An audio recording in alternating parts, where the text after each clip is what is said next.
The following program is sponsored by the Today's Home Remodeler television network.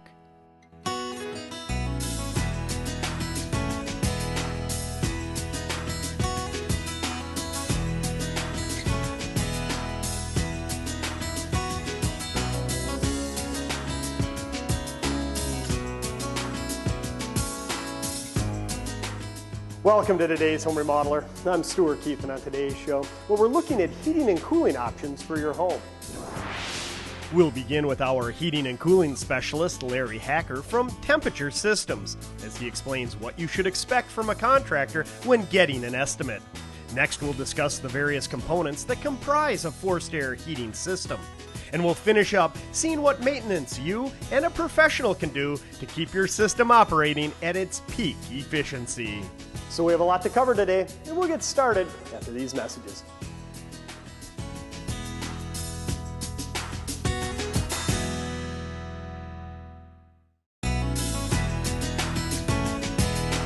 No matter where you live here in the upper Midwest, chances are either you or someone you know uses a forced air furnace to provide comfort during our long cold winters.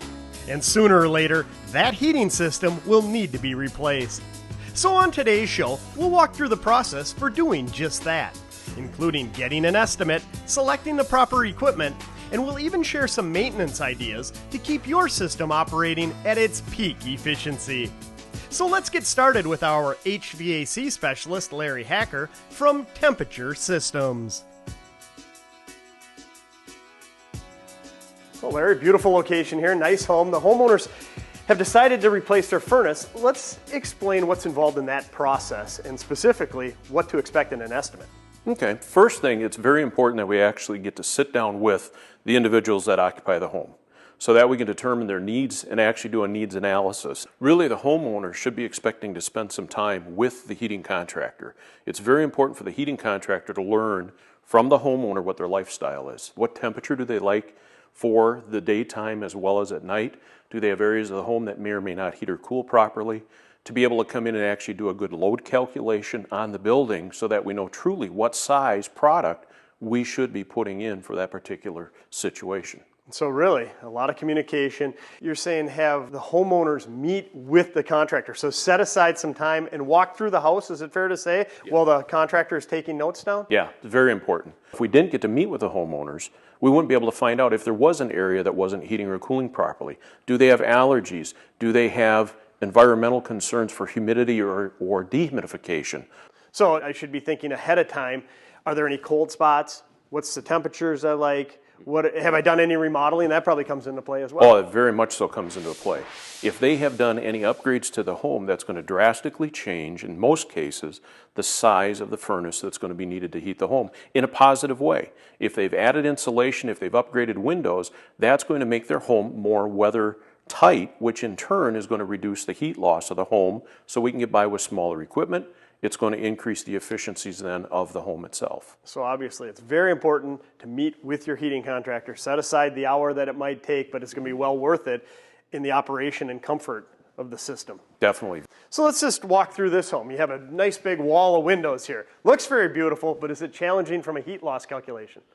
It's something we have to consider. It's not challenging, but it's something that definitely adds to the heat loss of the home. Really what we would do is measure each window, determine what their physical area is, and it's important that we find out what direction does that glass face, because obviously in the wintertime, if we're going to gain a lot of heat from the sun, that's an important factor to understand.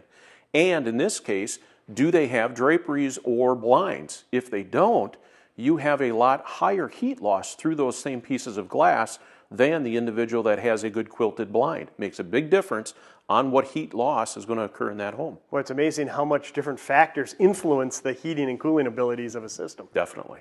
And then when you look here, this actually faces east, so there's not a whole lot. It's just morning sun coming in, but they also have a covered wraparound porch. Yeah, and that's an important detail. With that being covered, you're really never going to get any direct solar gain through these windows on the lower level. The upper you would, but not down below. Okay, east side, move to the south. They have a sunroom there. A few less windows, but windows just the same. Exactly. Sunroom definitely comes into play, and again, that's important to talk to the homeowner. How do they use that?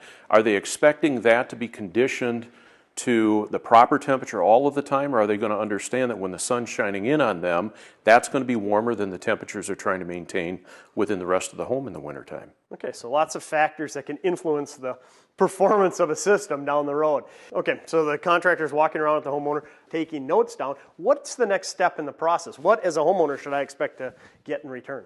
Couple different things. One, first off, from all of the notes, as well as taking all of the measurements of the home. Typically, the heating contractor is going to be doing a load calculation to determine the exact size. Because after those upgrades we talked about, it's going to make a difference on the heat loss that we really have now today in the home. The next step in the process is taking those details and the load calculation so that the heating contractor can do a good job in putting together the proper proposal based on their specific needs.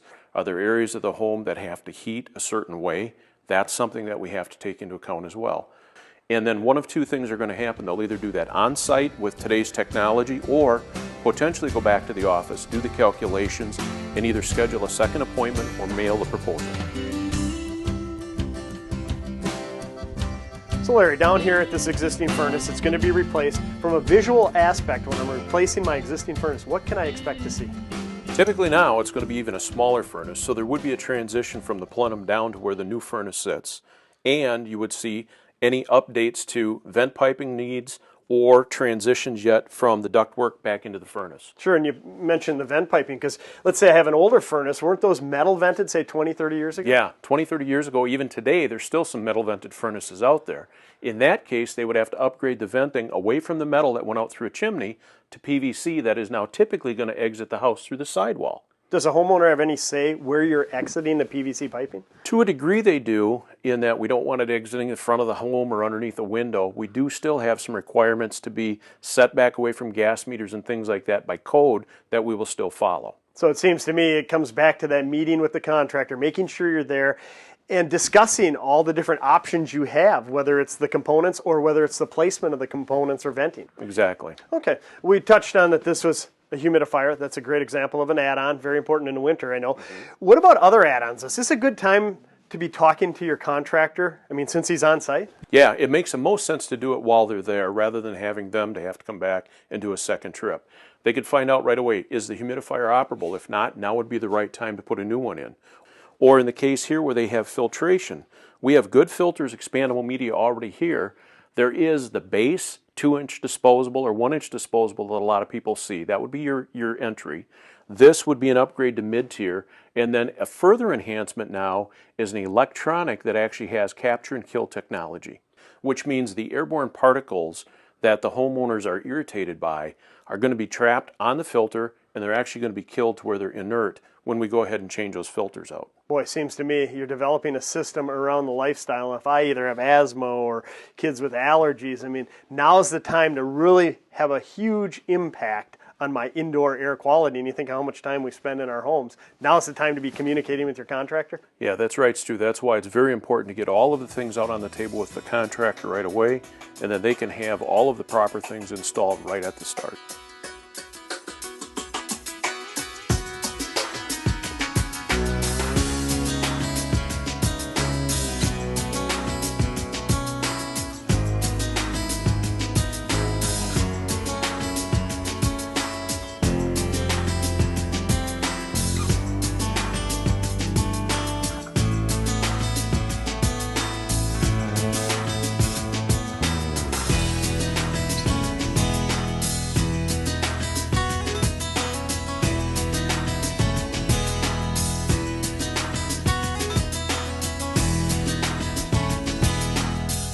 Stay tuned. We'll look at the various equipment options next when we continue with today's Home Remodeler.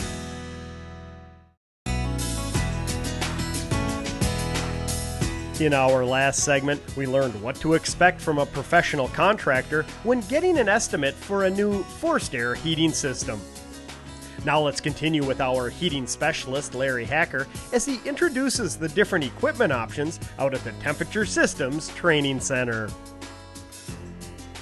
So Larry, we've completed our needs analysis with our contractor. We know we need a new furnace. There are some different choices as a homeowner you have to make. So in this segment, let's walk through the different choices and really help the homeowner get the best unit for their situation? In the upper Midwest, we typically look at 92 AFU and above, just because of the amount of usage we run on the gas side. So let's take a look at this. Our base model is 92 AFU, and it uses a PSC motor, which is an AC drive motor that consumes electricity. So what that represents is for every dollar of fuel I put through this, 92 cents of every dollar is converted into true heat that's going to go into the home. Okay, so really the industry has evolved. I mean, it wasn't too many years ago. 92% was really the top of the spectrum. You're saying it goes all the way up to almost what, 98, 90? 98 and a half now is on our top model. But you also mentioned electricity. With a gas-fired furnace, I really wasn't thinking that there were electrical costs. And that's the thing that consumers today have to be aware of. The electrical consumption of today's furnaces is much higher in the entry level. And the advantage as you go up in model selections, there's higher efficiency blower motors that save you considerable amount of money on the electrical side. Really? So even though we're talking about a gas-fired furnace, electricity, the electrical costs come into play in a big way? In a big way. What we're looking at with these three models, we're seeing a transition of cost. Running this furnace, you're going to be somewhere around $500 a year in electrical, up to $700, depending on its size. Whereas when we go up to the high tier, you're in the $50 to $100 per year. That's a huge cost savings, and I suppose a lot of that comes into play, the cost per kilowatt. I mean, I'm at like 14 cents, I think, with my utility. Some of them are down 8, 7 cents, but regardless of that, it's a huge electrical cost. And really, looking at the future, it's probably going to be even more expensive down the road. Yes, exactly what you said. 7 cents many years ago, now we're at 14. What's it going to be like another 5 or 10 years from now? Okay, so there's a large electrical cost to operating this. Even though it costs less up front, I take it, you have to take that into consideration when selecting a unit. Yes. Okay, so what's this one? This is about 96%? Right, our mid-tier models is about 96% AFU, so again, 96 cents of every dollar goes to heat the home, and we've incorporated ECM motors, which are going to save electrically on the furnace. So we're going to see a savings somewhere around a $300 savings upgrading to this on an annualized basis. Wow, $300 savings. That's quite a savings and a great payback. If you look at this as being an investment, which a homeowner should look at their heating and cooling system as an investment, $300 a year, it wouldn't take long, I would imagine, to pay this off. Yes, the difference is very achievable for a quick payback. The other advantage, when we go to 96, we're also putting in 2-stage furnaces. This is a single stage. It's on at 100%. This one comes on at 40% or ratchets up to 100% firing rate based on our needs. As it gets colder out, it would ramp up to high fire. If it's a warmer, mild fall day, it'll remain in low fire. So it better matches the heat output to the load of the house. Does that make the unit more efficient? Increases your comfort more than it does the efficiency. Instead of that hard blast of full heat, when you really don't need it all, it'll come on a mild condition. Okay, so that's what we're really talking about here is comfort? Comfort is a big one. Because you're talking about running these motors not just during the heating season, but year-round? Sure. The year-round side would come to be able to basically clean your air 24/7, 365 days a year. That's what we recommend, and also that increases your overall comfort within the home as well, trying to alleviate some of those hot spots and cold spots that we all run into. Okay, this one right here, 98.5% you mentioned. That's incredible. But I assume it's also more efficient electrically? Yeah, this is even the next step up, and it does 2 things for us. Electrically, it has our ultimate high-end motor, which is a full modulating blower motor, as well as there's an induction fan that's DC drive as well that moves the air through the furnace for combustion. The other thing this does is it has modulation of the gas. This is a 2-stage. This starts at 40% and then modulates fully up to 100% when it needs to, based on how cold it is out. Wow. So a smart version of a furnace. It's actually doing the thinking based on the environment around it? Exactly. So it's looking at how much did I have to run the last time? What is my firing rate that I need to have? And ideally, in a perfect world, we'd never shut it off. It would just maintain. If you have it set to 70 degrees, it's 70 degrees all the time and it would regulate up and down. Consumers, though, have a perception it's costing them a lot of money in doing so. In reality, that's not the case. And how much would this cost to operate over the... The nice thing with this one is with the higher efficiency blower motors, you're going to see a savings somewhere between $300 to $500 from the ones we first talked about. Oh, really? So I assume that these cost more as you go up. Right. But there's a definite payback. If you're talking upwards of $500 annually this might cost a couple $1,000s more. So 3 to 5 years, you'd have a payback. If you're in your house longer than that, it's actually costing you a lot less to have a comfortable living environment. Regardless of how long you're in your home, you've got a great return on investment as you upgrade to a higher efficiency and especially to the higher efficiency electrical motors used. So there are a lot of different factors to consider, and what I'm getting out of it is, you look at your needs analysis that you've discussed and developed with your contractor, and you think about your situation. Are you going to be selling your house? If you're selling your house in the next year, you might not want to put the most expensive furnace in there, even though the next occupants could reap the benefits. But, if it's me, judging by the paybacks, 3, 4, 5 years down the road, I could go top of the line furnace. As compared to putting the low end in, it's going to pay for itself in that short time period. And then after that, I'm just reaping the benefits of indoor air quality, indoor air comfort, and a lot less operating costs. Exactly. With today's return on investment, it really makes sense if you're going to be in your home for any length of time. The higher efficiency and the more electrical efficiency you can purchase, the better off you're going to be for the long haul.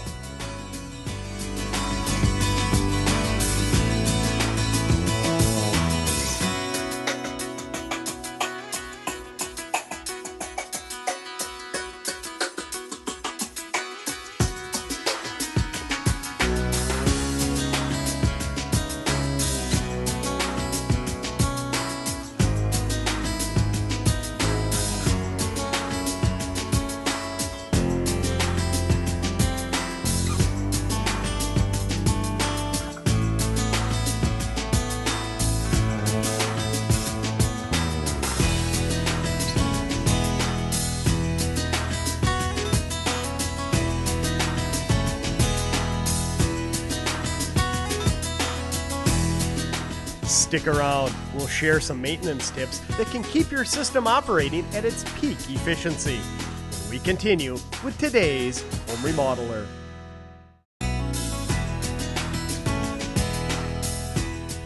So far in today's show, we've learned what to expect from a professional contractor when getting an estimate for a new forced air heating system. We also saw some of the different heating equipment options that are currently available. Now let's finish up with our HVAC specialist, Larry Hacker, who shares some maintenance tips for keeping a forced air system operating at its peak efficiency. Now, Larry, let's turn our attention to furnace maintenance and what a homeowner can do or should be doing in preparation for a heating season. The homeowners have a critical part in making sure that their system is going to operate for the fall. Some things that they really want to look at first, obviously filter maintenance is always critical. They need to look at those, depending on the type of filter, every 4 to 6 weeks if it's a simple 1-inch disposable, or in this case it's an expanded media which you can get by for a longer length of time before you have to check them. But they do need to be cleaned or replaced on an annual basis. And that's really a simple thing for the homeowner to do, but it seems to me it's very important. It's very important. If we can't get airflow through that furnace, they're not going to get heat upstairs, and the cost involved to make that furnace operate with a very shortened airflow is going to go up for the homeowner. So proper maintenance there is critical. Another thing to look at on today's condensing furnaces, there will be a condensate drain line. And who knows in the summertime what happened. If the kids were down here playing, what have you, they might have dislodged it, moved it away from the floor drain. Certainly the homeowner's not going to want to come home to a puddle on the floor the first time they fire the furnace up. They might have water damage, things like that. That's something that a homeowner should be able to inspect and check to make sure that it's in the proper position. Something, again, very simple, but it makes sense to me. And there's 2 other things that we want to look at. The first would be the venting outside. We have PVC that runs out the side of the home. Many times over the summer, things can happen. Birds can build nests, wasps can build nests in there. We need to make sure that those are all cleaned out or clear before we have operation taking place in the fall. The other thing would be the high-low returns in the home. If it's so equipped, we need to have the low returns opened for proper heating operation in the wintertime. Sure. So not only with furnace maintenance, but safety. And when we're talking about safety, good time to check the batteries and your smoke detectors, carbon monoxide detectors. Again, just be a prudent homeowner, understand how your system operates, and do what maintenance you recommend that a homeowner can do. Okay, comes time to call in a professional. We always say on a regular basis, what can I expect the professional contractor to do when he's cleaning the furnace? What a contractor is going to be checking for is more internal at that point. They're going to look at a hot surface igniter and do an inspection. They can actually test it to see how close it is to failing. If it's getting close enough, they will suggest to the homeowner that they should, as a maintenance item, have that repaired. The other thing we look at is the condensate drain internal to the furnace. There's a trap. It can get dirty over the course of time, whether it's bugs, whether it's dust and dirt. That's something that on a maintenance basis, and again, we recommend that being done by a heating contractor, should be taken care of, flushed and cleaned out and put back in place. Finally, the main blower in the furnace should be inspected to make sure that it's clear. Most motors today are sealed bearings. The older motors, years gone by, we always used to have to oil them. You don't need to do that today. In addition, Stu, you can expect the contractor to do a battery of tests. What those would be to operate the furnace for a minimum of 15 minutes to do a full combustion analysis and CO test outside, being able to also check the cold air temperature as well as the discharge hot temperature to make sure that we have the proper temperature rise through the furnace to ensure proper performance. The other final things to look at is where we do have accessories like this. If you're having the maintenance done, they will typically look at a humidifier, determine if the panel is in good shape. If not, they will suggest replacing that as a maintenance item. They can take care of that for you. Also, they'll double check the filters to make sure that you've been doing a good job as a happy homeowner, making sure that they're clean. If not, again, they can do that service for the customer for an additional fee. Okay, what happens if I replace my furnace? I have a new furnace. Do I still need to have it inspected and cleaned on a regular basis? It's a good idea. The warranty for the furnace does stipulate that, and it doesn't matter what manufacturer, proper maintenance needs to be done. So it's a good idea to have them come back before the end of that first year to make sure that there's any little things that may have not been set correct or that have changed over the summer. They can go ahead and make those adjustments and answer any questions that the homeowner may have.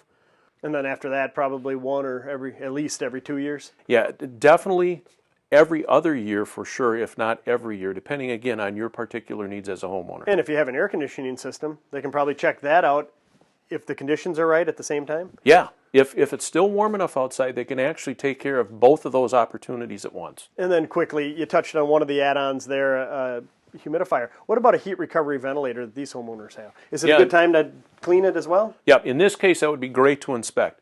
Heat recovery ventilators, depending on the type, still have a condensate drain. And in the case of this one, you can see a hose coming down. We need to have those cleaned out, checked, make sure they're intact. There's filters internal to those the homeowner may not even know about, that those should be looked at. And there's a heat exchange media that gets taken out and cleaned off by the dealer or contractor at that point. And again, if there's any issues with the mechanics of it, they can take care of them at that time. Yeah, is there anything a homeowner can do in regards to a heat recovery ventilator? The filter maintenance could be done by the homeowner. The other thing is there is an exhaust and intake outside, and that can get covered up with dust and dirt over the summer. Those are things that need to be maintained throughout the year as well. Well, I tell you, just hearing you talk, if you're a homeowner and whether you have a heat recovery ventilator or any of the add-ons or simply just have a furnace in your house, there are some definite maintenance items you can do and some that need to be done by a professional. And if you follow those tips that you gave, it ensures that your system will operate for a good long time. That's for sure. The maintenance on them is critical to give you the optimal energy efficiency and the longest life possible out of those products.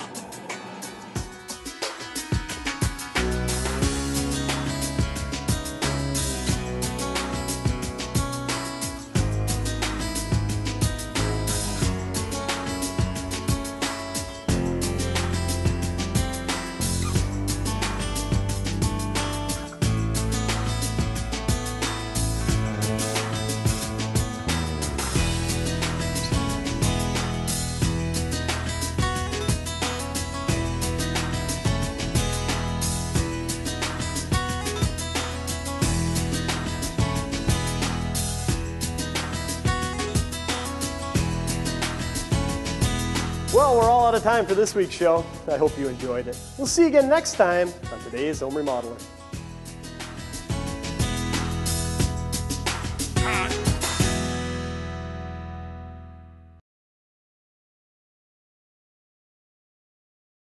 The following program is sponsored by the Today's Home Remodeler television network.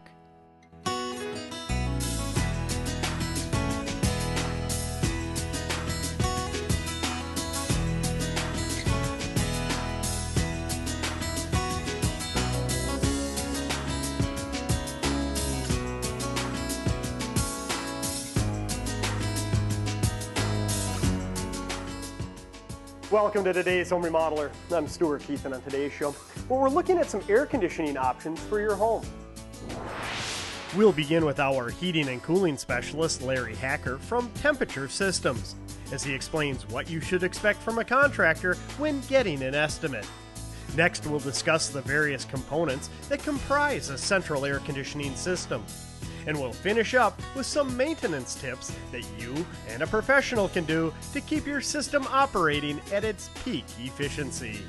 So we have a lot to cover today, and we'll get started right after these messages.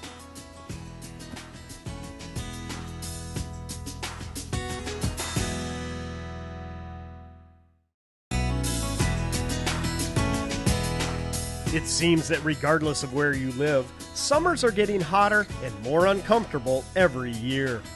One way to combat the heat and humidity is to condition the air inside a home with a central air conditioning system.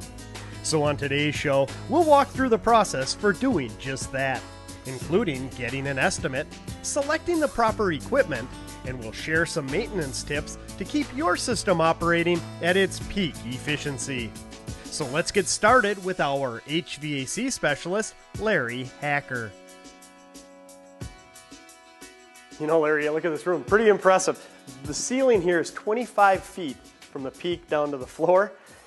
And the homeowners are saying that they think that's the reason they're having trouble keeping it nice and comfortable in the summertime. And so they want to replace their central air conditioning system. And let's walk through that process, whether you're in a house with a large room like this or just a 1,200 square foot ranch with 8-foot ceilings. Let's explain what a homeowner should expect with the estimate. Well, that was an important detail from the homeowner's perspective. It's going to be very important that we would meet with the homeowners to be able to come up with the right solution for their problems. If I came in here without the homeowner present, I wouldn't know that this didn't cool properly. So that's a great detail to have.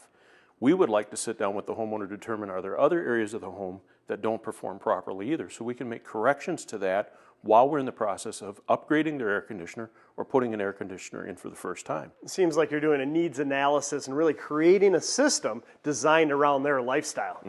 Customized for them.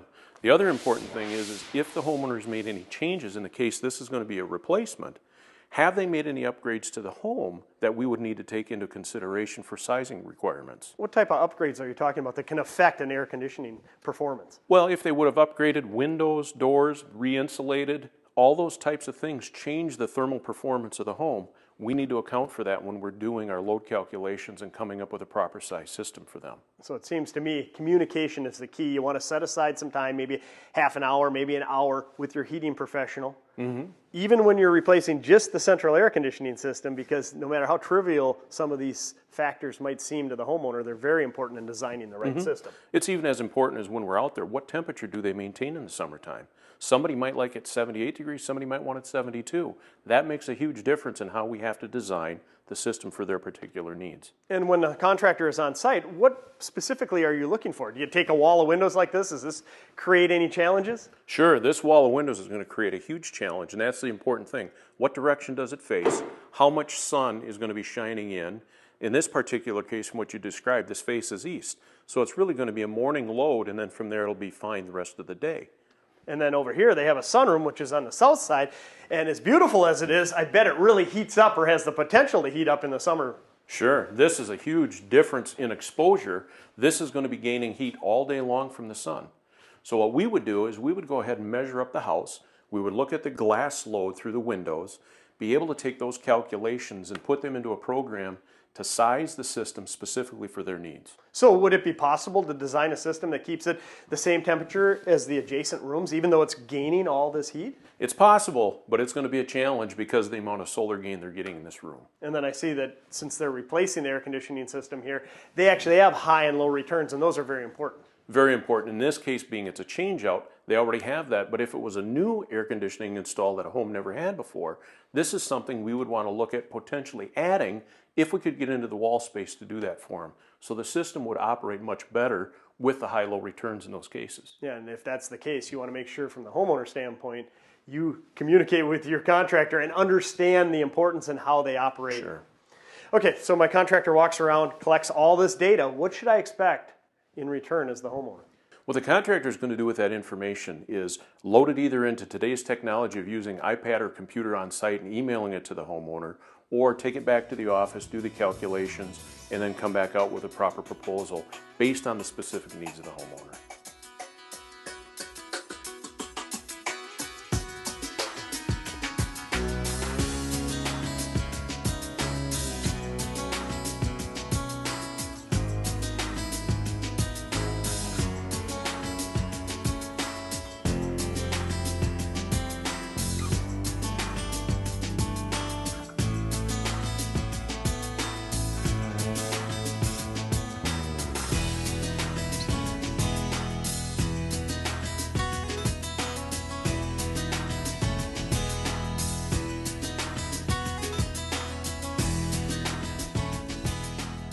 Stay tuned. We'll look at the various equipment options next when we continue with today's Home Remodeler.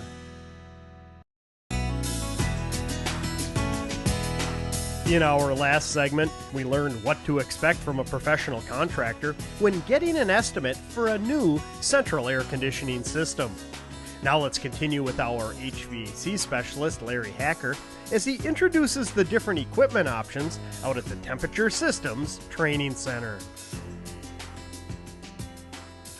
You know, Larry, one of the things I love about visiting your training facility, you get to see where you normally don't. And by that I mean, here's a plenum, you get to see the A coil for the air conditioning system, and I also notice a couple blue lights up there.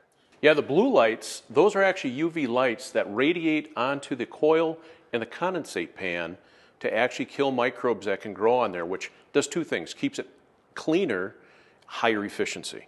Well, another one of those add-ons, and we're going to cover a bunch of add-ons on a future segment, but right now I want to look at air conditioning systems, the different components that make them up, and really help the consumer select the right model for their situation based on that needs analysis. Okay, let's think about that. We have the A coil. What this does is it extracts the heat out of the indoor air. Also, it removes humidity, and that's what the condensate line does, is it actually drains the water that we wring out of the air and gets rid of it down through our floor drain. So in the warm summer months, when I see water coming through that clear tube, it's a good thing. That's a good thing. Okay, you have some set up over here. They look a little different in shape, but are these also the coil? Yeah, these are still an evaporator coil like we looked at, but with today's efficiencies, we have to also come up with a little different configuration to give us more heat transfer surface to get us a higher efficiency. This is an end coil. It happens to not have a casing on it because usually this is used for our retrofit market. In an existing furnace, we may be coming into somebody else's brand. It doesn't necessarily fit as a cased model, so what we would do is come in with an uncased, customize the plenum around it, and you're good to go. Whereas if we're going to be replacing a furnace and air conditioner, in most cases, they'll come in with a cased coil that physically matches the fit and finish and size of the furnace it's going to be sitting on. Boy, and I guess to me that tells me that if I'm replacing my furnace, great time to consider replacing air conditioning. Maybe I don't have it, but my furnace is fine. I can still add it. I don't have to replace my furnace in order to get air conditioning. Exactly. You don't have to do them at the same time. However, it does save the consumer some money due to the installation efficiencies of changing the total system all at once. Makes sense to me. Now, when we talk about how a central air conditioning system operates, a lot depends on that blower motor continuously running. We've hit that throughout the series, talking about the importance for indoor air comfort, quality, and efficiency. Keep that blower motor going, but I assume it's important in the summer as well. Exactly. The summer is as important as we talk for the winter mode for the heating season. As we know, hot air rises. Nobody can get away from that. So in the summertime, it's even more important that as we're running the continuous fan to do a couple things. One, there's a lot more pollen in the air. So by running the fan, it allows us to clean the air. Secondly, it helps balance the temperature in our home. So that hot air that rises, if we didn't run the furnace fan, it would stay up there until we finally had a call for cooling. What we would rather do is have that airflow continuously move around through the house. It may actually save you from having to run your air conditioning as often because it can take that cold air that migrates or collects in the basement, reutilize it and distribute it back throughout the remainder of the house. So it's a win-win that way. Clean air as well as less operation of your condensing unit. Seems to me you'd end up with a cleaner indoor living environment too, because if there's dust suspended in the air, if that's getting circulated around, goes through your filters and you end up with a cleaner living environment. Precisely. Okay, so the key point for the consumer, you might have an A coil, you might have an N coil, maybe a different shaped coil. Bottom line is advancements in the industry are making them more energy efficient and making them much more comfortable in the long run for the homeowner. Exactly. They've increased the comfort level that we can maintain for a homeowner based on the advancements in technology between the units too. So essentially the coil takes care of the inside components? Exactly. This traps the heat from the house, runs it through a set of tubing to the outdoor unit. And what this does, it sits outside and it expels that heat into the outdoor air. So we're taking the heat from inside, cooling the home, bringing it outside, expelling it into the outdoor air where it doesn't bother anybody. Similar to a refrigerator. Exactly. When you're standing in front of your refrigerator sometimes when it's running, you feel the heat on your bare feet. That's taking the heat from your food products, extracting it and pushing it outside into your room. Same thing goes here. We're taking the heat from indoors, bringing it through the outdoor condenser and expelling it outside. Okay, what about efficiency? You know, in furnaces, it's pretty easy, 92, 96, 98.5% efficient. What about efficiencies when it comes to central air conditioning? Central air conditioning in our area, or actually through the federal government, starts at 13 SEER. What does that mean? That means that we have an energy efficiency rating of 13. The higher the number goes, the cheaper it will be for me to cool my house. And the range right now is 13 all the way up to 21 SEER. Okay, when we go up in efficiencies in furnaces, there's a considerable savings in energy. Am I going to see a payback with a central air conditioning system? Say I go from a 13 up to a 20? You'll see a percentage savings identical. So if we were at 10 and we went to a 20, that would be a 50% savings when we look at SEER rating. So that's a lineal savings of electrical as we're cooling the home. Okay, but here, let's face it, in the upper Midwest, we don't run it continuously a lot of the times. Exactly. So in our market, there's a couple things that we really look at. If I, as a consumer, have indoor air quality issues where I'm really affected by pollen and dust and things like that, I may never open my windows. I may go right from running the heating in the wintertime and transition to air conditioning in the summer. It would then be much more important for me financially to upgrade to a higher SEER unit. It's going to save me money, and I'm running it for a much longer season than what another individual that may only turn it on in the hot months of July and August, they don't need it as efficient at that point. And you know, that makes great sense if you have health issues, if you have suffer from allergies, even humidity, because I know we touched on that these help with the humidity. Think about an 80-degree day here in the upper Midwest. A lot of times that doesn't sound like a lot of heat, but the humidity is oppressive. Air conditioner, if you're running it, you can do it more cost effectively if you have a higher end unit. Yeah, that's a good point. The higher efficiency in that regard is going to save you money. When we say we're cooling the home, we also dehumidify, and that's a major factor in being comfortable indoors.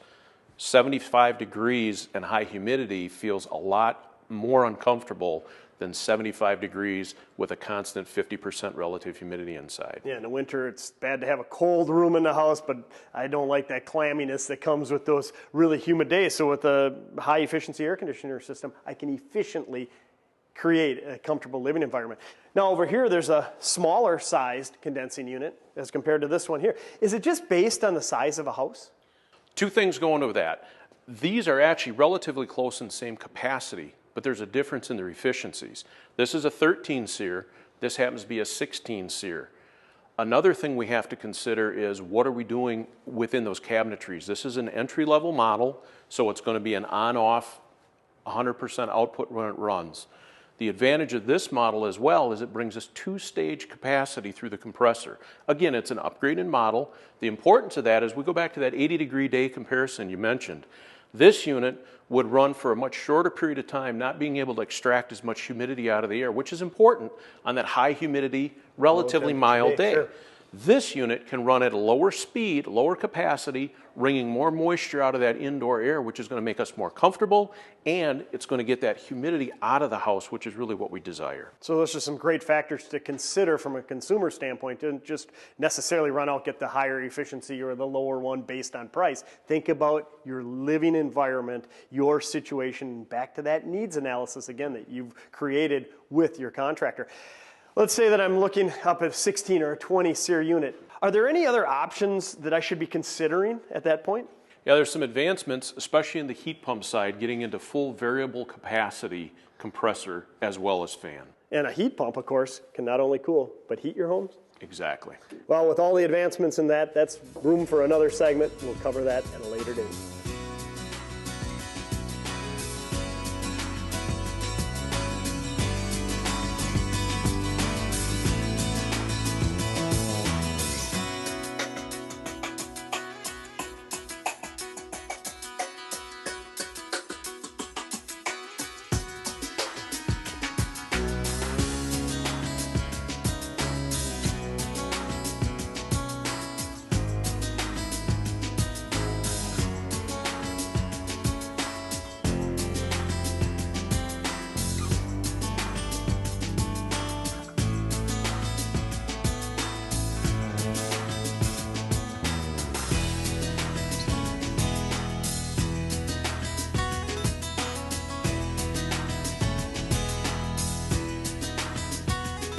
Stick around.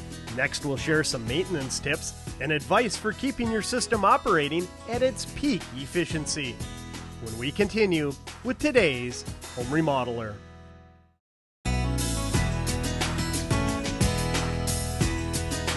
Earlier in today's show, we learned what to expect from a professional contractor when getting an estimate for a new central air conditioning system. And we explored a variety of different equipment options out at the Temperature Systems Training Center. Now let's finish up with our HVAC specialist, Larry Hacker, who shares some advice and maintenance tips that can help keep your air conditioning system operating at its peak efficiency.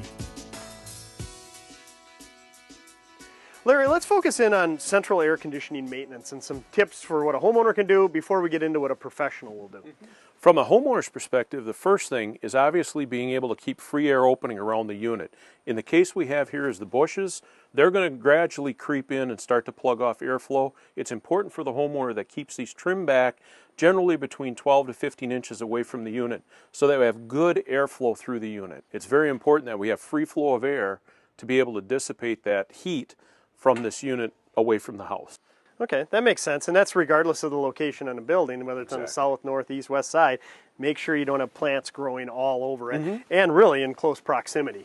Keep it free. What about washing it off? You know, I've heard that you could wash off the condensing unit out here, and that would be good for the system. Yeah, it can be washed off. The important thing is that we do not use a pressure sprayer, because that can actually damage the coils. What they would want to do is if they see some lint or some dandelion fuzz on there, they can take a regular water hose, spray it down to be able to wash that off periodically throughout the summer. What we definitely do not want to do is some people, unfortunately, will take a pressure washer. And when they do that, they'll actually do damage to the fins, and then in turn that's going to really create some harm to the unit. So we want to stay away from pressure washing them at all. And again, this is going to keep it operating at its peak efficiency. So a little preventative maintenance here can go a long way to adding to the longevity of the system. Yep. Okay, what else can a homeowner do? Anything else on the outside? Well, a couple things. A big thing is depending on location for the winter time, we want to make sure that we're not going to have ice falling on it or anything like that. If that's the case, they would want to put a little cover on it for the winter months, but it obviously needs to be removed before they put it into operation in the springtime. We don't recommend that it's sealed all the way to the bottom because you do have to have some ventilation to allow the moisture that does collect to be able to evaporate off. Okay, that's some good tips for on the outside of the house. What about on the inside? Anything a homeowner should be doing? Biggest thing indoors is filter replacement. They have to be religious about going in and maintaining the filter clean so that our A coil stays clean during operation, especially if they're the 1-inch throwaways. Those need to be cleaned or replaced periodically in roughly the 4 to 6 week intervals, depending on how cleanly the house is. The other thing is transition from winter to summer months. If your home is equipped with high-low returns, what we would want to do is to close off the lower returns, the lows, so that we can take that hot air off the ceiling, which is going to really allow the homeowner to see the best performance of their system and quickly cool the home down. Really makes sense to me. A little maintenance can go a long way in the peak efficiency, not to mention the indoor air quality and the comfort of the home. Now, what about from a professional standpoint? Even though the homeowner can do some maintenance, is it important to have a contractor come out on a regular basis and clean their central air conditioning system? It's a very good idea to have it done annually or semi-annually. There's electrical components inside that they can actually inspect and diagnose early. A contactor, after a while, can start to pit. And if that condition continues, it can actually cause compressor failures. So as a maintenance item, that's one thing that the contractors will take care of. The other thing they will do is a more thorough cleaning of the coil, typically with a chemical spray, and then in turn rinse it down, which really gets a lot of the other particles off of the fins in between. A homeowner can spray it off on the outside like we discussed, but from the standpoint of a thorough cleaning, we would really like a professional to be able to do that. Will they also clean the A-coil inside the plenum of the furnace? Yeah, indoors is the other side of the coin where we really want to have that A-coil, which in the summertime is going to be wet. It's going to collect particles. They will come in with a chemical spray that actually is a coil cleaner designed for that they'll spray on the coil, allow it to operate, and in turn wash all of the debris off the coil, and the condensate pan will be cleaned at that point. Boy, that would really make sense to me. Because if you're removing all those indoor air pollutants that have collected on the A-coil, it's less likely to be blown throughout the house. And if I suffer from asthma or allergens, that right there can make a world of difference in the indoor air quality. Yeah, the indoor air quality is going to be key keeping that clean, it's really going to improve it. The other thing that does is increase the overall efficiency of the system. A very small collection of dust and dirt on that coil will greatly increase the amount of time the system has to run to still cool the home. That really makes sense from a maintenance standpoint. What happens if I get through the winter, it's starting to get warm out, I turn on my central air conditioning unit and it doesn't turn on? Before I call a professional, is there anything a homeowner can go and inspect? Great question. Well, we talked about covering it. The first thing that happens a lot, people sometimes forget to take the cover off. So it's not going to operate. The other thing is that they actually turn the thermostat to cool. And then in turn, the other thing would be to check out, did the circuit breaker trip? Did they shut it off in fall, forget to turn it back on in spring? And if the condensing unit is equipped with a fuse disconnect, they can also double check the fuses in there. And that's, of course, if a homeowner feels comfortable doing any of those aspects, but especially lifting off something as simple as lifting off a cover or making sure your thermostat is set to cool inside makes total sense. But again, all this maintenance, whether it's done by the homeowner or a professional, is to add to the longevity of the system, the peak efficiency. To me, it seems like it's an investment, and you're getting a return on your investment through lower utility bills by keeping it operating at its peak efficiency. Yep. What it'll do is really allow the efficiencies to be there. It's also going to give them mechanical longevity by having it checked by a professional. And finally, Larry, can I have both my furnace and my air conditioner checked at the same time? You can, as long as it's warm enough out, and that's the critical thing. We need to have it at least 50 to 60 degrees outside, and we would like to warm the house up. That way we can do a full test on if the condensing unit is doing a good job in cooling the space. We will then be able to check that and do the cleaning, and in turn be able to go inside and take care of all of the furnace aspects as well, so that it's going to be ready again for the fall heating season.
Well, we're all out of time for this week's show. Hope you enjoyed it. We'll see you again next time on Today's Home Remodeler.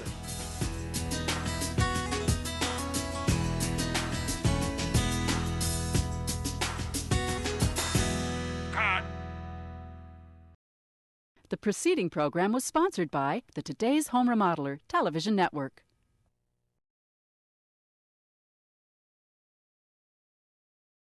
The following program is sponsored by the Today's Home Remodeler television network.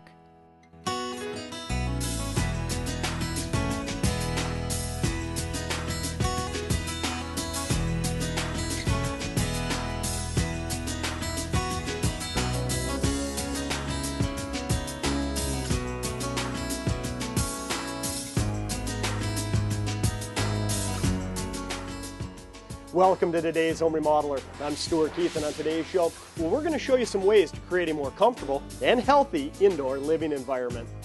We'll begin with our HVAC specialist, Larry Hacker, from Temperature Systems, as he explains what indoor air quality is and what it means to a homeowner.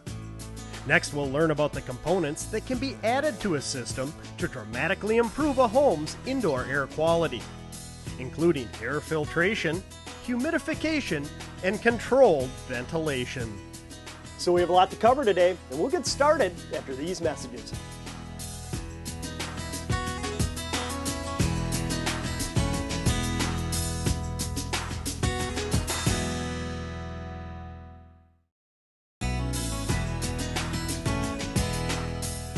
It's likely most of us have heard the term indoor air quality, but do we really know what it means? Just ask for a definition, and the answers will vary widely. So on today's show, we're going to tackle this subject and define what indoor air quality means for a homeowner, and introduce some equipment options that can dramatically improve the indoor air quality in a home. So let's get started with our HVAC specialist, Larry Hacker. Oh, Larry, a very nice house, but what I really noticed is how comfortable it is inside. It's a gorgeous home. Part of that comfort comes from maintaining good indoor air quality. What they have here is a system that takes care of everything. Humidification, dehumidification, indoor air quality, and that we have controlled ventilation. It does it all. Well, you mentioned indoor air quality, and that's what I'd like to cover in this segment. Is it possible to define what indoor air quality is to a viewer or a homeowner out there? Yeah, indoor air quality, we can take a look at one. Have you seen moisture on the windows? That's an indication you have too much humidity, which, as your humidity increases, that can give you some structural issues, mold, mildew, bacteria. Also, it can do some harm to the structure itself. That's one aspect that we can see. Another one would be dust visual when the sun's shining through the window. We can put better filtration in to be able to take care of those issues. What about like static electricity? I know that walking across a carpet in some homes, boom, it feels like you're getting an electrical shock there. Yeah, that's a great indicator of too dry of a home, so therefore we would need to add humidity, just the opposite of the moisture we discussed about seeing that on the windows. That is a shortage of moisture within the home. That's the difference in this house. It's being controlled. We're very comfortable, and we don't have those static issues, nor do we have the moisture on the windows. So year-round or seasonally, you can control indoor air quality, and if you do it right, you're going to experience a nice indoor living environment. Absolutely. It's going to take care of it all year-round automatically. It'll set it up or down according to what the temperature is outside. So really, for the homeowner, they don't have to worry about it. They don't have to consciously think about it anymore. And what I like about that definition is it's not just the homeowner's health, but the health of the home as well. It's really a system that encompasses all aspects of the indoor living environment. Yeah, you want to make sure that you're taking care of the structure in addition to the occupants. Okay, so let's say I'm a homeowner out there, I have static electricity, or I see moisture or frost even in the cold winter we just experienced on the doors. I know I have an indoor air quality issue. Is it possible to control it or improve it? Yeah, you can do a lot of add-ons to the existing system. We could add a humidifier if it's too dry. Getting back to the static electricity, we can add better filtration if you notice too much dust and dirt. And coming into the springtime, you're going to see the issues of pollen again.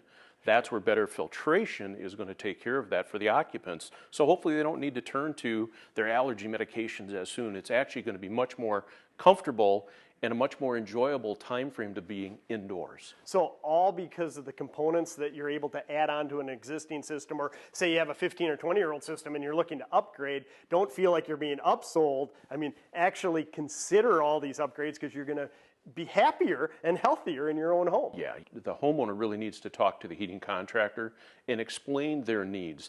Most every family of four today has somebody in that home that has allergies now. Okay, so what are some of the components that you can add on to a system? Some of the things that we would look at would be adding a humidifier if they have the dry conditions where they're seeing the static, or if they're noticing structural issues like their hardwood floors are starting to separate.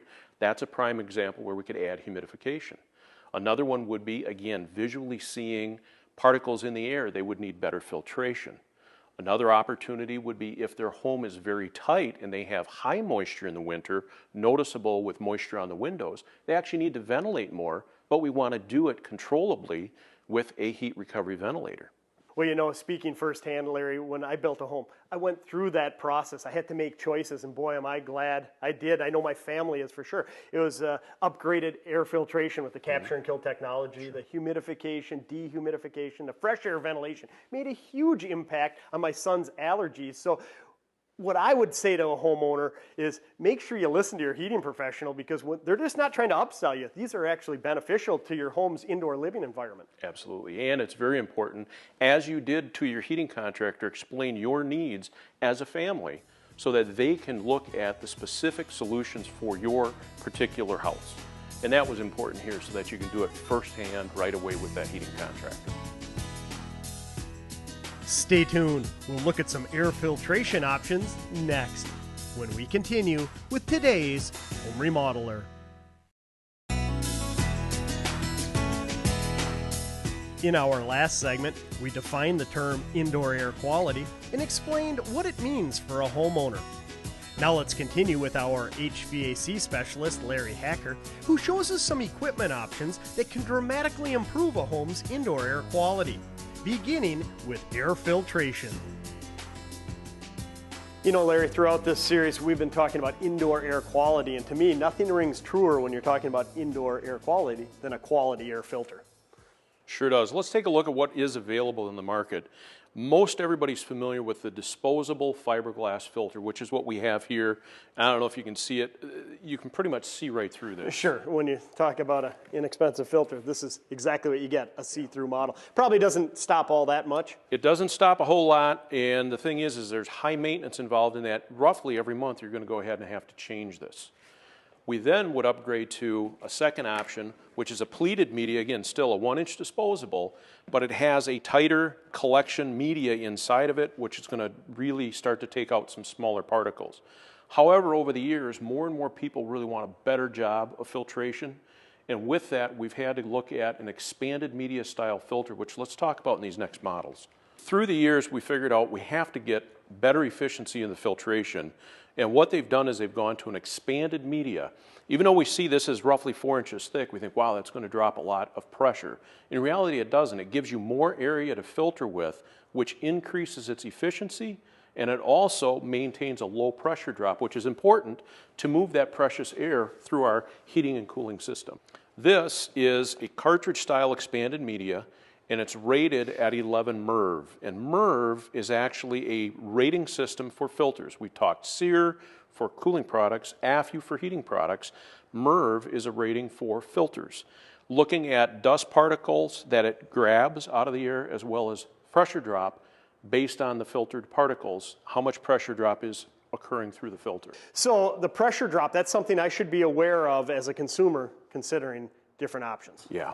We need air to flow through this in order to be able to do a good job heating and cooling your home efficiently and to then be able to grab the particles that are in the air. And you remember on a sunny day, you walk across a carpet, you see the particles floating through the air? Sure.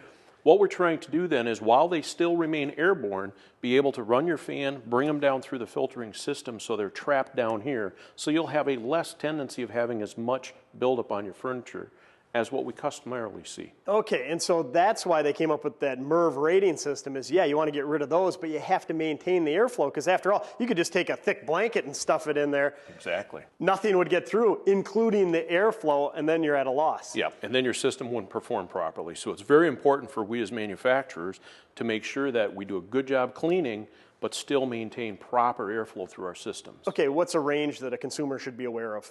What we're looking at is entry-level products, MERV 2, 3. You get into the mid-tier expandable, you're in a MERV 8, 2, and 11. This happens to be an 11.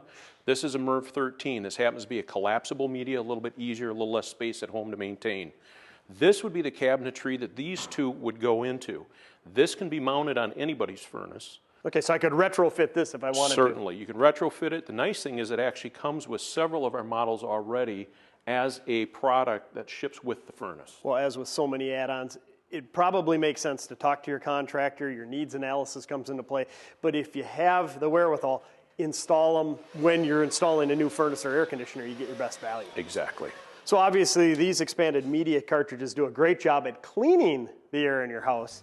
What about purifying it? I see this one right here, an Infinity Air Purifier cartridge. Yeah, let's talk about that. I actually have one installed in the lab. Let's go take a look. These can actually be installed in several locations. This happens to be next to the furnace. Depending on space constraints, it may be necessary to actually put them somewhere else in the return. But any location could be accommodated based on space and where location is convenient for the homeowner. And does that go for an expanded media cabinet as well? Yeah. Expanded media cabinet, anything else. Ideally, you'd want it as close to the furnace as possible, but it can be accommodated in other locations. Okay, well, let's take a look at the advantage to, utilizing capture and kill technology. Sure. This actually does utilize electricity to run, and when we open this up, you can see there's a power pack that actually has the electric field that kills what is captured on the filter itself. So when you're talking about killing something, what exactly are you killing? This is a MERV 15, so it can trap cold viruses, flu, as well as even up to anthrax will be trapped on here and actually killed, so it's inert. So when I actually remove the filter, anything that becomes airborne is in an inert state, so it should not bother me anymore. Wow. So when you're looking at today's tighter homes, you're looking at how much time we spend in our homes, people with home offices, our family. It seems like we're spending more time than ever in that indoor living environment. You go with capture and kill technology. Is it fair to say that you're less likely to encounter the flu bug, the common cold? You probably end up being healthier overall. It definitely is going to reduce the possibility of having the chance of spreading from one to another within a home. But if obviously I sneeze on you, chances are you're going to get it. Sure, but again, with today's technology, why not take advantage of it? Talk to your contractor. Based on your needs analysis, capture and kill might be just the ticket for you and your family. These filters, how often do you need to change them? Nice part about these is roughly it's an annual type event. So once a year versus the disposable we talked earlier, once a month. Whereas these, it'd be a simple, take this one out, remove it, dispose of it, take the new one, slide it back in, put it back in place, and you're good to go. Once a year, this is a maintenance item for the consumer. Again, filtration plays an extremely important role in indoor air quality, and talk to your contractor and go over that needs analysis and get the best filter for your situation. Stick around. We'll look at ways of controlling a home's relative humidity next, when we continue with today's Home Remodeler.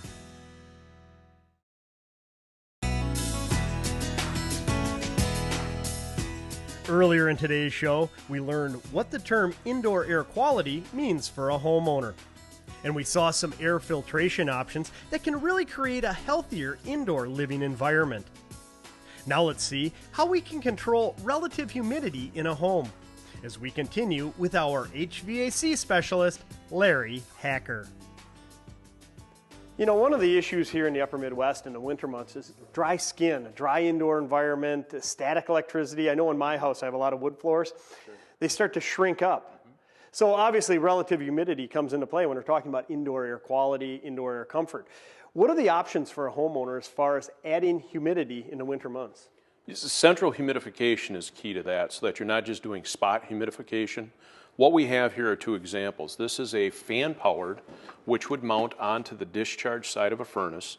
It would provide water through a pad to be evaporated to provide humidification into the airstream to, again, keep the moisture level up so you don't have the static shocks, the dry skin, nor have the problem of your hardwood floor shrinking to where you're noticing the cracks expand.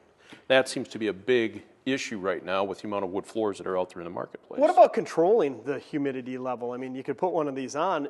Is it challenging for the homeowner? I know in the past some people were a little intimidated by the system that was in place. Yeah, it used to be they were hidden, people forgot about them. Today with the new upgraded electronic control systems, it's all automated. You can pretty much determine what humidification level you want, and then it will self-adjust. As the outdoor temperature gets colder out, it will reset the humidity level to help maintain the appropriate humidity without creating too much so you have excess moisture on your windows. This will prevent that. And that's usually when people forgot or remembered that they had to readjust their set points. Sure. They'd see moisture on the windows in the morning and say, oh, what do I do? Then they'd have to adjust it. This will self-compensate. And at the end of the day, we're talking about indoor air comfort here. You want to have a nice, comfortable environment, but the last thing you want to do is worry about if you have it set correctly. So again, the advancements in the industry have made it easier and more efficient for the homeowner to enjoy all these benefits.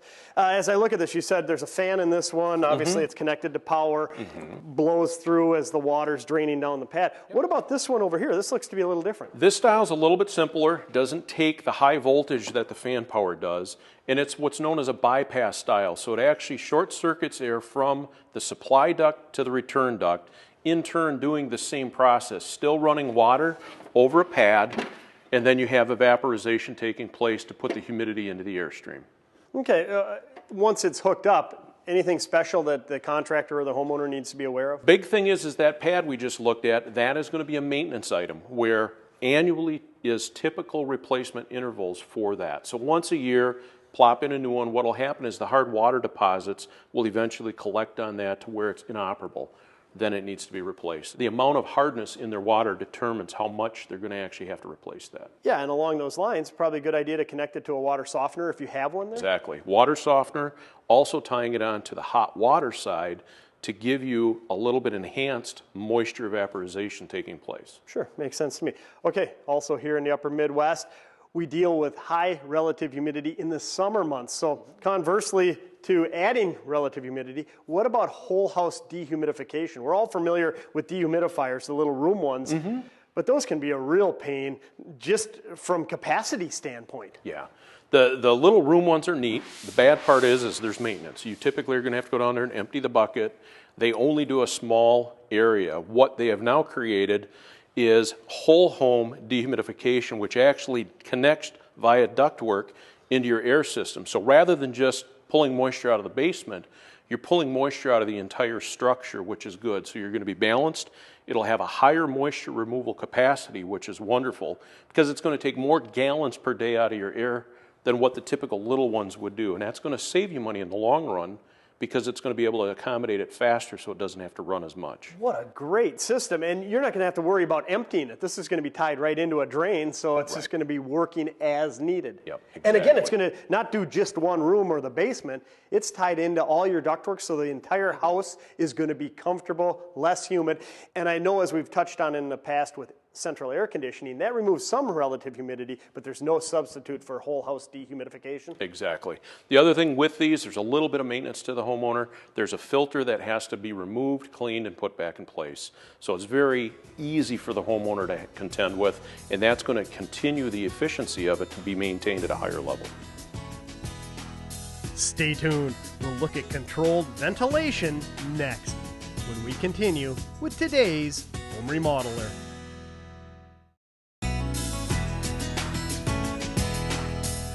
Earlier in today's show, we learned what the term indoor air quality means for a homeowner.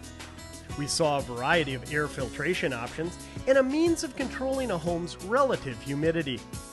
Now let's finish up with our HVAC specialist, Larry Hacker, who explains controlled ventilation and why it's so important in today's tightly constructed homes. You know, Larry, one of the big challenges with today's tightly constructed homes is the fresh air inside. We're talking indoor air quality. What are some of the options to help bring in fresh air to our home? Well, to do it controllably, it's nice to use a product called a heat recovery ventilator or an energy recovery ventilator. Fresh air is needed, so you've got one of two ways. One is you cut a hole in the wall and introduce fresh air, which is counterproductive to what we're trying to do, which is increase efficiency and lower our utility costs. What this product will do is actually control ventilation on demand.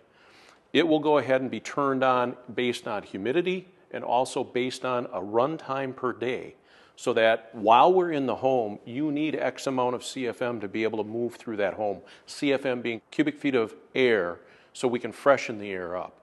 Let's take a look on the inside just to show you what physically happens. It's called a heat recovery ventilator, and this is the process through this cell that heat of the exhaust air is transferred to the cold, dry air coming back in. And that process is between 65 to 75% efficient.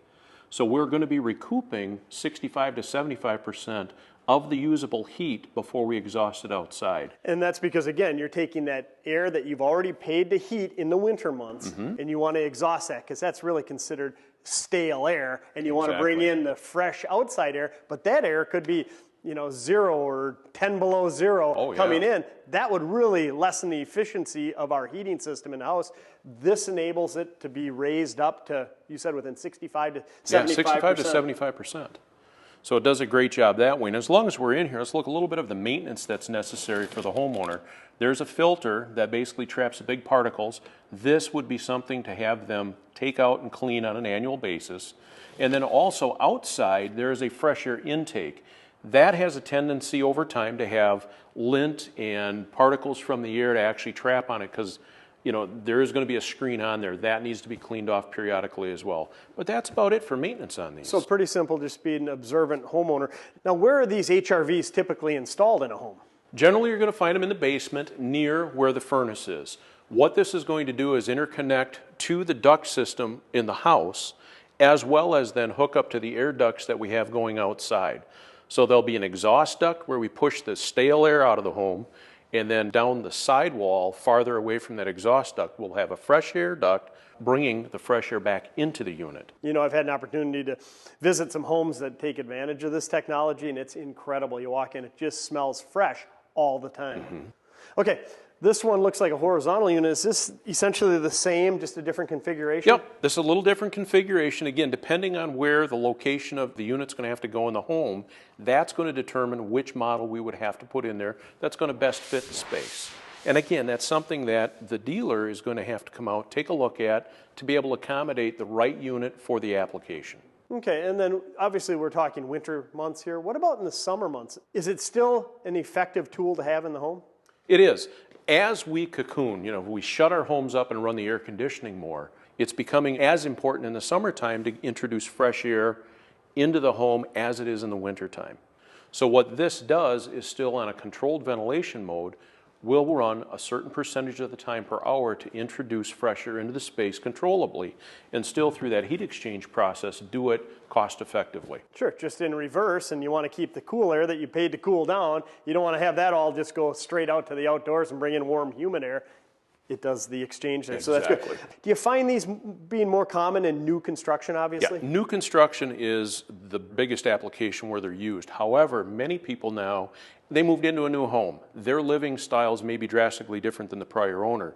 If they notice a lot of humidity in the wintertime on the windows, they would be a good candidate to put one of these apparatuses in to be able to go ahead and start to dry that air out and introduce more fresh air into the home all of the time that they're actually in there. Makes sense to me. A great example of the industry continuing to evolve and the need to talk to your contractor so you understand all your options to have an incredibly fresh smelling home. Exactly.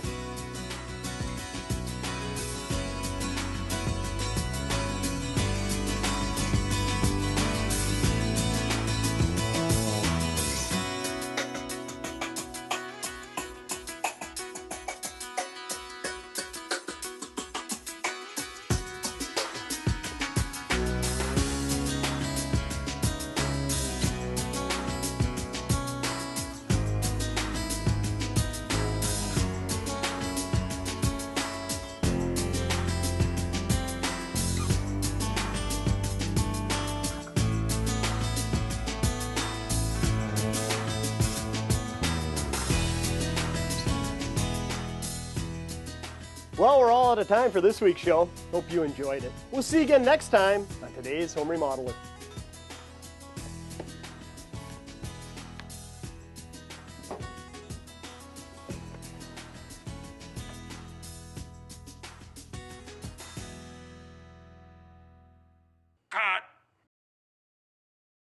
The preceding program was sponsored by the Today's Home Remodeler Television Network.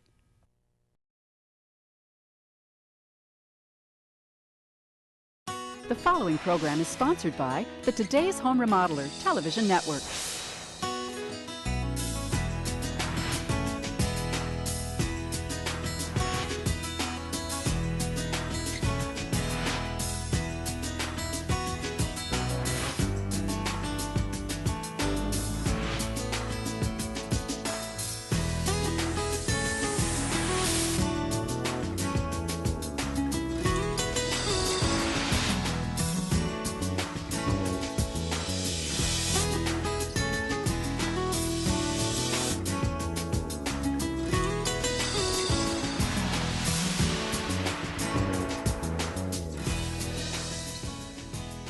Welcome to today's Home Remodeler. I'm Stuart Keith, and on today's show, well, we're learning about the benefits of heat pump technology to heat and cool your home.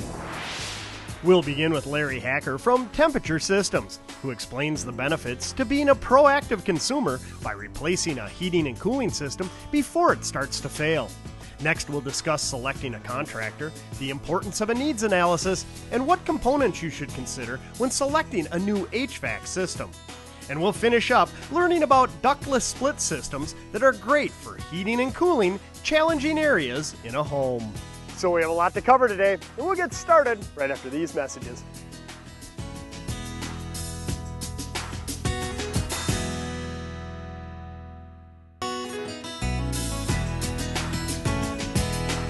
As homeowners here in the upper Midwest, we depend heavily on our HVAC systems to comfortably heat and cool our homes.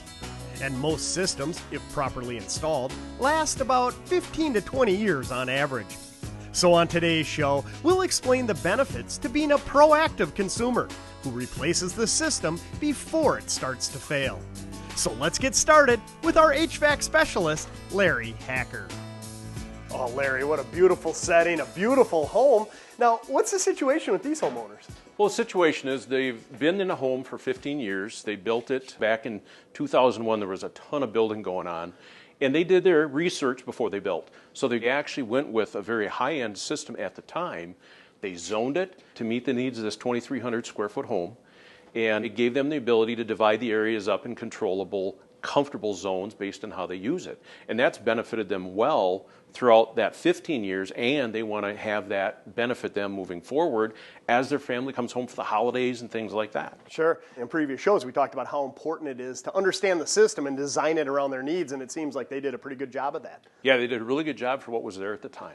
Now, as I look at it, it's in remarkably good and clean condition, yet you're saying they need to replace it even though it's operating? Well, it's one of those, it's not a need yet. However, they've made the decision themselves. They're empty nesters now.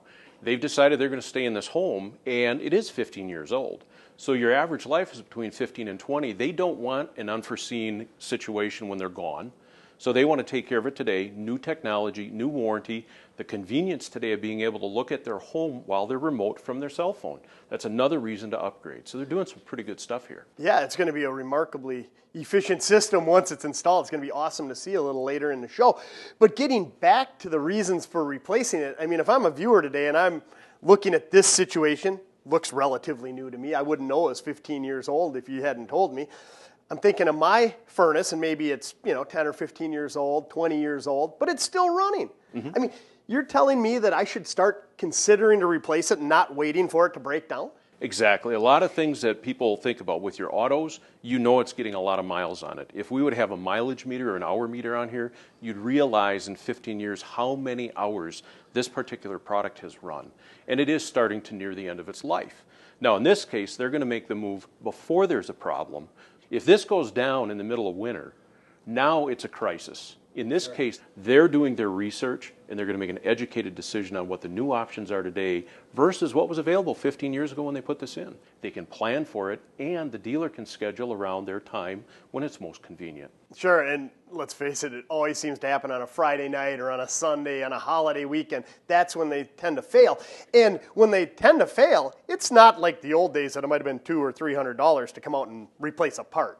Oh, not anymore. Not anymore. Unfortunately, the price of everything has gone up. So you're looking at minimal costs of $250 to $500 for a small item to be necessarily repaired.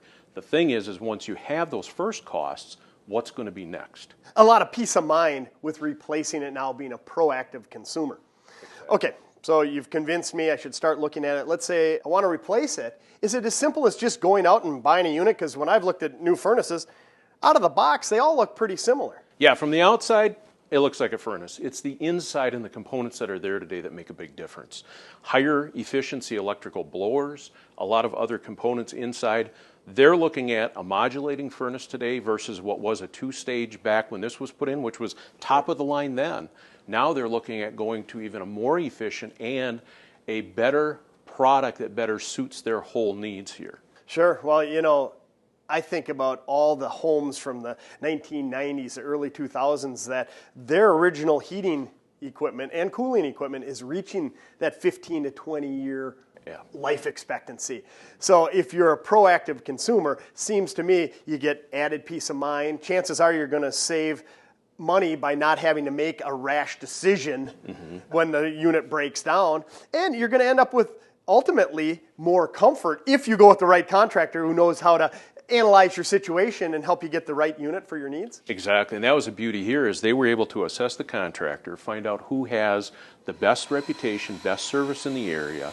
What do they do for staying educated? Now, I represent the distributor, so what we do is we go out and actually train our dealers to be educated on the equipment, the proper install techniques, the proper startup and service, so that they understand the products inside and out to make sure they're operating at peak performance. So to me, it seems like that's very important. Some questions to be asking contractors when you're considering different ones for your situation. How trained are you? Who's doing your training? How long have you been here? Because to me, they're the ones who are going to install it and stand behind the product, right? Absolutely. They're the ones that are going to be on the firing lines when you're in here, and they need to make sure that it's operating correctly. You're buying a very technical piece of equipment that has to operate in the right settings. And it's very critical that they set those things up properly at the beginning and then also do maintenance to make sure that they're sustaining the proper efficiencies throughout the life of the product.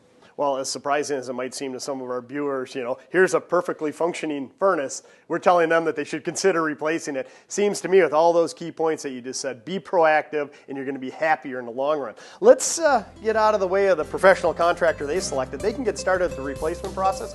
You and I can head upstairs and talk about what to expect in an estimate. Sounds good, Stu.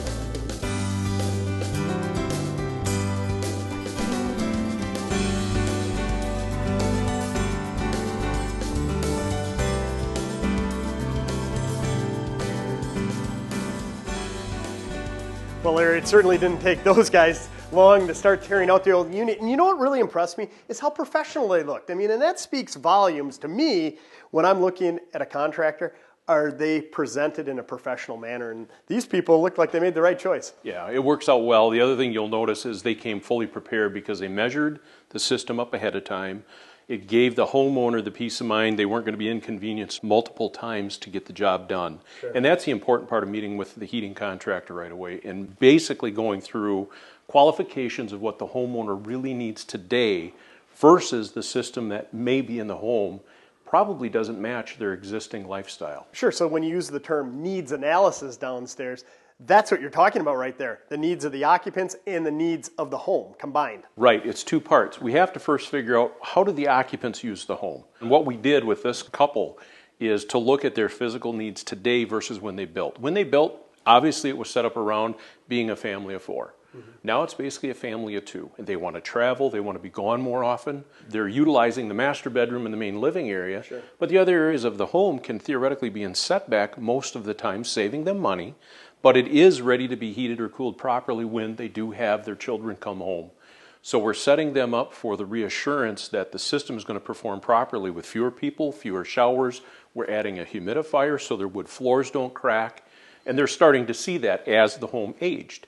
So it's going to be a benefit to them. And then also dust and allergies were talked about. And in turn, we're looking at now putting in a better air cleaning system for them. So it's going to capture and kill so they don't have to worry about that, especially when the grandkids show up, which is obviously their concern today. Sure, and what I find interesting is you can overcome all these challenges with the right system. You don't have to tear open the walls and put new ductwork and everything. As long as you're working with a competent professional contractor and you're with them during the needs analysis, there's no reason you can't get the best system built around your needs. Right. The other thing that we do is we do load calculations, and that's the other aspect of the needs analysis. Unfortunately, what a lot of heating contractors do, they'll come in and match exactly what they had in there before. However, as we own the homes, we'd make changes to them.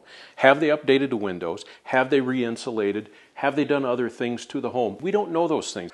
To be able to ask those questions, remeasure, and the other thing we found, many times the system that's currently installed is oversized.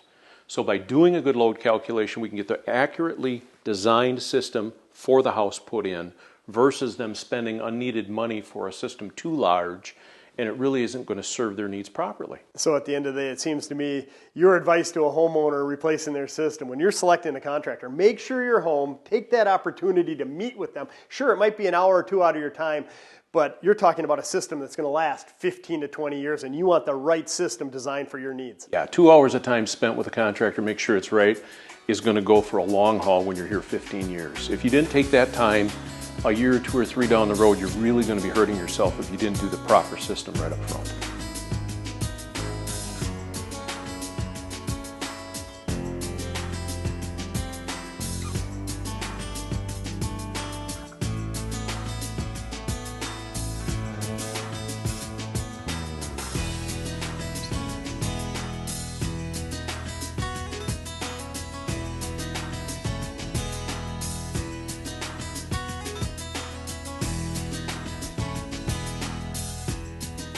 Stay tuned. We'll see what these homeowners selected next when we continue with today's Home Remodeler.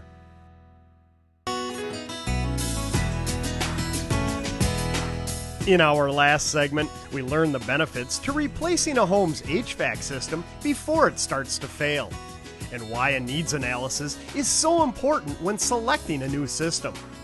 Now let's see what these homeowners selected as we once again catch up with our heating and cooling specialist, Larry Hacker.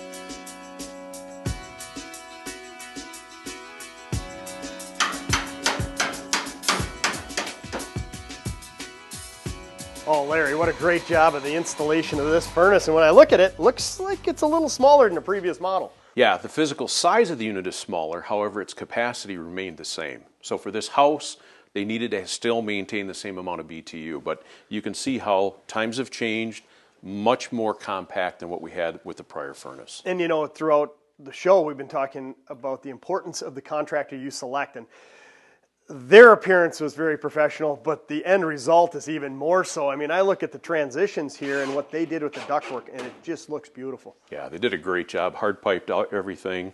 It makes a big difference on the installation. Even a transition over here leading into a new filter. Absolutely, they had to make an adaptation. That filter was a different size than the old media only, and so they, again, customized specifically for the installation, and that's what they did on both sides, on the supply side and the return. Okay, before we get into this unit specifically, let's step back. We talked about how important your contractor is, but equally as important is the selection of the unit and what best fits a homeowner's needs. So let's walk through some of the key factors someone either viewing today's show or just in general going out to look for a new HVAC system should be considering. The big one is that they do talk to the contractor up front, because the homeowner needs to get educated on what's available, and the contractor needs to understand what's important to the homeowner, the different things that they're going to run into, whether it's indoor air quality, humidification, dehumidification, and then from there the overall economics of what today's systems can do versus even the 15-year-old product that we took out of here. Sure, I know in some recent shows that you and I have done,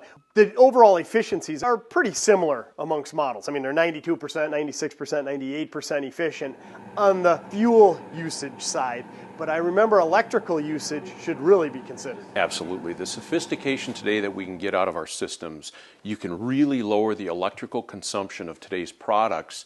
And with this zone system they did here, they can have airflow only going to the rooms that they want, and in turn it's going to save them electrically rather than blowing air like the old furnace did to the entire house. Are you really saving that much? I mean, does a furnace or a heating system use that much electricity? They do. In the long run, they want clean air, so they're going to be running the fan continuous, and now what we're going to do is be filtering the air specifically for the rooms they're occupying.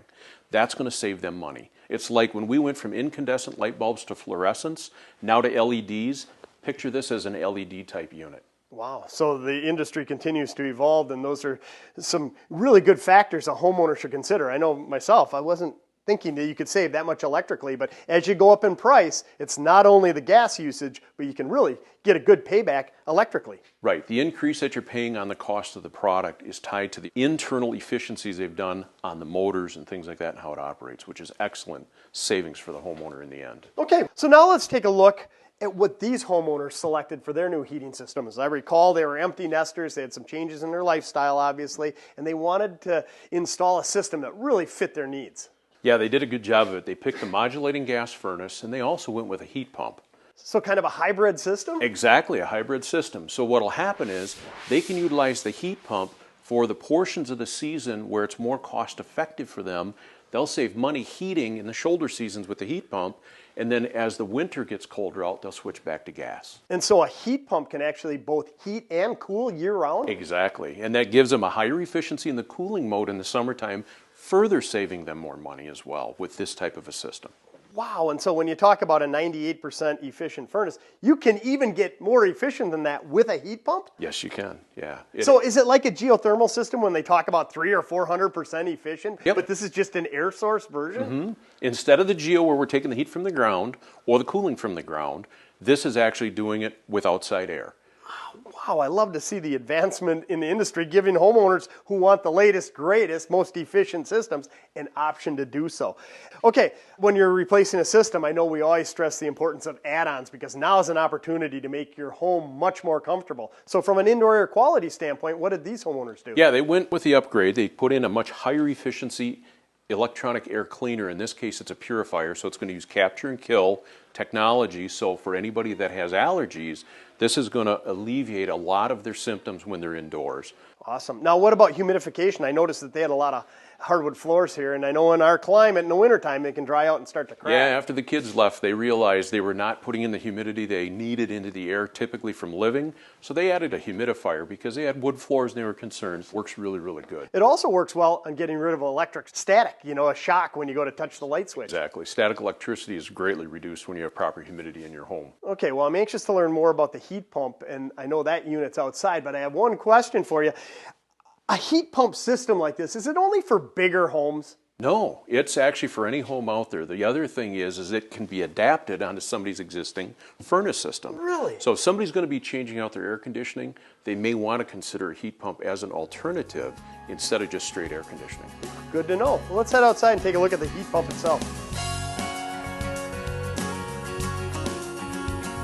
Here's the heat pump, Stu, that we talked about. You know, Larry, a heat pump doesn't look all that much different than a traditional condensing unit on an air conditioning system. Yeah, it looks an awful lot alike. The difference is, though, it can provide the cooling in the summer and it provides the heating in the winter. So it reverses the modes and therefore it's called a heat pump. And I find it amazing that in the cold winter months, that this can still heat the home. There's still heat in 20-degree air. There is. There's still heat available. The other thing, it's a very similar concept to what we have with geothermal, but we're doing the extraction from the air. Are these pretty cost-effective units for a homeowner looking to buy one? They're very cost-effective because then also, not just on the heating side it's going to save you money, they're much higher efficient on the cooling side, so in the summer it's going to save even further. And this is a new 5-stage version from what has been typical, which is single or 2-stage in the past. So if I'm a homeowner out there and considering a heat pump, definitely ask for the new 5-stage model because it's the latest, greatest technology. And to me, what I've learned is a heat pump, an air source heat pump, is a great option for someone who wants all the benefits of heat pump technology, but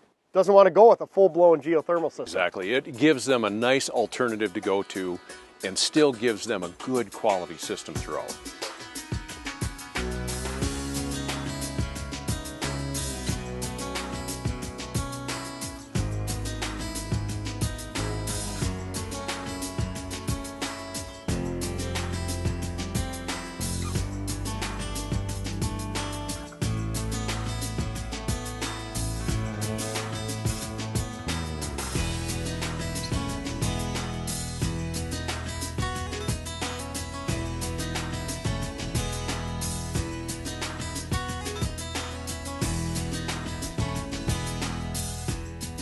Stick around. We'll see how to heat and cool sunrooms and other challenging areas when we continue with today's Home Remodeler.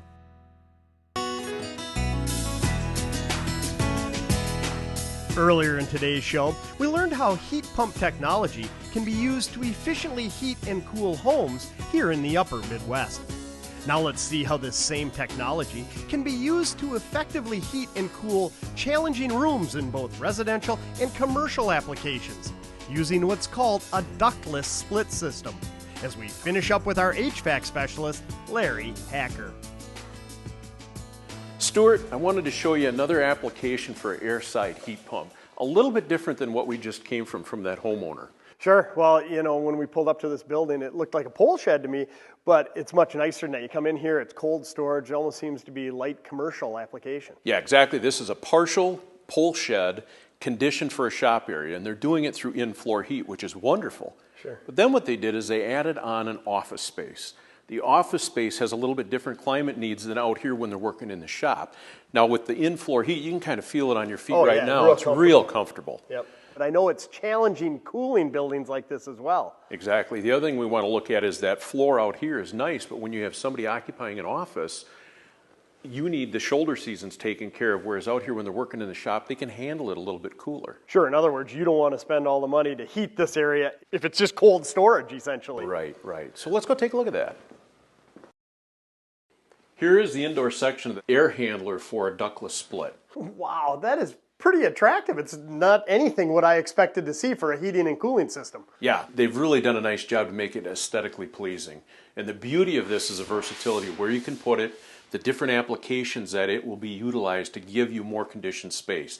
In here, it's an office. They had the choice to be able to maybe go baseboard with a window unit for the cooling side, and instead what they did is they did in-floor heating, and they put a heat pump version of this in so they can take care of the shoulder seasons, and if they need to add a little bit of heat in the wintertime, even if the floor may not be keeping up, this will take care of it and bring it up the rest of the temperature to, again, make them comfortable in here versus the shop section we were looking at, which they like it cooler.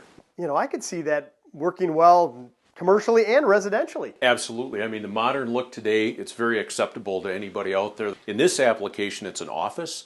They were very limited with what they could do for baseboard, that type of thing, and or if they wanted some type of cooling through the wall unit.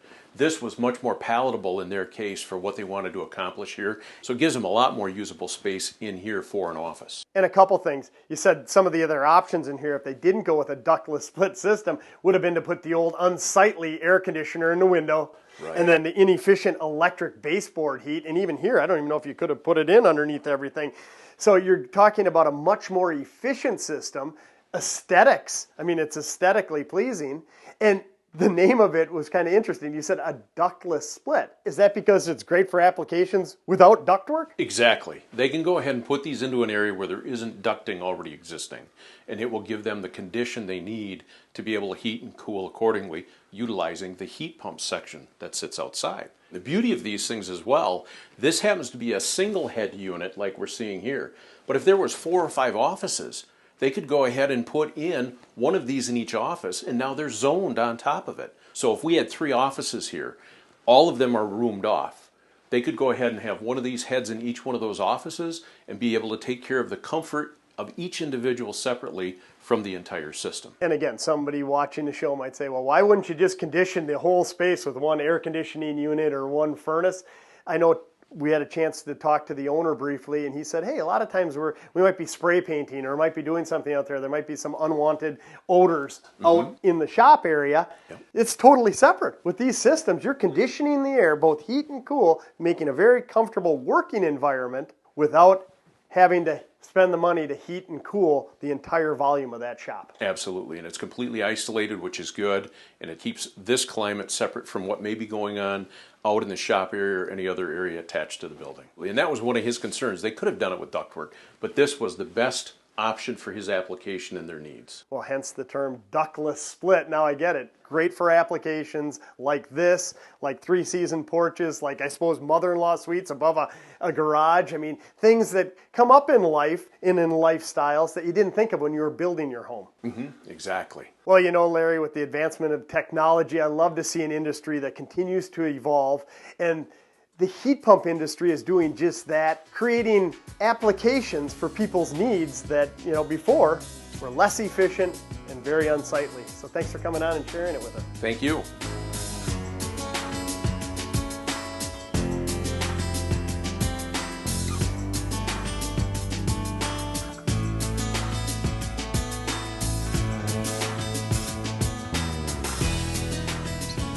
Well, we're all out of time for this week's show. Sure hope you enjoyed it. We'll see you again next time on Today's Home Remodeler.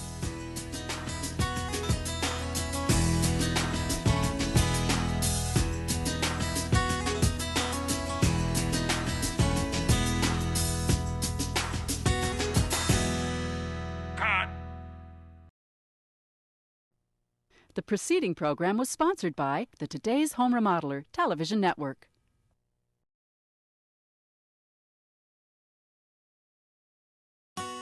The following program is sponsored by the Today's Home Remodeler television network.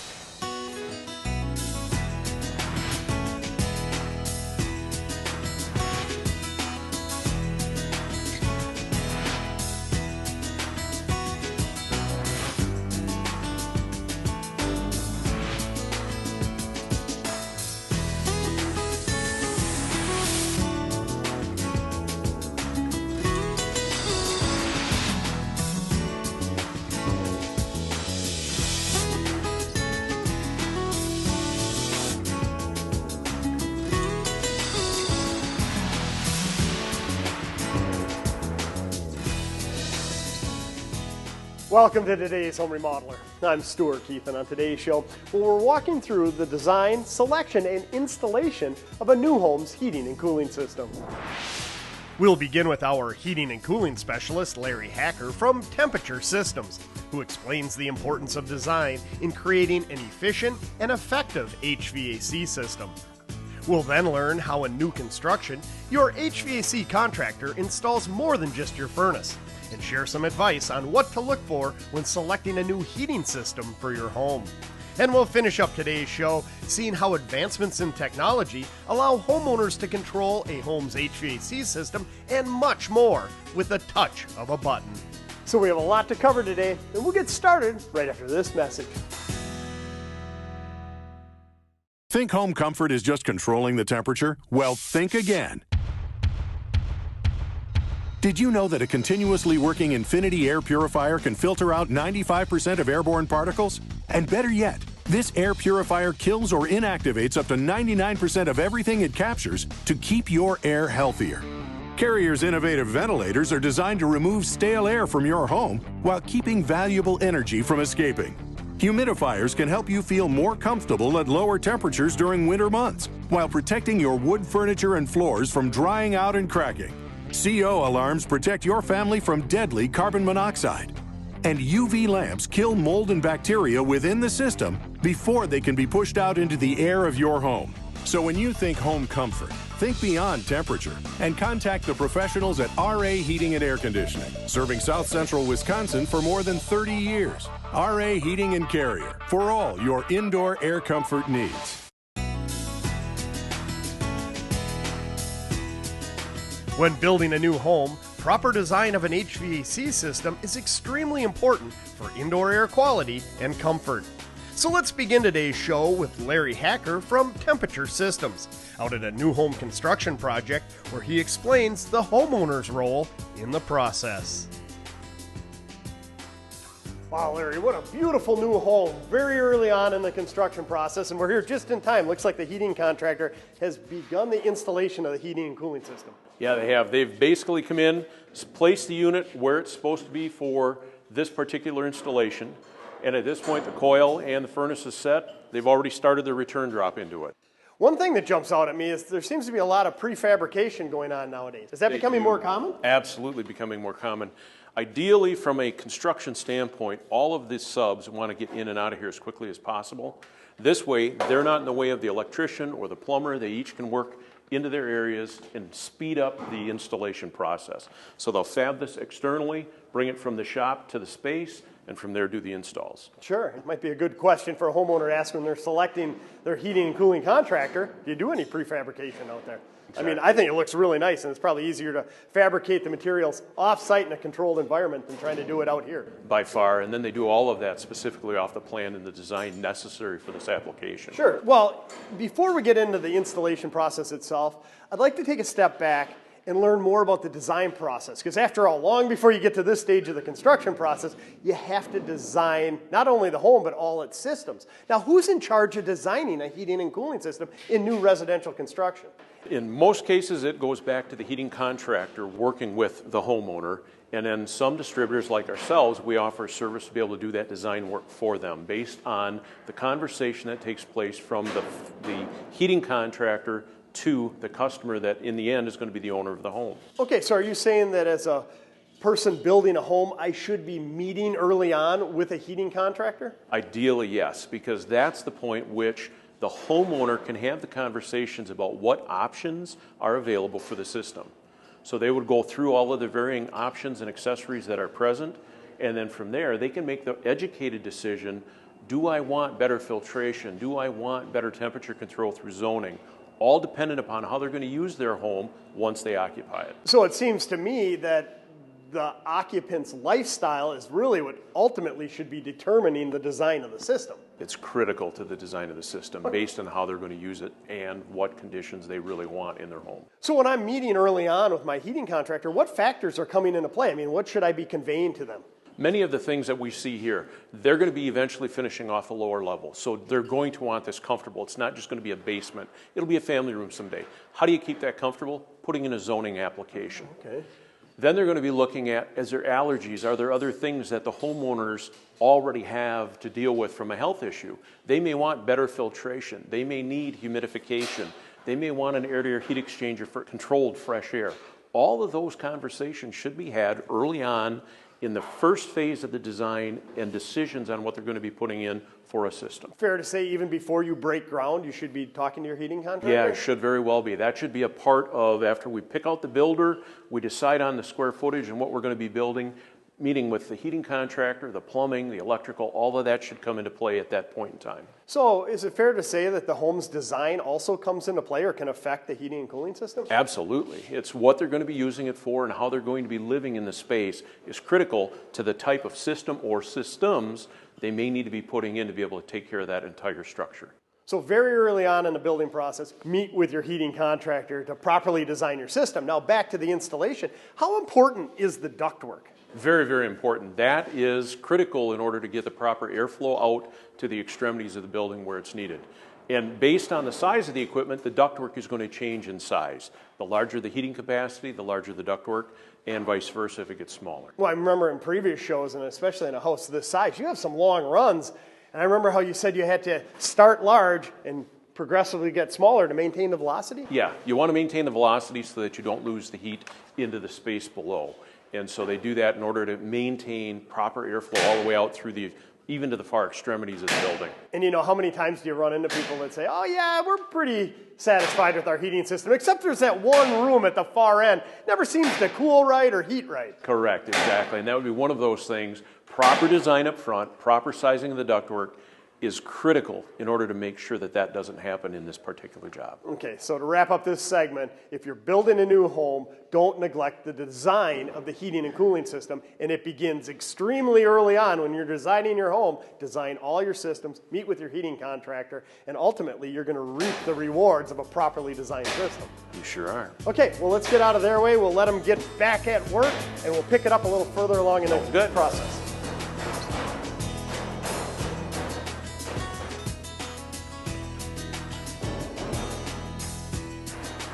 Stick around. We'll discuss what factors should be considered when selecting a new furnace next, when we continue with today's Home Remodeler.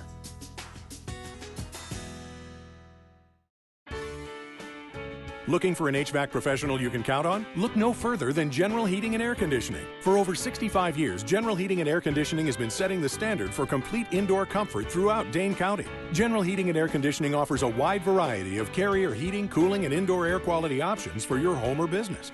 And their fully equipped mobile fabrication shop is a remarkable time-saving tool that helps them accomplish their goal of replacing your furnace or air conditioning system in a single working day. And when it comes to service, General Heating and Air Conditioning is second to none. Their well-trained technicians serve a 5-year apprenticeship, wear company uniforms, and are EPA certified to handle refrigerant in a legal and safe manner for the ultimate in peace of mind. They also service most major brands, which means when your existing system is in need of a tune-up or repair, you can count on General Heating and Air Conditioning to get it operating at its peak efficiency. So when you think heating and cooling, think Carrier and General Heating and Air Conditioning for all your indoor air comfort needs.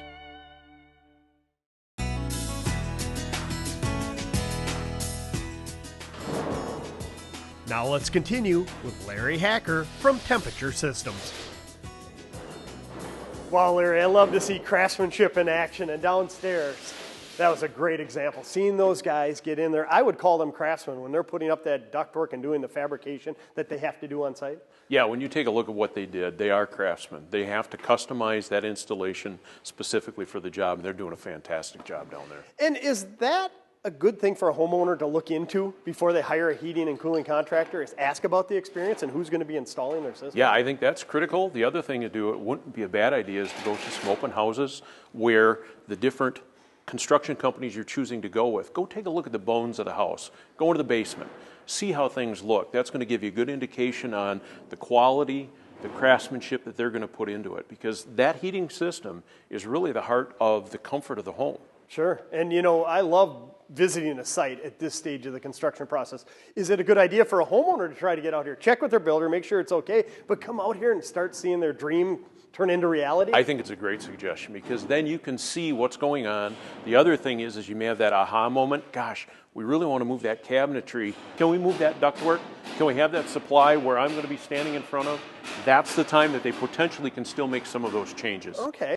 Now, we're always downstairs talking about furnaces, furnace installation, but the heating contractor really is involved throughout the house, aren't they? Yes, they are. There's a lot more to it than just the ductwork downstairs. So over here I see that there are some supplies coming up. Now, why are supplies always seem to be near windows? You want to put them at the source of your greatest loss, which is your glass load. So they put the heat here. They also then, obviously cooling in the summertime to be able to take care of that convection and radiation that comes in through the windows and the heat loss. And again, if you're a homeowner and you come out on site, what you just said, you might be able to move those supplies if you're early enough in the process if something changed. And hey, we're going to be putting something here, we don't want to block that supply. Absolutely, yeah. Another important component when it comes to heating and cooling are the return airs, right? They sure are, both from the heating side and the cooling side. We want to be able to take the air from the place where we're trying to condition the best. In other words, in the summertime, we're pulling that hot air off the ceiling because we're cooling the home. Sure. In the wintertime, we want to pull that cold air off the floor because we're heating the home. So it's very important that we have those, and then it is the homeowner's responsibility, spring and fall, to make those adjustments, to be able to open or close that lower return to be able to make sure that their system performs correctly. Sure, and I know that returns are in most rooms in the house, but there are some that you don't have returns, like you typically don't see them in a bathroom. Right, you don't see them in a bathroom. A lot of times you won't see them actually in the kitchen either, just because of the cooking fumes and things like that. Now, up on the main level, anything else a heating contractor is responsible for? Yeah, the heating contractor, when we talk about it, ventilation is kind of in the middle of their name, HVAC. So they will usually be involved in venting the bath fans that would be going into the bathrooms. They generally will vent the dryer vent.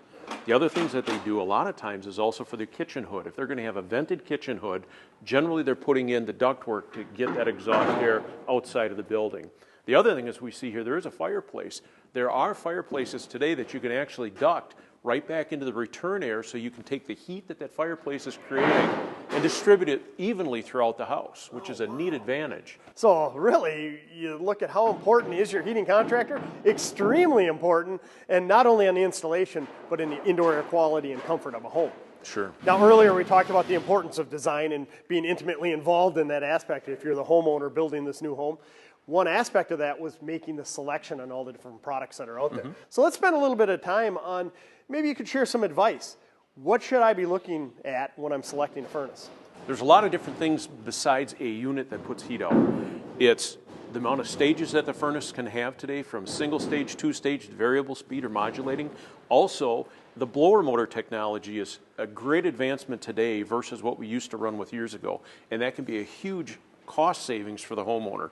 In the case of this particular home, they're going to be running their fan continuously. That way they can have proper filtration throughout the year. They can clean the particles out of the air as it operates. The big thing, though, is that electric motor on that furnace today is going to be very, very electrically efficient. It's going to save them a considerable amount of money now versus the old technology, which was straight AC. So you're telling me there's really that much money to be saved by upgrading the blower motor in a furnace? Yeah, there's considerable money to be saved in that. Generally, you can save between $300 to $400 a year in annual electrical savings if you're running that blower continuous, and you really want to anyway, because it helps even the temperature out throughout the whole space. So at several $100s a year that you can save, there's probably a great payback. It probably doesn't cost that much more to upgrade the furnace at the beginning. Right, yeah, you're looking at a very, very short payback to go from an AC motor up to an ECM motor. And you're not saying that you can't run your old furnace continuously and increase the indoor air quality of your home. It's just going to cost you a lot more if you don't have an upgraded ECM motor. Absolutely, it's going to cost you more that way. Okay, so look for the latest, greatest ECM DC drive motor. Mm-hmm. Don't worry too much about gas efficiencies anymore because they're all above 90%? Right, they're running between 92 to 98.5% efficient today. So your gas side is pretty standard there. The beauty of it is those your staging options that we have today, which is going to increase your comfort level. You think of when we cook, you're not cooking on off, you're cooking variable heat. Sure. You're doing the same thing through the furnaces today to match the output of the furnace to the load of the house. Oh, awesome. Okay, what about add-ons? I mean, what should a homeowner be considering at this stage? Well, at this stage, there's many things that they can look at. Upgrade to the air cleaner, as we talked a little bit earlier downstairs, so you can do capture and kill technology today. If I have allergies or anything like that, it does a much better job. Add humidification. They're going to have a fireplace in this case. They're potentially going to dry the air out by running that. And in turn, you want to add humidity back in again to maintain comfort. And you can bring in air-to-air heat exchangers today to have controlled ventilation, so I can have the fresh air being introduced when I'm occupying the space and when I need it. So it does a great job that way as well. Well, and all these different add-ons and the furnace selection, I mean, we're talking about indoor air comfort here, indoor air quality. You think about how many hours a day in your lifetime you're going to spend in your dream home. Why not do it right from the get-go? Is it fair to say you get your best value doing this all at this stage? Absolutely. You get your best value up front at this point versus having to have them come back in, dismantle what they've already built to accommodate another item into that system. Stick around. We'll see what these homeowners ultimately selected next when we continue with today's Home Remodeler. Whether your furnace stops running or your air conditioning system needs to be upgraded, you can count on RA Heating and Air Conditioning to provide the service and equipment you need to be comfortable again. As a certified woman-owned business with more than 30 years of experience in heating, cooling, and ventilation, RA Heating and Air Conditioning carries the full line of top-quality equipment from Carrier. From products as simple as ventilators and humidifiers to complete forced air and heating and air conditioning systems to ultra-efficient geothermal heating solutions for your home or commercial building, they're committed to providing you the best products and service. And be sure to ask about their residential value and commercial care programs, in which their certified technicians can keep your system running at its peak efficiency through routine off-season maintenance at discounted rates. So when you think heating and air conditioning, think RA Heating and Carrier for all your indoor air comfort needs.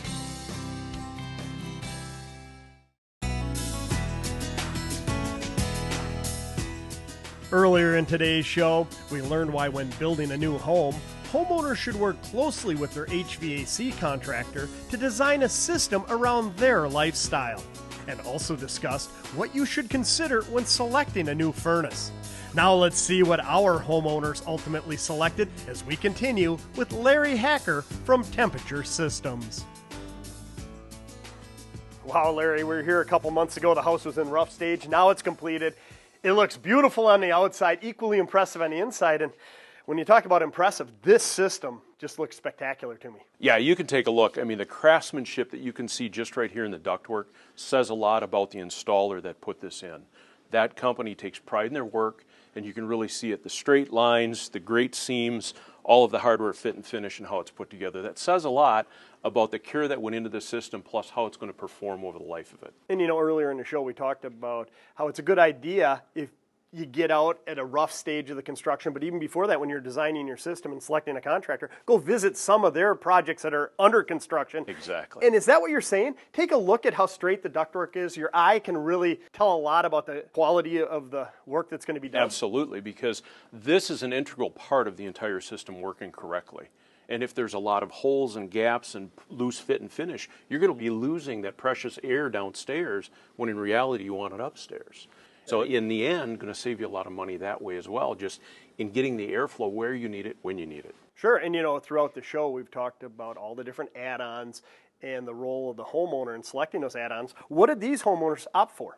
You know, they opted for quite a bit, which is nice to see. They're going to have a very comfortable home for the life that they're here. They selected the modulating furnace, which modulates the airflow and the heat capacity as it matches what our outdoor weather conditions are.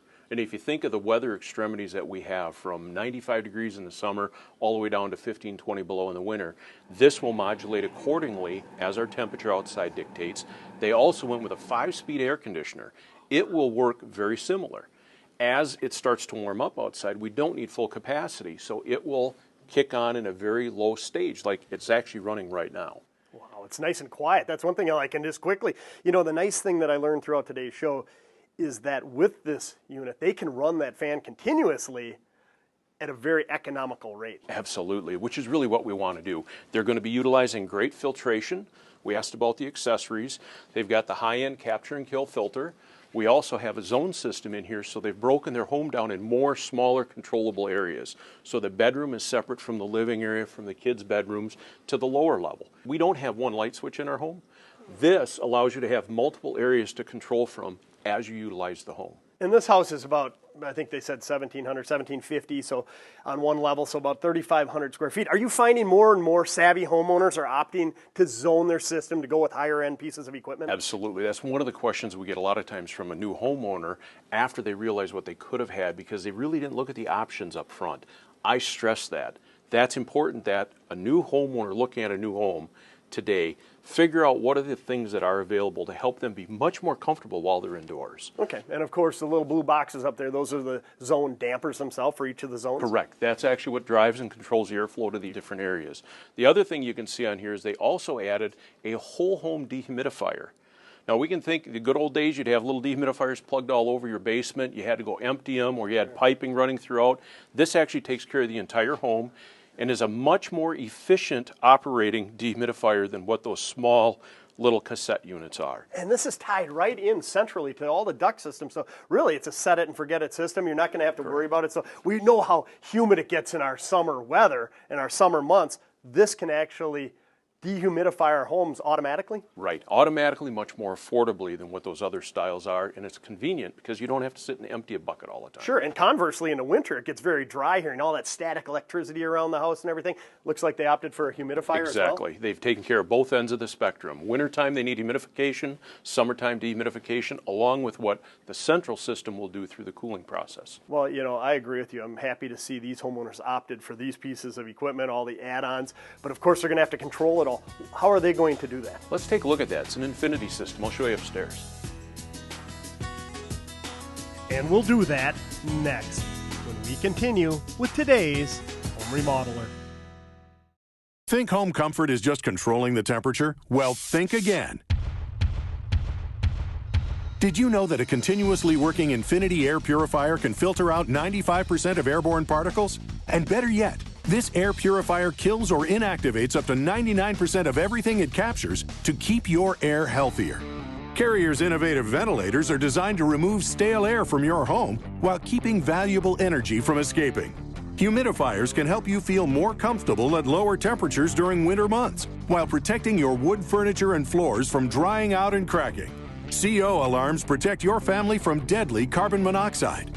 And UV lamps kill mold and bacteria within the system before they can be pushed out into the air of your home. So when you think home comfort, think beyond temperature and contact the professionals at General Heating and Air Conditioning, serving the greater Dane County area for over 65 years. General and Carrier for all your indoor air comfort needs. Now let's see how the latest technology can control your furnace and a whole lot more as we finish up today's show with Larry Hacker from Temperature Systems. What they actually have here is the infinity control system. We can see the wall control here. It's showing us the living room right now at 74 degrees. A double press is going to open up so you can actually see the 4 different zones we described downstairs already. So in this case, let's look at the living room. It shows you it's set to 74. So if I get home, I'm a little warm, a simple decrease of a couple degrees, couple clicks, it's going to now start to drive cooling to cool the space down. How long will it stay at that setting? It'll stay like this until the next cycle. However, as we are new homeowners, we're going to learn what we like, and then we can come in conveniently and actually preset this for what we realize the temperatures we enjoy is what we want it to work on. So you can control the system and really design it to run around your lifestyle at different times of the day? Absolutely. They can come in here and recustomize it based on their lifestyle, how they're using the home, specific for each zone. The other things that you can get into is vacation schedules. You can actually even watch energy tracking, so you can see what type of energy usage we've had throughout the month. In this case, it's already in July, $34 it's cost us. That type of information is available. Boy, is that awesome. And then back here, didn't I actually see a little weather icon as well? Absolutely. So you've got the weather at your fingertips for the next 5 days for here. And, you know, a lot of times people think, why? It's going to help you understand. Today it's going to be raining. And at that point, it's important to know, how do I need to dress the kids? What do I need to prepare for? It's at your fingertips for the homeowner. Okay, this obviously controls the furnace and air conditioner. What about all the different add-ons? Are they controlled here as well? Yeah, absolutely. It also controls your dehumidification as well as humidification. It'll also indicate to the homeowner when the filter needs to be replaced, when they have to put a new humidifier pad in. The type of maintenance that the homeowner can do is going to be depicted here and show them the time and the proper intervals to do that. And it's all controlled right here by just a few touches of the button. From here, as well as conveniently, it can be done through an app on your phone. So you can do it local or when you're remote. Oh, I love to see advancements in technology. And speaking of advancements, these homeowners actually took it one step further with that new core technology. Yeah, they did. Let's take a look at that. This is the core home automation technology. And what we can see here is a variety of things. This takes our HVAC control system one step further. It allows us to automate different things within our home. So this is the central panel that we would initially go to set it up, but then you can add a whole variety of different things. Being able to turn on and off different electrical components, having the security and peace of mind of flood as well as freeze temperature sensors. So let's say you do have a pipe that broke in the basement. This is going to go ahead and signal you have water condition going on. You could even control a valve to turn off your main water supply. And then cameras, and this is where a lot of folks really get interested. They can see what's going on. If they want to make sure that their kids got home safe, they could go online and be able to take a look at their home's camera. And the beautiful thing is all of these things can be added and customized as your need grows. And it doesn't have to be tied into our system. It's an independent core home automation system is what this entails, and it ties into Infinity if they put an Infinity system in. Boy, you know, I just love to see all this, and I like that it's an a la carte system, and as I understand it, there's no monthly service fee for any of this. Once you buy it, it's yours, you buy it. You can add on as your lifestyle changes. Absolutely. The other nice thing is you like this here. What if you have a second home? You can have peace of mind while you're at your house. What's going on at my second home? All of these things can be tied in and interfaced. It can also be retrofitted into my existing home? Absolutely. On a retrofit basis, it works great. These are very, very easy to plug and play, and they're wireless back to the control and to the system, so you're in great shape that way. Well, I know from visiting their website that this is just the tip of the iceberg. There's so many different components out there. And their website I found to be very user-friendly and a lot of good instructional videos. Yeah, it's very user-friendly. It's all-encompassing. It has all the how-tos in there to be able to understand what are your opportunities to apply these. And the beauty is, as our imagination grows, there's more and more things becoming available for us to be able to add on to automate even further what things are going on within our house. Well, you know, Larry, on today's show, we've covered an awful lot of ground, and what I've learned is it starts extremely early on in the design process. You want to meet with your HVAC contractor and learn about all the different latest, greatest technologies that you can incorporate into your home, so at the end of the day, you ultimately end up with the most comfortable home designed and controlled around your lifestyle. Thanks a lot for sharing it all with us. Thank you.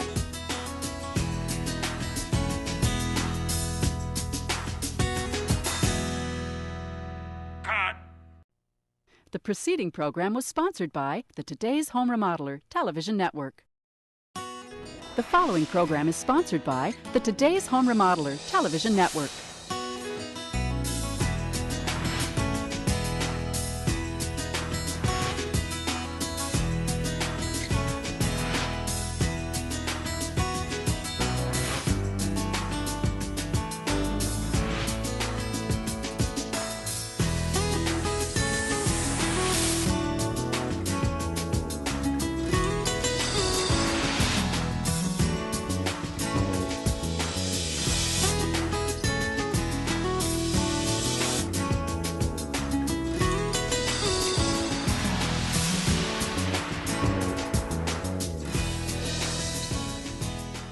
Welcome to Today's Home Remodeler. I'm Stuart Keith, and on today's show, well, we're looking at owning and maintaining a heating and cooling system. So let's get started with our heating and cooling specialist, Larry Hacker from Temperature Systems. Well, Larry, what a beautiful early autumn day and a very attractive subdivision. What brings us out here today? Yeah, it's gorgeous here. This is a fairly new subdivision, and what we're going to be looking at today is a home that's been here 2 years now. And when we think of a new house, we're out here to actually look at the heating and cooling system and what needs to be done for normal maintenance, as well as what should be done from a professional standpoint. In a new subdivision, there's all kinds of dust and dirt and debris during the construction process, not necessarily for the house we're looking at, but what's been going on around this home all of those years. And so we're going to look at the cleaning that needs to be done to the outdoor unit. We're going to look at the things that need to be done on the indoor by a professional, but then also let's refresh what really should a homeowner be doing to make sure that their system's performing properly? Well, that's awesome. And I find it very interesting because when you think about home ownership, a lot of people, obviously, beautiful home like this, you take pride in it and you think about, yeah, I need to maintain it. Well, a lot of people think about maintaining their yard. You got to mow the lawn, you got to sweep the sidewalks, you got to keep everything clean. But what you're saying is it goes deeper than that. Part of home ownership is maintaining the mechanical systems inside, including the HVAC system. Absolutely. You know, you pay good money for a high efficiency system. You don't want to see that efficiency declines because you didn't maintain it. And usually you see the homeowners, the first time they think about it is when it's broke. We want to be able to give them good service, good operation all of the time without ever having any issues in the future where you're going to come home to a cold house or a hot house, depending on whether it's summer or winter. Well, like so many things, preventative maintenance is the key to long-lasting indoor air quality, that's for sure, and comfort, and that's what it's all about. So let's head inside and take a look at some things that the homeowner can do first. Sounds good.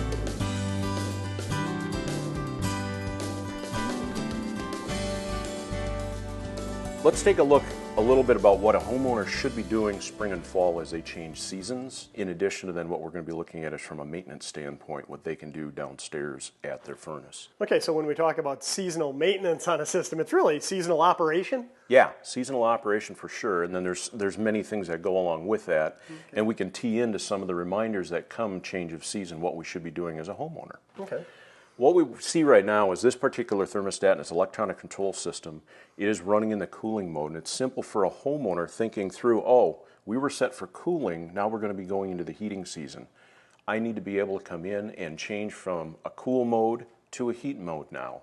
At that point in time, the homeowner should put in the programming they need, if it's not already retained in the device, for what they're going to want their temperatures during the wintertime. And that's very simple for them to do.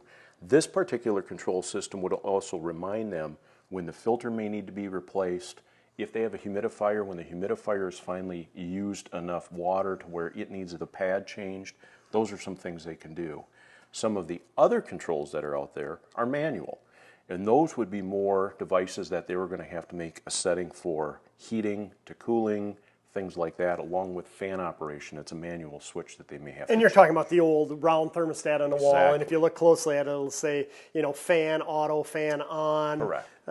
Heat, cool. Just make sure that it's switched that way before the particular season, whether you're coming out of summer and fall, switching on to heat, or in late winter, early spring, you're switching it over to cool when we're going to get into the air conditioning needs. Yep, exactly. You know, one thing I noticed when you hit on this, on the programmable thermostat, it said cool, auto, fan only, and then off altogether. The fan only, I know from previous shows, you said it's a good idea with modern technology.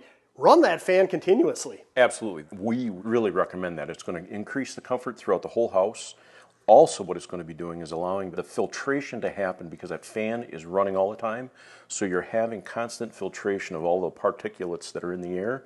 And it's going to make the house cleaner. It's going to be better for the occupants, so they're not breathing as much dust, pollen, those kinds of things. So it's a great, great reminder there as well. So thanks for pointing that out. Okay, and since we're talking, you know, seasonal maintenance, seasonal operation of the entire system, what about high and low returns? Yeah, high and low returns are the other one. We need to change those spring and fall. Basically, in the winter, you want to take the colder off the floor. So at that point, we would open the low returns. In the spring, we shut those so that we take the warm air off the ceiling, and that allows our operation of the system to react quicker and actually save the homeowner money, and it allows them to be more comfortable through doing those things. So those are two key points. Another one that we like to recommend is if you do have battery-operated smoke detectors, carbon monoxide detectors, it's always a good idea to either do them in the spring or in the fall, but check or change those batteries if they're still battery powered. It almost sounds like a good idea to just have a mental checklist or even put one on your fridge that says, hey, coming out of winter into summer, do these 5 things. Right. Coming out of summer into fall and winter when the heating season's coming in, you know, do just what we had said, not only the filters and high and low returns, but I love your point on the smoke detectors and the carbon monoxide sensors as well. Yep, I mean, those are in there for us for life safety. We need those things. We have them in there for a reason. We need to make sure that they're going to operate.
Well, Larry, you know, I have to be honest with you. When we walked downstairs early this morning before the technician arrived, I took one look at this furnace and said, it's brand new. You said outside it's a 2-year-old home. You're telling me that as a homeowner, even with a 2-year-old furnace, I should have a professional come out on an annual basis and clean and check it? Ideally, yes, you should.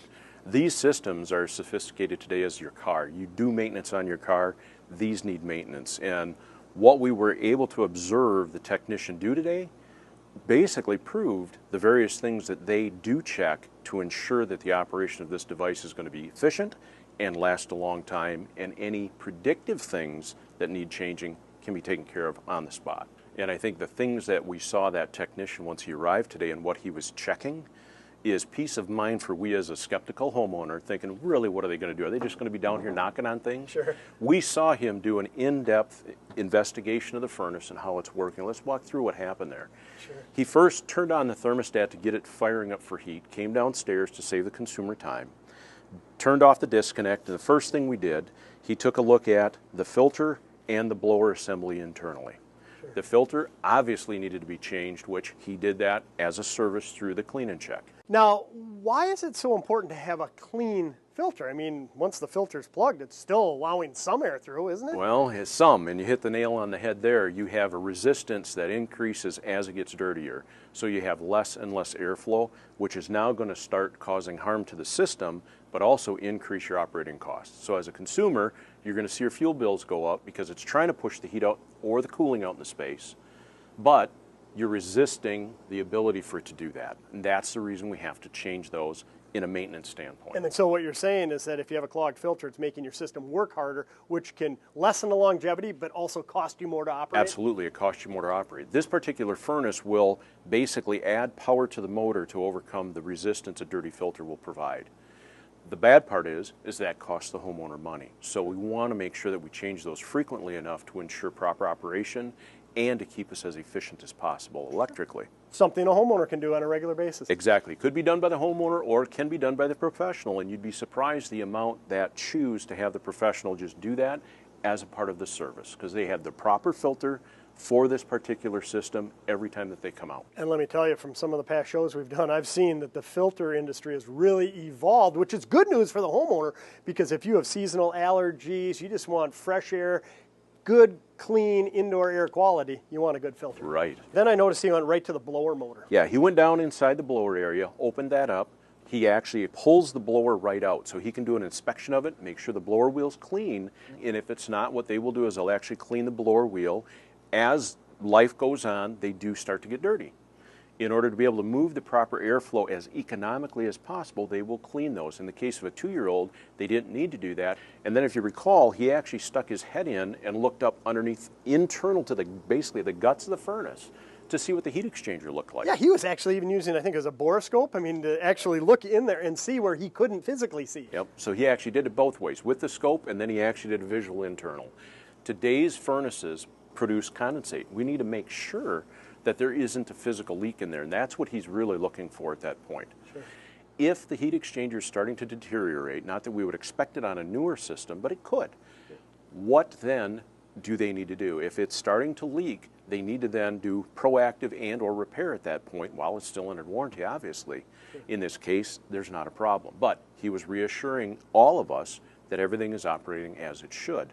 From there, he put the blower back in, and then we started working on the upper section. And before he put that in, I remember he actually spun the wheel itself, the barrel fan that's in there. And that was a way to look at it to make sure that the fins are clean. Also, if there's any wobble, also he's listening, is there a bearing issue going on? What would that mean? The motor is going to start to fail. Another thing that they look at, and we saw a little bit later on in his diagnosis, was he did a current draw of what the electrical usage is of the system when it's back in operation. Sure. If the motor's not performing correctly, you're going to start to see a higher draw. That's an indicator to him, again, proactively, what's going on here, so you don't come home as a homeowner to a cold house or a frozen house. Sounds like you're trying to avoid a service call down the road. While you have him here, it's much more cost effective to repair anything proactively than it is down the road if it fails. Correct. The other things that he took a look at while he was under the cover, so to speak, is he took a look at the hot surface igniter. He did a measurement on that to determine its level of wear and tear. As they age, the resistance goes up. There's a certain number once it gets to, he knows if we let it go longer, eventually that's going to fail. Let's get that changed out now while it's a very inexpensive repair. It's not an emergency call on a night or a weekend or a holiday. It's going to be one of those proactively he took care of. There's also an ignition sensor that he proactively cleaned. So he removed that, cleaned it off, and put it back in before he test fired the system up. And what that's going to ensure is once the ignition lights, that proves that everything is burning correctly, and then the system will continue to operate as it should. Sure. Another thing that I noticed, it took quite a bit of time for him to remove a plate so he could stick the borescope back in, and it looked like he was looking at something up here. Yeah, the other thing that he did is he opened up an access hole to be able to see into the underside of the evaporator coil or our cooling coil. And he's looking for very similar things as we did in the lower section. Are there any evidences of leaks? Also, is it dirty? If it's dirty, in this case it wasn't, if it was, he would have to open that up and clean that coil. So they actually use a fluid to be able to clean the debris off of that. Again, we want to keep these as clean as possible to give the homeowner the best efficiency possible. That's the whole intent of this, and it increases the length and the longevity of the system operating correctly. Sure. The other thing, electrically, he checked all of the plug connections, and there's a condensate trap internal to the furnace. That is a maintenance item for him to take out physically. He went to the sink and cleaned it, brought it back down and put it back in. And what that's going to catch, you know how many bugs we get on the outside in the fall, the box elder bugs and all of those lovely little Asian beetles. Sometimes they'll come in through the PVC and get inside the furnace. They get washed down into that trap and plug it. Those are the things that they, as a preventative maintenance, will clean to ensure that that's clean for the fall and winter operations. And what's the big deal if it gets plugged? Well, if it gets plugged, now you have water backing up. Now the furnace won't operate correctly and it'll physically shut off because we can't drain that moisture away. And again, another service call to have your tech come out. So Exactly. again, now I'm really starting to see the value, regardless of the age of your furnace, the value that comes along with an annual clean and change. Yeah, we think of those things as well, really what's to go wrong, but there are really more and more things today than ever.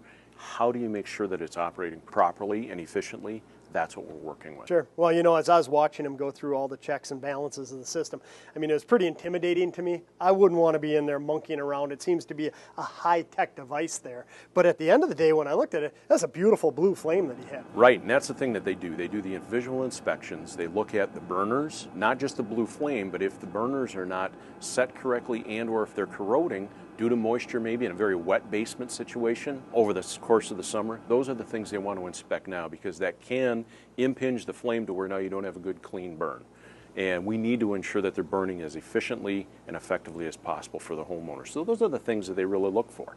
Yeah, now that's on the furnace side of things. Since it was warm enough outside on a fall day, they were also able to do the air conditioning side of the system? Exactly, and so you'll notice we did the heating side first, we warmed the house up, added load to the house so we could properly test the cooling side of the system. So then we made the switch to cooling and the service technician could now properly test everything in that outdoor unit as if it was a hot summer day. Sure, and that was quite a process. Let's go up and recap it. Let's take a look.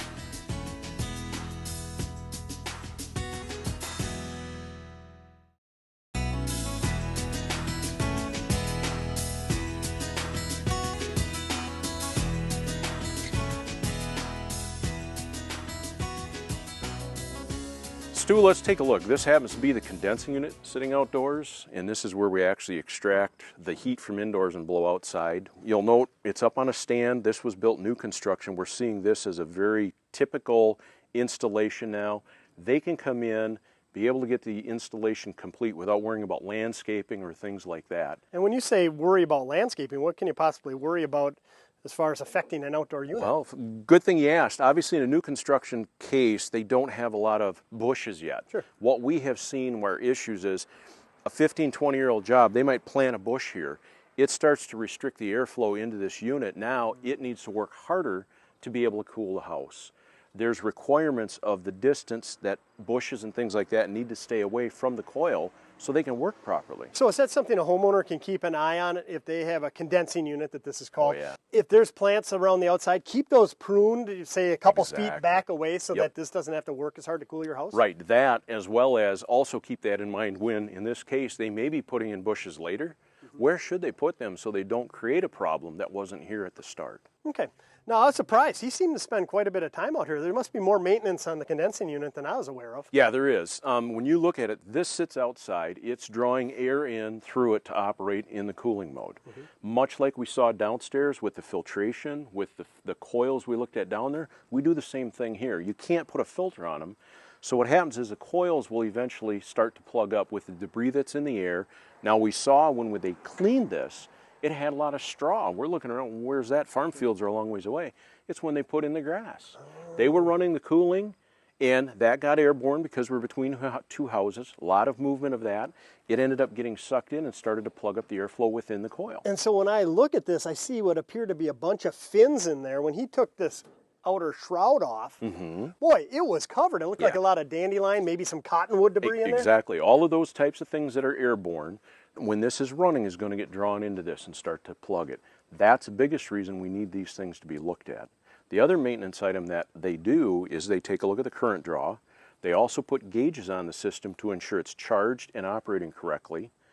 The last thing that they look at is the current draw itself to ensure if there's a contactor in there, is the contactor starting to pit, which is going to give us issues within the unit. They can change that as a maintenance item. They'll do the same thing for the capacitors. Much like we measured on the furnace side to test the life of the hot surface, they do the same thing here for those electrical components. Again, preventative maintenance is the key, and what blew me away was I looked from the outside here, fins don't look too bad. The minute he took this off, it was so thick with debris, and then he used a nice little, it didn't seem like a high pressure hose to clean it all off. No, use a little portable water pack that they can use in case they don't have hoses available. It's less inconvenient for the homeowner, and that way they can come in and clean it.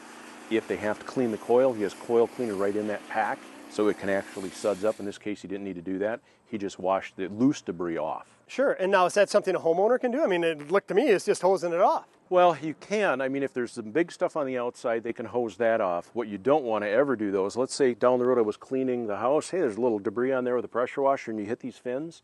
You're going to start to bend those fins, and now you've hurt the system worse than trying to help it.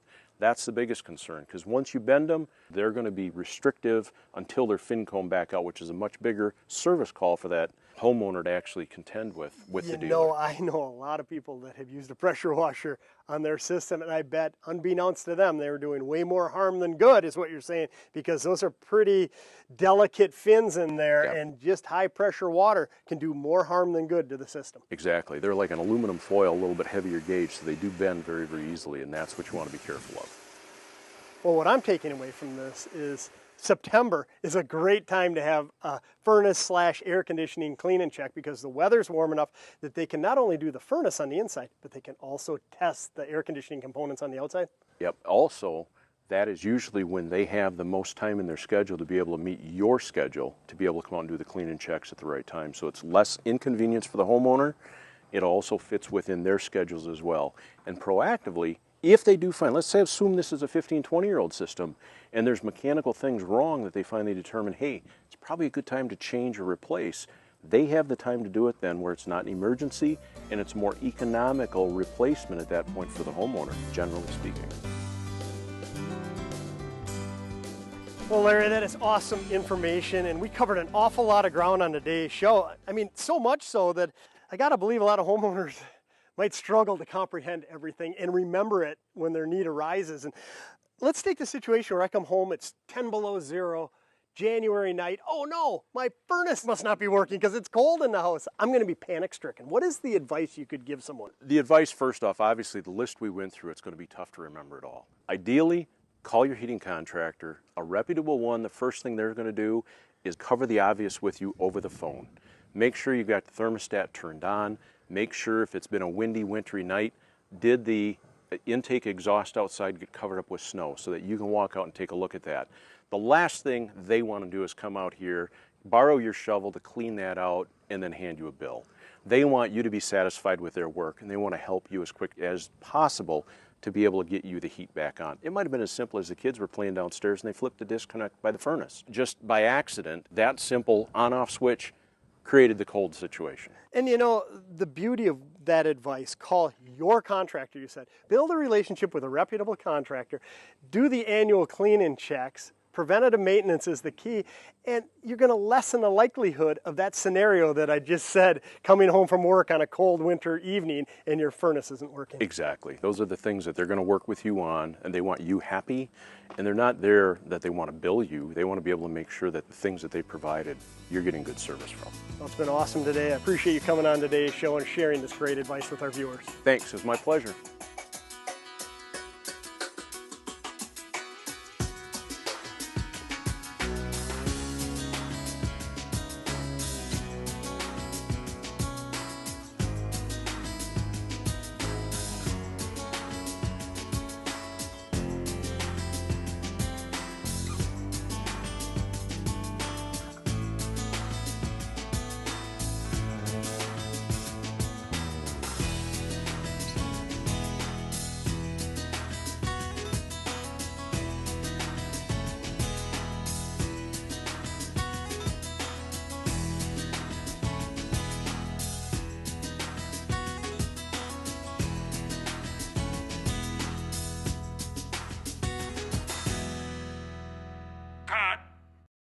The preceding was a sponsored program, furnished by the Today's Home Remodeler television network.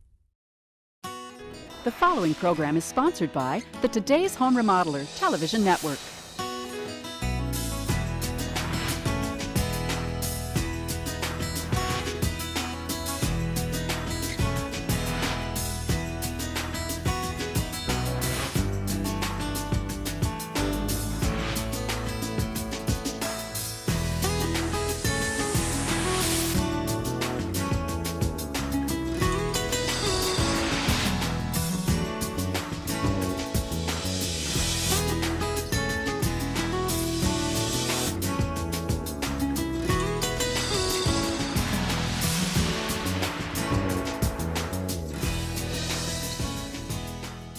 Welcome to Today's Home Remodeler. I'm Stuart Keith, and on today's show, we're visiting a project in which the homeowners are replacing the heating and cooling system on their 20-year-old home. So let's get started with our heating and cooling specialist, Larry Hacker, from Temperature Systems, after this message.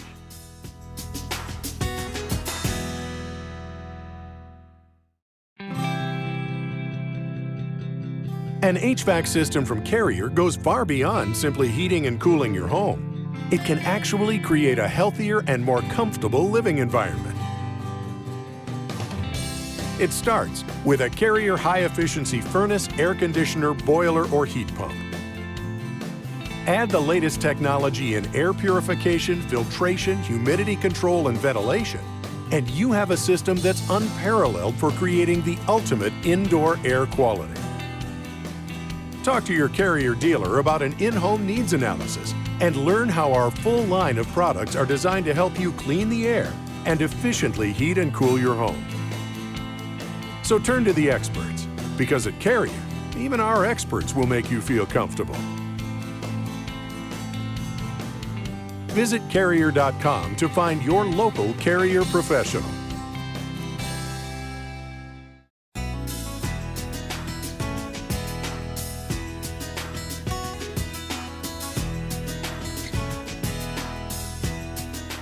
Well, Larry, you've done it again. What a spectacular location right along the river here. What brings us out here today?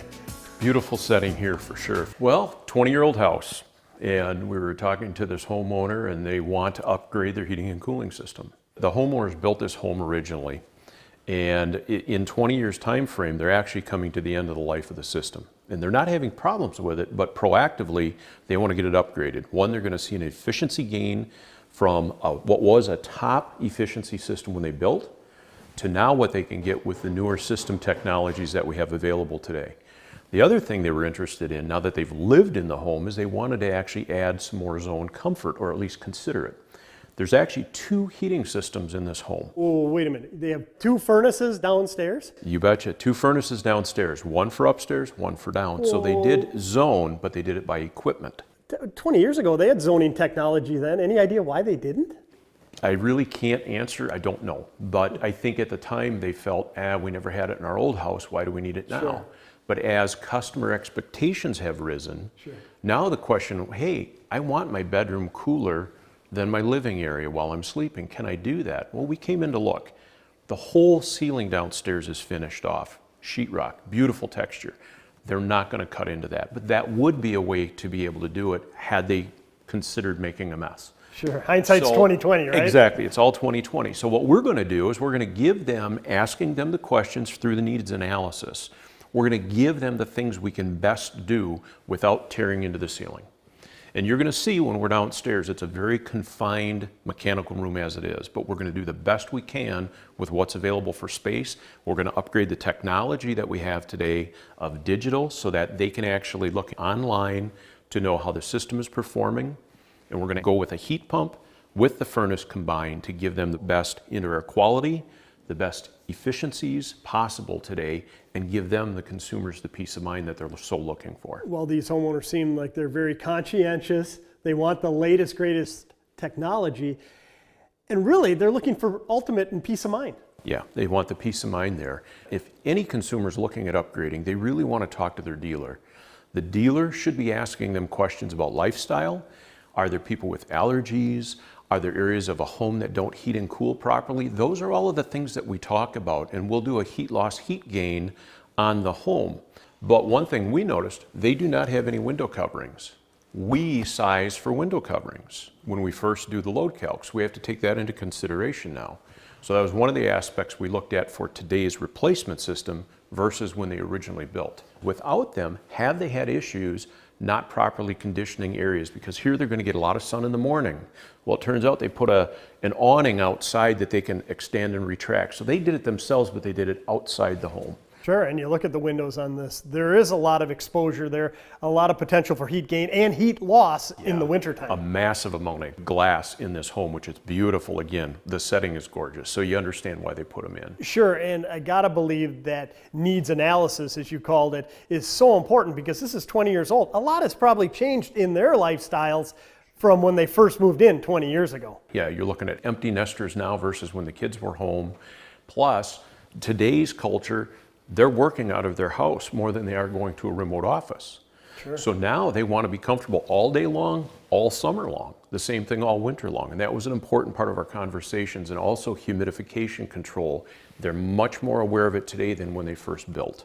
So this system will take care of those needs as well. So this is going to be awesome. We get to walk through this scenario. It's rather unique with two systems, but at the end of the day, we can relate it to other viewers out there, and regardless if they have one system, two systems, three systems, whatever their situation is, there are some key factors to consider when entering the process. And first and foremost, it sounds like communication is the key. Work with a competent, experienced dealer out there that knows what they're doing and has a distributor that can help them with these heat loss, heat gain calculations. Yeah, that's the important part, is to have that two-way communication, because it isn't just putting a furnace in. There are so many things that you can now do with today's equipment that when they built 20 years ago weren't even a concept that we would have, other than some zoning. We can do so much more now with the equipment upgrades that are available today, and that's what we're applying in this home. And when you're replacing a heating and cooling system, it's much more than heating and cooling. Indoor air quality is of the utmost importance, especially now in the pandemic world that we're living in, isn't it? Oh, absolutely. You know, the lifestyles, we're in the home so much more, and you think about it today, we want good, clean air. And the purification system we're putting in downstairs is going to do that for them. It basically has a capture and kill technology to be able to trap the viruses.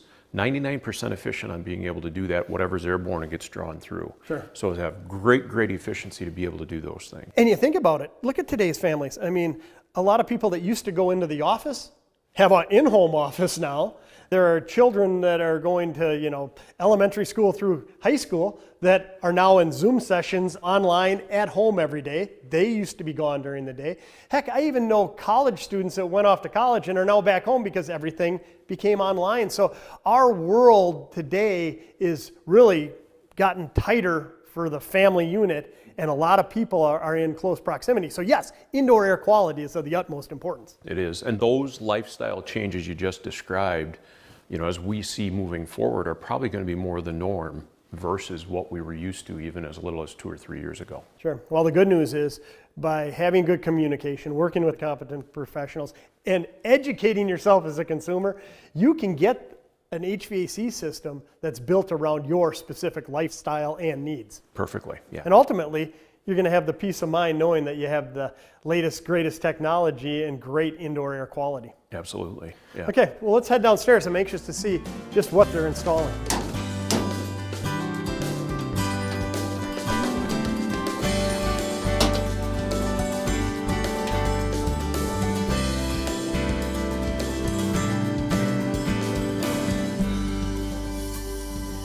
Well, Larry, this is the existing system, and you know, when we pulled up, I saw Chad doing some work on it. What was going on? What they have to do, because they're going to be replacing this outdoor unit, the one right behind you is actually going to stay. Okay. What we have to do is we have to reclaim the refrigerant out of the system.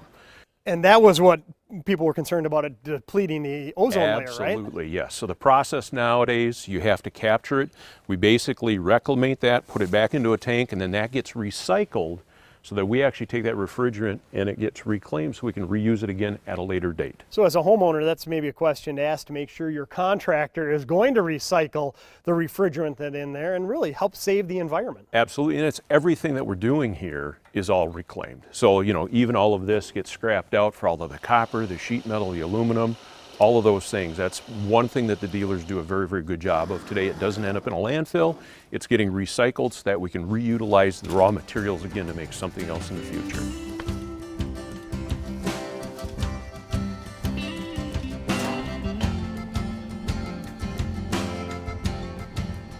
Wow, talk about tight quarters. You weren't kidding. And this is a unique situation because there are two existing furnaces in here that are about 20 years old. Yep, about 20 years old. This is a typical shoebox arrangement. They're jammed in mechanical. They want all the living space possible, so they put the mechanicals back in here. Two perfectly good operating systems right now, but they were ready to upgrade because they wanted peace of mind. So they're actually taking out two perfectly operating furnaces. They wanted to upgrade the system to be able to get heat pump technology and modulating, which is what we're talking about now with the new ones going in. Okay, you say perfectly functioning. Somebody watching a show might say, come on, 20 years old and you're yanking out a furnace? But I remember from previous shows, about 15 years is the average life expectancy of a furnace, right? Absolutely. And when you know this homeowner, they're very, very proactive in what they're doing. They wanted peace of mind because they do travel. And they wanted to know the systems are going to be taken care of.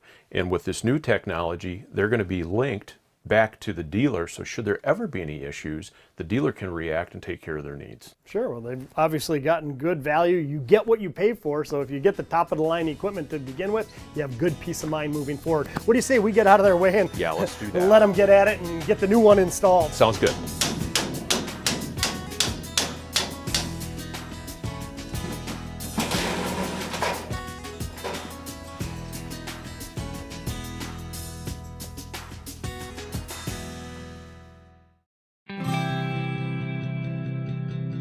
An HVAC system from Carrier goes far beyond simply heating and cooling your home. It can actually create a healthier and more comfortable living environment. It starts with a Carrier high-efficiency furnace, air conditioner, boiler, or heat pump. Add the latest technology in air purification, filtration, humidity control, and ventilation, and you have a system that's unparalleled for creating the ultimate indoor air quality.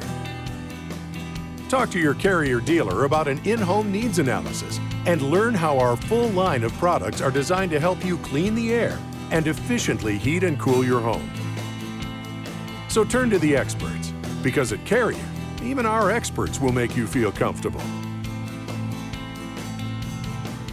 Visit Carrier.com to find your local Carrier professional.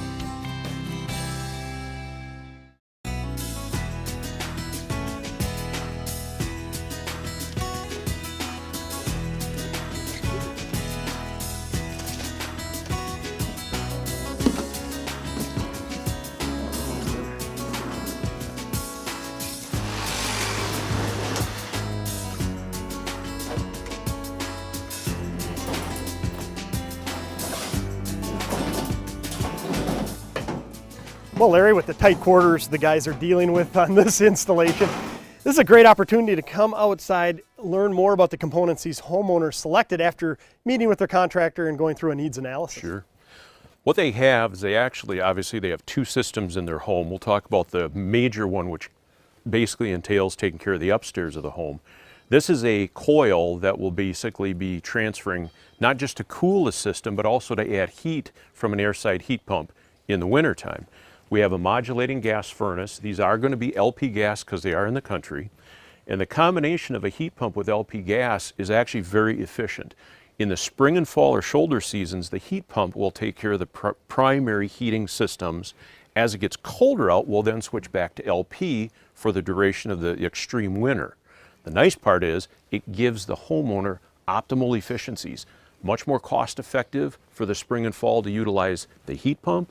And then once it gets really cold, to keep up with the greater demands, we switch to gas. It's a hybrid heat system. Boy, it really sounds like the best of both worlds. They're ultra efficient with the heat pump technology, the modulating furnace, and the DC technology. I mean, it doesn't get any better than that. It really doesn't at this point. It works very, very well. And again, each one of these will then modulate to match the load of the home. We're going to have a 5-stage heat pump. We've got a modulating gas heating here to handle all the rest of it for the duration of the winter time. Works phenomenally well. There's op-cost comparisons, and we can actually, through the control system, see how efficient this is running and how much it's saving the consumer versus if we use just straight gas. It does a wonderful, wonderful job for that. It does have its limitations as to how cold it can go to still carry the load. That's why we come with a backup furnace to handle the really cold weather. And again, communication with your heating professional. They can do cost analysis for you and show the comparisons right there. Yeah. Okay, that's one furnace. What about the other one for the lower level? Yeah, and the other one, you'll notice we didn't set a coil on top of this one. They have an existing cooling system that they replaced 3 years ago. So there was no need to change that system. So what we're doing today is updating just the furnace. Again, another modulating furnace. It will work very nicely with the cooling system that is already pre-existing. And then the other thing we've done is we're upgrading to capture and kill technology with a purifier filters. Oh yeah, we have capture and kill technology in our home and we love it. I mean, it seems to keep the house nice and fresh, clean, and I tell you, the peace of mind that comes with that is second to none, and there's no substitute for peace of mind, especially in the world we're living in. Exactly, and think how much more we're in the homes today. Schooling is happening in homes because unfortunately they're not in the classroom as much as we would like them to be. Yep. We are working from home a whole lot more, and that's the importance of these entire systems. We can take care of comfort in many areas of the home as well, and that's what this customer wanted. We're also upgrading to Wi-Fi technology for the controls to operate the whole system, so they have peace of mind to be able to look at the system when they are remote. Sure, on their phones, right? Absolutely, and the other nice thing is this will interface back to the dealer. Should there ever be any issues, it will notify the dealer that they have a problem. They can be responsive, take care of the issues ahead of time before hopefully the homeowner even realizes there was a problem. Wow, so it's a truly fully integrated and connected system, the ultimate in set it and forget it technology. Pretty much, yeah, it works out very, very well that way. Okay, well this takes care of the interior components. I know with the heat pump there's exterior components. Let's go take a look at that. Yeah, let's do that.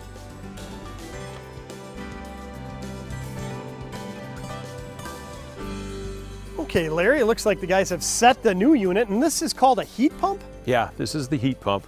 What this does provides cooling in the summertime and heating in the wintertime. So it reverses its operation whether we're in summer mode or winter mode. Okay, now when we talk about heat pumps, I think of geothermal technology. Is this similar to that, only buried in the ground? Exactly. Geothermal would be buried in the ground. Air-side heat pump, regardless until you get to absolute zero, there's always heat available in the air. And that's what this thing does, is it actually extracts heat in the wintertime, spring and fall and winter, from the outside air and moves it inside. That's amazing technology. Now, historically, heat pumps were more common in the south. Have they changed the technology and adapted it to our northern climate? They actually have done that. This actually is a unit designed to work more in the northern climates. It is a 5-speed, so it has a higher capacity. It has a higher heating performance the way they've designed it, and that's why you'll notice it's a little bigger than what we got rid of for a condensing unit. Mm-hmm. It also sits up off the ground on a stand. We do that because in the heating process, there's going to be frost that builds up on the coil, and it has to go through a defrost cycle. And so what that does, periodically the unit will actually reverse modes. It'll thaw out, the water drains away, it goes back to its normal heating operation, and that's normal operation for an airside system. And that's good for a homeowner to know. If you're just investing in a heat pump, don't be concerned then if you see frost buildup, the system will take care of itself. That, as well as we're right here by the window, if they're looking out on occasion, you might see a little steam come off of this. That's normal. They will be explained that, and they'll have a full understanding on occasion. That means it's getting itself right back to a very clean and efficient operation again, over and over again as it goes through the course of normal operation in the fall, winter. Okay, so here's a very efficient, highly efficient heat pump. Is this unit here a traditional condensing unit for air conditioning? Is that going to stay? Yes, that will stay. That's that 2 to 3 year old unit that unfortunately they had to replace earlier. It failed. Again, we talked earlier 20 years. They went a long time. That one didn't make the full 20. Sure. So normally it's 15, 17 years. That's where that one ended up failing. So that's a fully operational, good unit. The homeowner, we explained the pluses and minuses. They opted to keep that, upgrade to a heat pump here to be able to take care more of their upstairs needs, which is really where they spend most of their day. And really, that speaks volumes to the communication with your heating professional and working with a reputable contractor. Sure, somebody could have come in and just said, no, we got to replace everything. But here, this saves them a considerable amount of money when they're already investing in a new system. So why not use something that's perfectly functional? Now, to keep these operating at peak efficiency, is there any maintenance that a homeowner can do or should be aware of? Well, there's a little bit you can do. The fins are the big ones. In the spring and summer, as the cottonwoods and the dandelion fuzz, those kinds of things, they'll collect on there. They could spray those off with a garden hose, but do not use a pressure washer because you can bend the fins and it'll make it a whole lot worse for them than even leaving the dust and debris on. If it's really dry out, could you use like maybe a blower or something? Yeah, that'd be a great idea. From the inside, you would blow to expel it outward, sure. because it's going to collect on this outside. Okay. Same thing holds true with a heat pump. And some people will ask the question on a heat pump, is there any difference in maintenance? Really, there isn't. We need to clean this annually like we would a condensing unit. What we see in the spring and fall, there's much less things blowing around in the air, so they really do not get that dirty the rest of the season. It's usually that summertime dust, pollen, and things like that floating around that really plug them up the fastest. Again, probably talk to your experienced contractor about a planned maintenance agreement, and they'll take care of all the maintenance that's necessary? Exactly, and then it's being done with peace of mind. They will also do some internal checks. It could be a contactor getting pitted over the course of time. That's one of the items that do wear out, and that would be something they would find right away and fix prior to an actual outage. And that's, again, what we want, that peace of mind.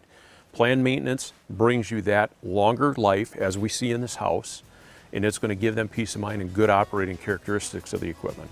Sure, well, makes sense to me. That takes care of the outside components. Let's head back inside.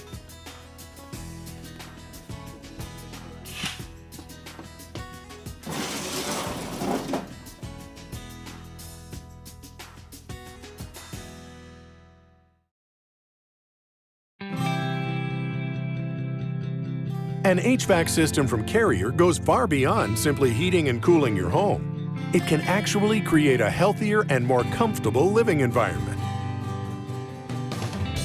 It starts with a Carrier high-efficiency furnace, air conditioner, boiler, or heat pump. Add the latest technology in air purification, filtration, humidity control, and ventilation, and you have a system that's unparalleled for creating the ultimate indoor air quality.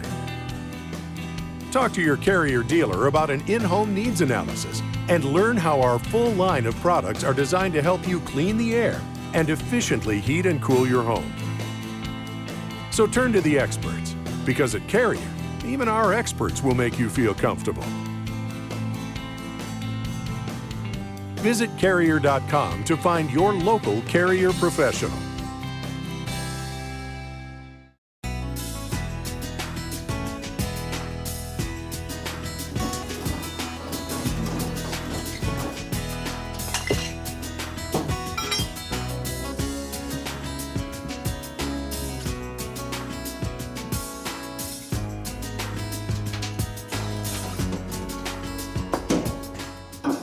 Well, Larry, this has been an outstanding project to follow along, and I really appreciate you bringing us out. Beautiful setting, and I gotta believe with the system these homeowners opted for, ultimate in peace of mind. Absolutely. Yeah, with the 2 new systems we put in for them, it's going to be life-changing for them, giving them peace of mind, understanding what this new system is capable of versus the two good operating systems they had, they now have this advanced technology that they're going to tap into. Yeah, and let's quickly recap what went on here. I mean, it was rather unique, beautiful setting on the river, but they had two, not one, but two HVAC systems downstairs because they elected not to zone it 20 years ago. Yeah, I mean, 20 years ago when they built, they neglected to break down the usable space in smaller zones. They chose upstairs one system, downstairs the second.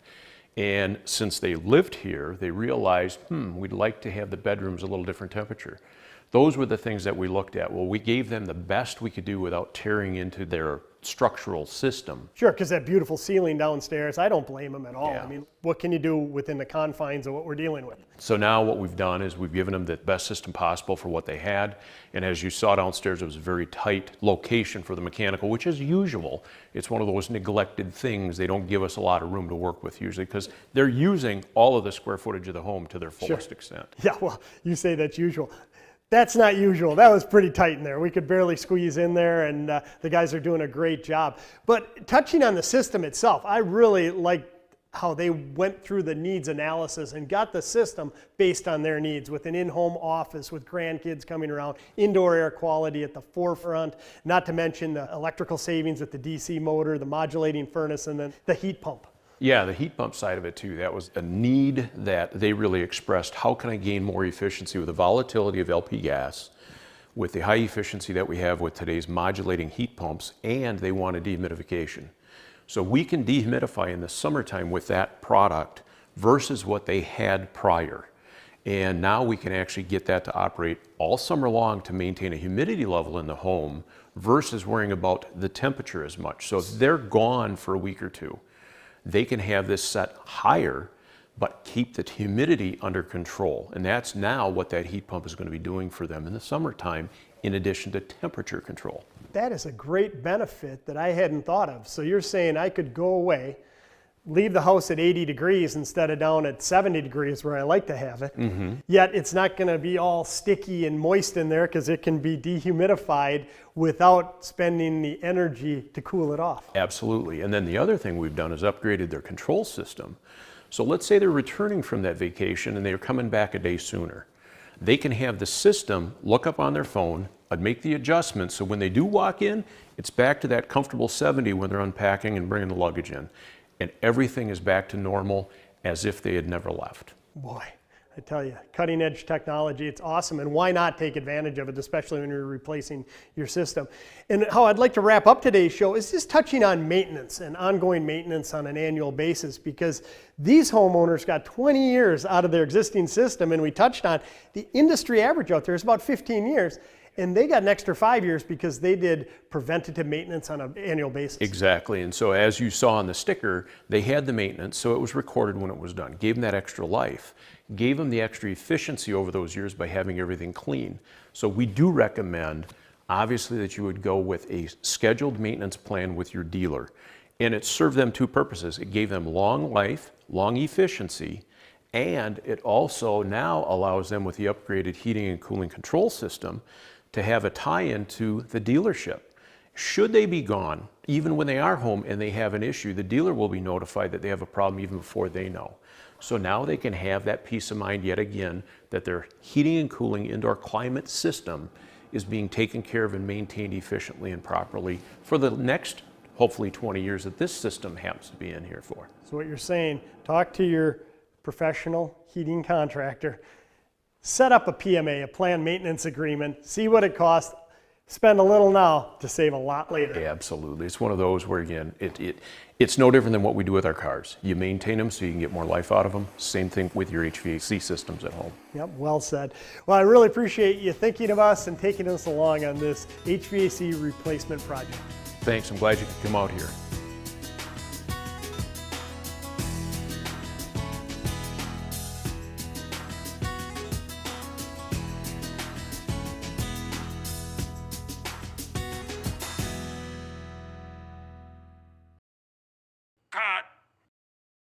The preceding program was sponsored by the Today's Home Remodeler Television Network.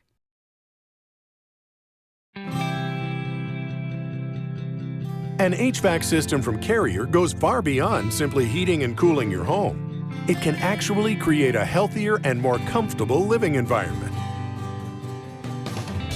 It starts with a Carrier high-efficiency furnace, air conditioner, boiler, or heat pump.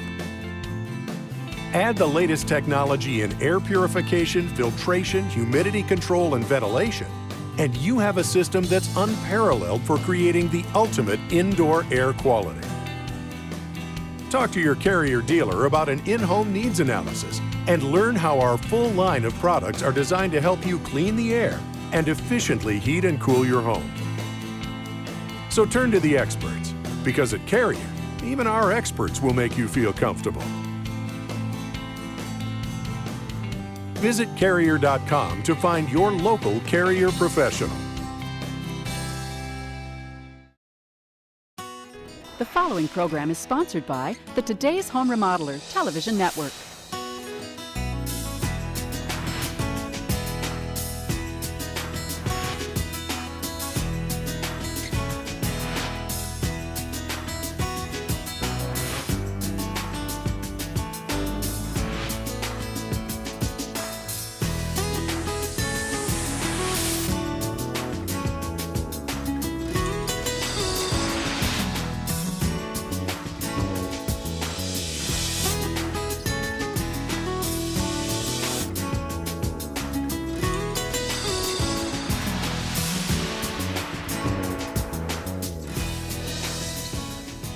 Welcome to Today's Home Remodeler. I'm Stuart Keith, and on today's show, well, we're seeing how the remodeling of this home's interior led to the replacement of their heating and cooling system. So let's get started with Larry Hacker after this message.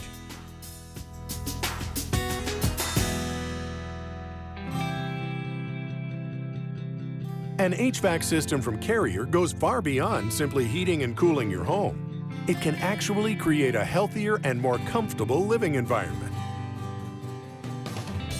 It starts with a Carrier high-efficiency furnace, air conditioner, boiler, or heat pump. Add the latest technology in air purification, filtration, humidity control, and ventilation, and you have a system that's unparalleled for creating the ultimate indoor air quality. Talk to your Carrier dealer about an in-home needs analysis and learn how our full line of products are designed to help you clean the air and efficiently heat and cool your home. So turn to the experts, because at Carrier, even our experts will make you feel comfortable. Visit Carrier.com to find your local Carrier professional.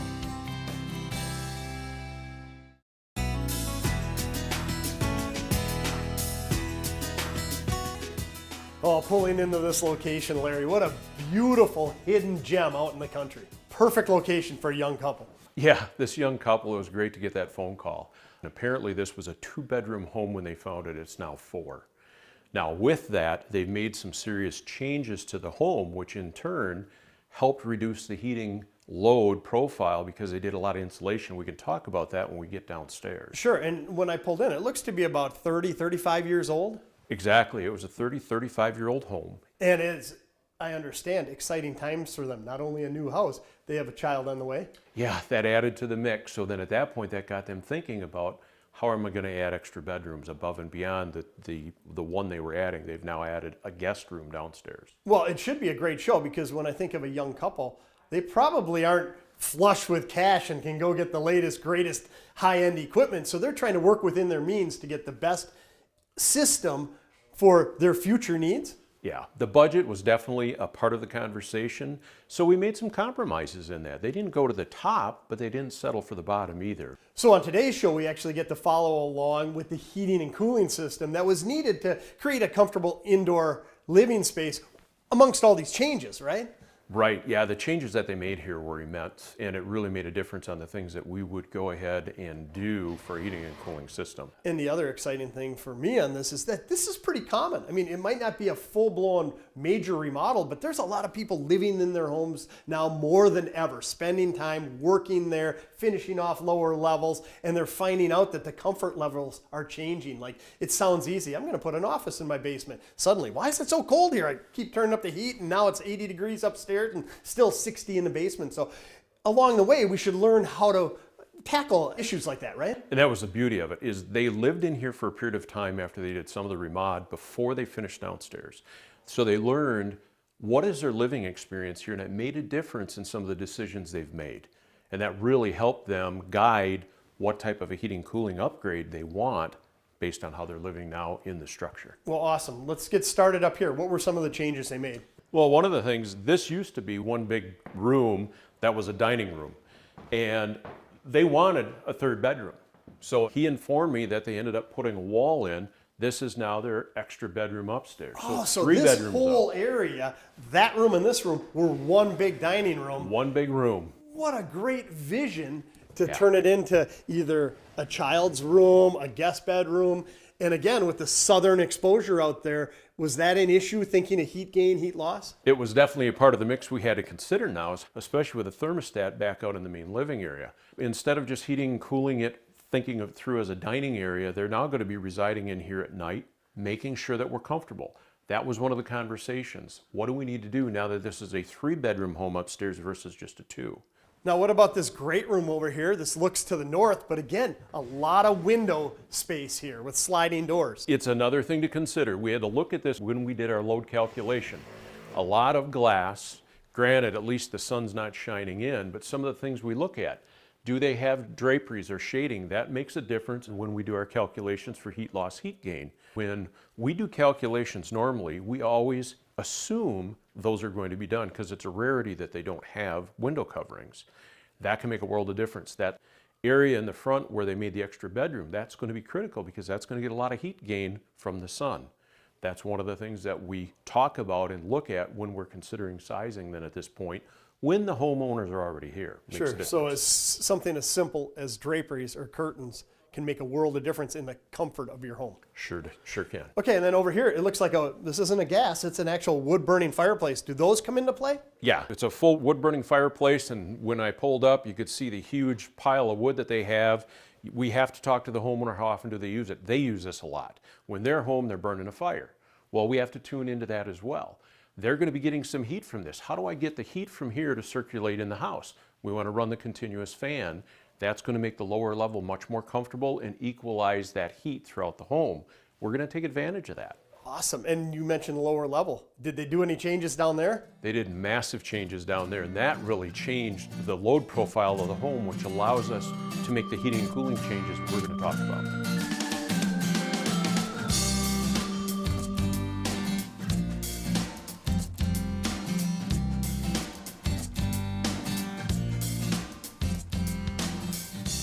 Wow, this is a beautiful basement down here. I wasn't expecting it, but kudos to them for finishing it off so nicely. Yeah, they did a great job. And the beauty of it is they actually documented what they did in pictures. So it really helped me when I got the call. Normally we have to ask a homeowner, well, how well is this insulated? They don't usually have a clue. In this case, they documented what they did. It turned out this used to be a poured concrete wall that was exposed to the environment outside. So behind this wall, concrete wall, that was never covered, no insulation or anything? No insulation inside or out. Oh, think how cold and damp that would be. Exactly, and to think of the heat loss that the original owner had for 30-some years. The nice part is they did it right. They shared with me there's foam back here, then a 2x4 stud wall with insulation and then sheetrock. And they were telling me when they put the foam up, he said it was a night and day difference just even working down here, how much warmer it felt. Wow.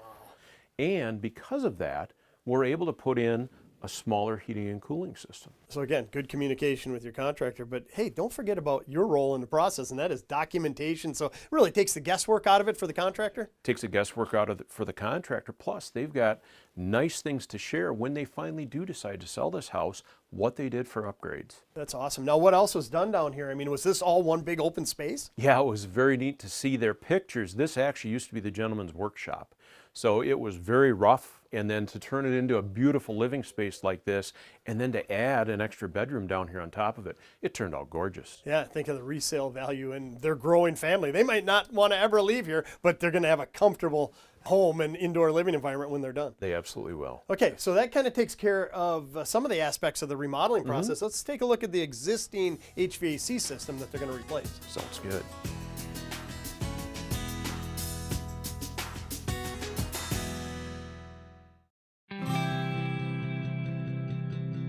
An HVAC system from Carrier goes far beyond simply heating and cooling your home. It can actually create a healthier and more comfortable living environment.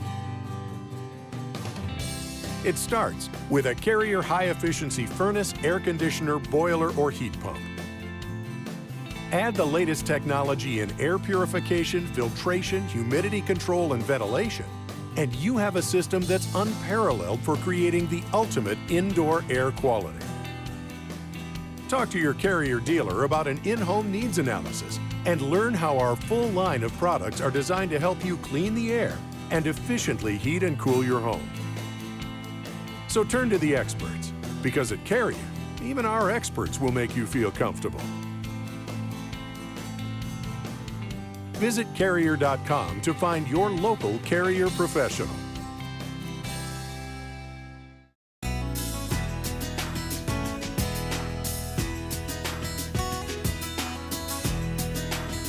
Stuart, let's take a look at where the furnace is placed right now. And you can see how confined it is when they did their remodel. You know, is this an example of why you want to talk to your heating professional before you do all the improvements down here? Yeah, they did the home improvements and then just tried to get as much square footage as they could out of their lower level, which they did a fine job. Fortunately, because of the way the furnace filter needed to be replaced, the homeowner happened to put a door in the back, thankfully. Otherwise, this would have been a very tough installation conversion, which is what we're going to be working on. Sure. The nice thing is, with the upgrades they did to the insulation in the lower level, they really enhanced the thermal performance of the home. This furnace is actually oversized. So it will short cycle today, whereas in the past, it was sized adequately. And so when you talk about short cycling and a furnace being oversized, explain that a little bit. This is a single stage furnace, and so in the spring and fall, what will happen is it puts out so much heat, it takes care of the heat load very rapidly. That's good in one sense, as the house stays warmer. The bad part is it's short cycling the furnace, which isn't good. It's like you turn a light switch on and off multiple times, your bulb's going to burn out faster. Okay. It puts added wear and tear on the furnace. So what we're doing is we're downsizing the furnace to the next smaller BTU capacity, and we're putting in two-stage. So it'll better match the full heat load of the house from spring all the way to fall, fall into winter. So as it gets colder out, it will be able to run on a high fire when it needs to. It'll run low fire when it's more mild out. Okay, so it's not always on full blast and then shutting down in a couple minutes and then full blast again. Right. It really makes for a more comfortable indoor living environment, I got to imagine. Much more comfortable that way. It's a more gradual heat at that point. The other thing we're doing is we're putting in a two-stage furnace today versus single, and it will be DC driven. Furnace is very efficient on the heating side. It's the electrical consumption that they will see a benefit from. And as we've seen, the electrical rates are going up, just like all our gas prices are today. Sure. So this will be saving them long range over the life of the home that they're in. It's going to save them money every day, day in, day out. And you know, as I look at this, it doesn't appear to be too old of unit. It actually is not. It's 12 years old. But it was one of those, because of what they did to their thermal, they realized, and their air conditioning is old, and we'll have to go take a look at that. That's really what kind of drove the first part of the conversation of, do we just upgrade the air conditioner? Looking at this whole thing and what they explained to us, doing the walkthrough with the homeowner, that's when we realized, let's do a complete system installation upgrade instead. Sure, and when you're a young couple, a lot of times you don't have the funds to necessarily, go out and spend, unlimited budget on your heating and cooling system. But they have the foresight to say, hey, let's get the best value. I love the fact that they can downsize, so they're going to save some money on the front end, and then according to what they're putting in, it's going to be energy efficient, so they're going to save money over the life of the system. Yeah, over the life of the system. The other thing is that we found out they're going to have an addition to their family. So now, IAQ, how do you control your indoor air quality? We talked about the filtration upgrade that was available. They opted for those things. All good stuff that they took advantage of. Sure. Now you mentioned air conditioning is also going to be replaced, so let's go take a look at that. Stuart, this is the original condenser that they put in for the air conditioning. Look at how old this looks and how dirty it is. Oh, it has seen better days, trust me. And this is obviously much older than the furnace they're replacing, and this was the impetus for this whole project, right? This would have been the original condenser unit whenever they chose to put air conditioning in on this house. It's a little bit after when the house was built. But this thing definitely has seen a lot of mileage. It's low energy efficient compared to the one we're going to be replacing it with. they should see about half of their costs to run the new unit versus this one, just based on the efficiency gain they're going to get with this new condensing unit we're putting in today. And if someone were to say to you, Larry, this thing's working, seems to be working fine, why would I replace it? That's probably the number one reason, is because there's going to be a payback on the new model. There's definitely the number one reason there's going to be the payback. The other one, it is getting up in age so much, and you can see they're doing a reclamation or reclaiming of the gas out of this, which is by law what has to be done on all systems today. They're taking out the old refrigerant, recycling it. It will be cleaned back up and be able to be used again on the replacement market, not used in original equipment any longer. Okay. So that's the process you can see taking place here. The other thing to notice is this unit certainly has seen a lot of use and lack of maintenance. And that was the other thing that was noted when we met with these homeowners. The amount of dust, dirt, and debris on this, that's a part of the maintenance that should be done, is to keep those clean. And you don't want to do that with a pressure washer. You want to use just regular spray hose, or set up with your heating contractor for preventative maintenance. The key there is they will keep this in good operating condition, keep the efficiency of this as well as the furnace up to a higher level for the life of the equipment. If you think of what we do for oil changes in our cars, it's important to have maintenance done both on the furnace as well as a condensing unit for a homeowner. They should get longer life, sure, and a lower energy cost because it is clean and it's going to be operating properly. And when we talk about longevity, that's probably another reason if someone were to say, why should I replace it? It's like, imagine trying to get parts for this specific unit if it's 30, 35 years old. Yeah, and when you look at today, parts in general, I mean, everybody understands what has happened over the past 2 years with COVID. The supply chain is terrible. We know that. It doesn't matter what you want, whether it's furniture, building materials, you name it. Same thing goes for components or anything else. To get a part for this today, probably you will not be able to find one on the shelf. So as soon as the heat hits in the middle of summer, if this goes out, now you're going to have to make an emergency transition versus doing it right now as pre-planned. It's not even warm out yet. They're getting ahead of the season, getting this done. The heating contractor has time right now, so it's perfect timing. The other thing you'll see is this line set that is kind of an eyesore. This is all going to be replaced. It'll be encased in a nice structure that will hide that. It'll look more like a downspout when this is done. Cleans the aesthetics up, because obviously they want to entertain out here. They've got a nice hot tub, those kinds of things. This will be a good application. It'll look really nice for the homeowner when it's all done as well. Okay, that takes care of the existing equipment. Let's go out front. I see they're setting up the new equipment. Let's learn more about what they selected. Sounds good.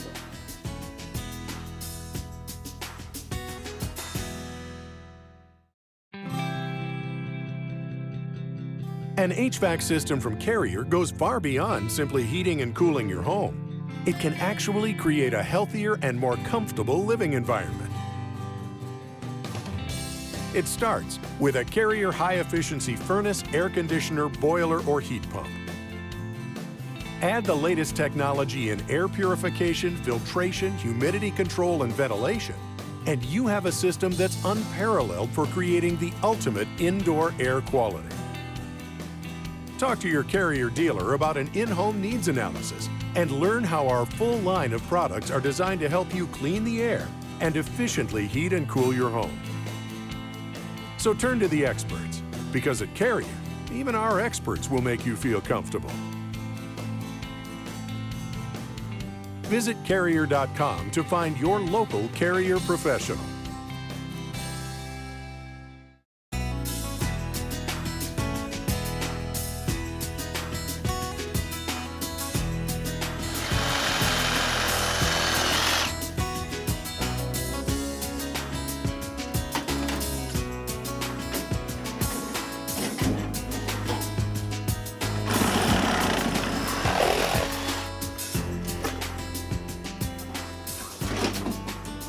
Stuart, let's take a look at the equipment that's actually going to be installed in this application. What we have is a furnace with the evaporative coil or the indoor coil that's sitting on top of it. And we went with a cased model. This happens to be an end coil. The thing to remember with air conditioning, the condensing unit to the coil, that needs to be a match, in that the indoor coil has to match the proper capacity of the outdoor unit in order to get the proper efficiency. And that's why we like to change coils out at the same time the outdoor unit gets changed. Okay, and you said this is an N coil, and that's, as I look, it looks kind of like an N. There's also A coils. There's different ones. A homeowner doesn't necessarily have to understand, am I getting an A coil or an N coil or a V coil, but work with your heating professional to get the right system, it sounds like, the right components. Yeah, the biggest thing is to match the system, and yeah, you're right, the physical coil look doesn't really matter as much as making sure it's a match set so that they get the proper combination to give them the good efficiency they're spending the money on to be able to get. And again, even though this is on top of the furnace, this is the air conditioning, the cooling side of the unit. Right, yeah, this is the portion that basically extracts the heat out of the home to cool the home down. Below this, we've got the furnace. In this case, this is a two-stage furnace going in. It has a two-stage gas valve, and that's important so we can better match the output of the furnace to the varying load the house experiences. As we know, we don't have 15 and below. It's either winter or summer. We have a varying temperature. This will better match the output of the furnace to what the condition the home is actually experiencing with the outdoor temperatures. We have DC drive blowers. That's going to be very efficient electrically, and that's important because this homeowner wants better indoor air quality. It'll allow us to run that fan continuously to better filter the air to ensure that their indoor air is cleaner. And with today, the amount of time we spend indoors, it's very important to the homeowner. Sure, and with all this DC technology, it's going to be more cost effective, probably quieter as well. It will, yeah, because you're running on a lower speed, it's going to be noticeably quieter than what we had in the past, so that's a good thing. So, homeowner really likes that, especially where they're going to be working around this furnace area. So what you're saying, when you're running your fan year-round, 24/7, it doesn't have to be on high. Just have it on a low setting, and it's going to do a world of good for indoor air comfort. Absolutely. It covers the comfort as well as filtering the air to give them cleaner air. Now, there's also what's known as a modulating furnace, right? Right. And that's a next step up. The next step up would be a modulating furnace. In this case, they chose not to go to the top. They chose the middle, which normally is what happens. Consumers will generally pick in the middle. And in this case, it'll give them two-stage versus a fully modulating. Very, very efficient either way. It's going to enhance the comfort way above what they have today. Sure, and you know, a lot of homeowners jump right to price, right? As tempting as it is, they should look at the value they're getting and making sure they're getting the right components for their needs. Well, that's the big thing. You can always come in and put a product in that's going to heat, but it doesn't mean that you're going to be comfortable. Sounds like to me that they did a good job of working within their budget and getting a system that's going to satisfy all their wants, needs, and desires. Exactly, and that comes right back to good conversation with the homeowner. What are their expectations? What do they want? And we can better match the system for twofold. What are the most options we can cover that they've asked for in a price range that is tolerable to the homeowner to increase the value they're experiencing? Well, definitely communication is the key with your heating contractor. So that's the heating side of the unit. This is the air conditioner that they're replacing? Right. This is the air conditioner that's going to go back outside where that round one was that we were talking about earlier. So this would be the replacement, which would be good. It's a 13 SEER, so it's going to improve their efficiency immensely compared to what was down there before. That's a 30-plus-year-old system coming out, very inefficient. The latest refrigerant, latest technologies is being utilized in this, and it's going to give them peace of mind for good operation all around. Boy, this is going to be awesome. Exciting for the homeowners, that's for sure. Now, you touched on a new filtration system, and this is it right here, right? Yeah, this is the new filtration system. It's a purifier, so it has capture and kill technology, meaning the particles that get caught in the filter are then basically exposed to an electrical field that electrocutes or electrifies to basically make them inert. So they're no longer going to be harmful when the homeowner has to go in and change this. When they pull that out, if any of those particles get airborne, they're not going to activate their allergies. And that's the important part. And as I look at it, you can see here, it looks high tech. I mean, it's not the old 1-inch filters anymore that you could see through. I mean, if you really are concerned about allergens, fresh smelling home, you want to have the best indoor air comfort and quality, this is something you want to look at. And a lot of this can be added on. Talk to your heating professionals. There's so much technology nowadays that can make your home a much more comfortable living environment. Why not take advantage of it? Exactly. Now, how is this system going to be controlled? This is the nice part. They've opted for a control system specifically for the system. This will interface back to the dealer. It is a Wi-Fi controlled thermostat, and it will report errors should they not be able to maintain the temperature that it's set for. So the contractor is going to get notified to be able to proactively contact the homeowner. Let's say maybe they're off for a vacation and something isn't operating correctly. They can notify the homeowner. The homeowner could give them access to go in and make the repairs rather than coming to a cold house or possibly to a house that's not cooling properly. They can get those taken care of remotely. Talking to the dealer can come out and work with that, get it fixed, when they get home, they're right back to a nice, comfortable home. Well, to that case in point, it's probably important to stick with a control system that's designed for this system. I see a lot of aftermarket ones, and I always wonder if those are really effective with any system out there. You're saying, hey, stick with this, your dealer will have this, and you get, again, more peace of mind. Very, very high peace of mind that way, and again, specifically set up for this system.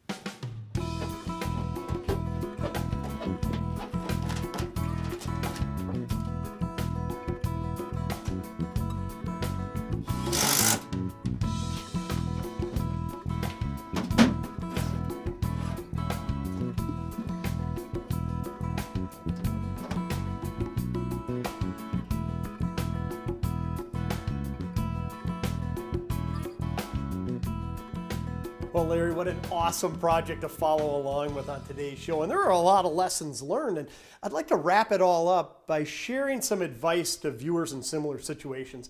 How do you get your best value when remodeling a home like this? Yeah, there's some big ones that we really observed here. First off, it was wonderful they documented everything. That really helped our knowledge to be able to properly do load calculations. Sitting down with all of the homeowners that are going to make the decision. That helped us understand specifically how they utilize the structure. Are there decisions that we can then make from that are going to help them? The guest bedroom, how comfortable, the front bedroom that they added, what particulars do they need to know? Those all helped in part of our conversation. The last thing is to be able to really sit down with them. Everybody's got a budget.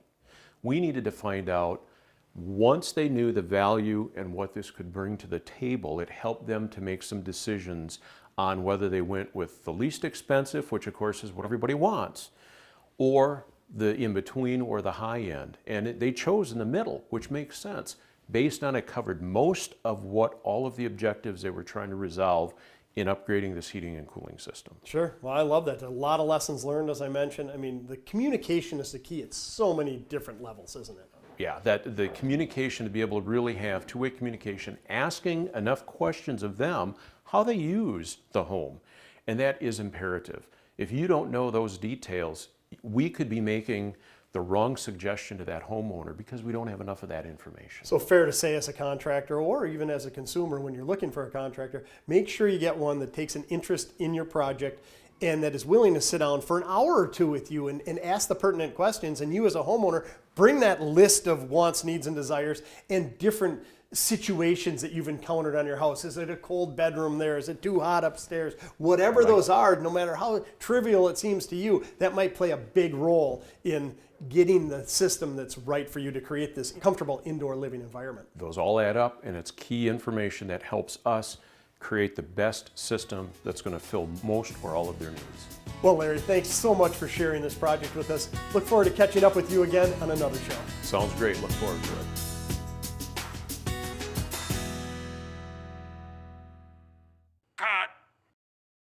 The preceding program was sponsored by the Today's Home Remodeler Television Network.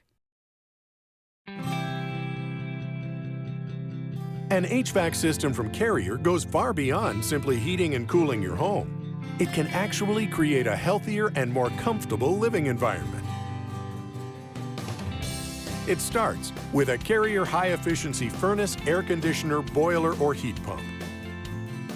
Add the latest technology in air purification, filtration, humidity control, and ventilation, and you have a system that's unparalleled for creating the ultimate indoor air quality.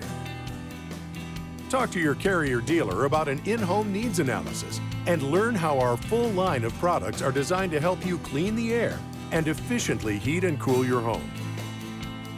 So turn to the experts, because at Carrier, even our experts will make you feel comfortable. Visit Carrier.com to find your local Carrier professional. The following program is sponsored by the Today's Home Remodeler Television Network.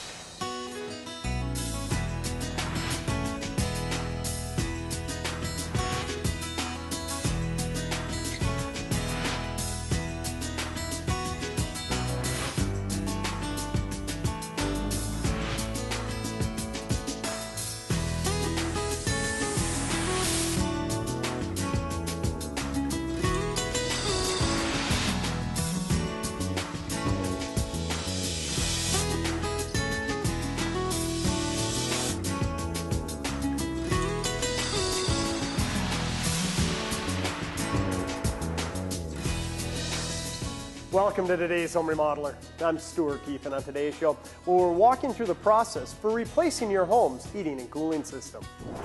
We'll begin with our heating and cooling specialist, Larry Hacker from Temperature Systems, as he introduces our project and explains how to know when the time is right to think about replacing your home's HVAC system. Next, we'll learn some factors to consider when selecting a new furnace and air conditioner as we swing by the TSI Training Center. And we'll finish up seeing the components our homeowners selected and learn how this new furnace and air conditioning system is as much about indoor air quality as it is about heating and cooling their home. So we have a lot to cover today, and we'll get started right after these messages.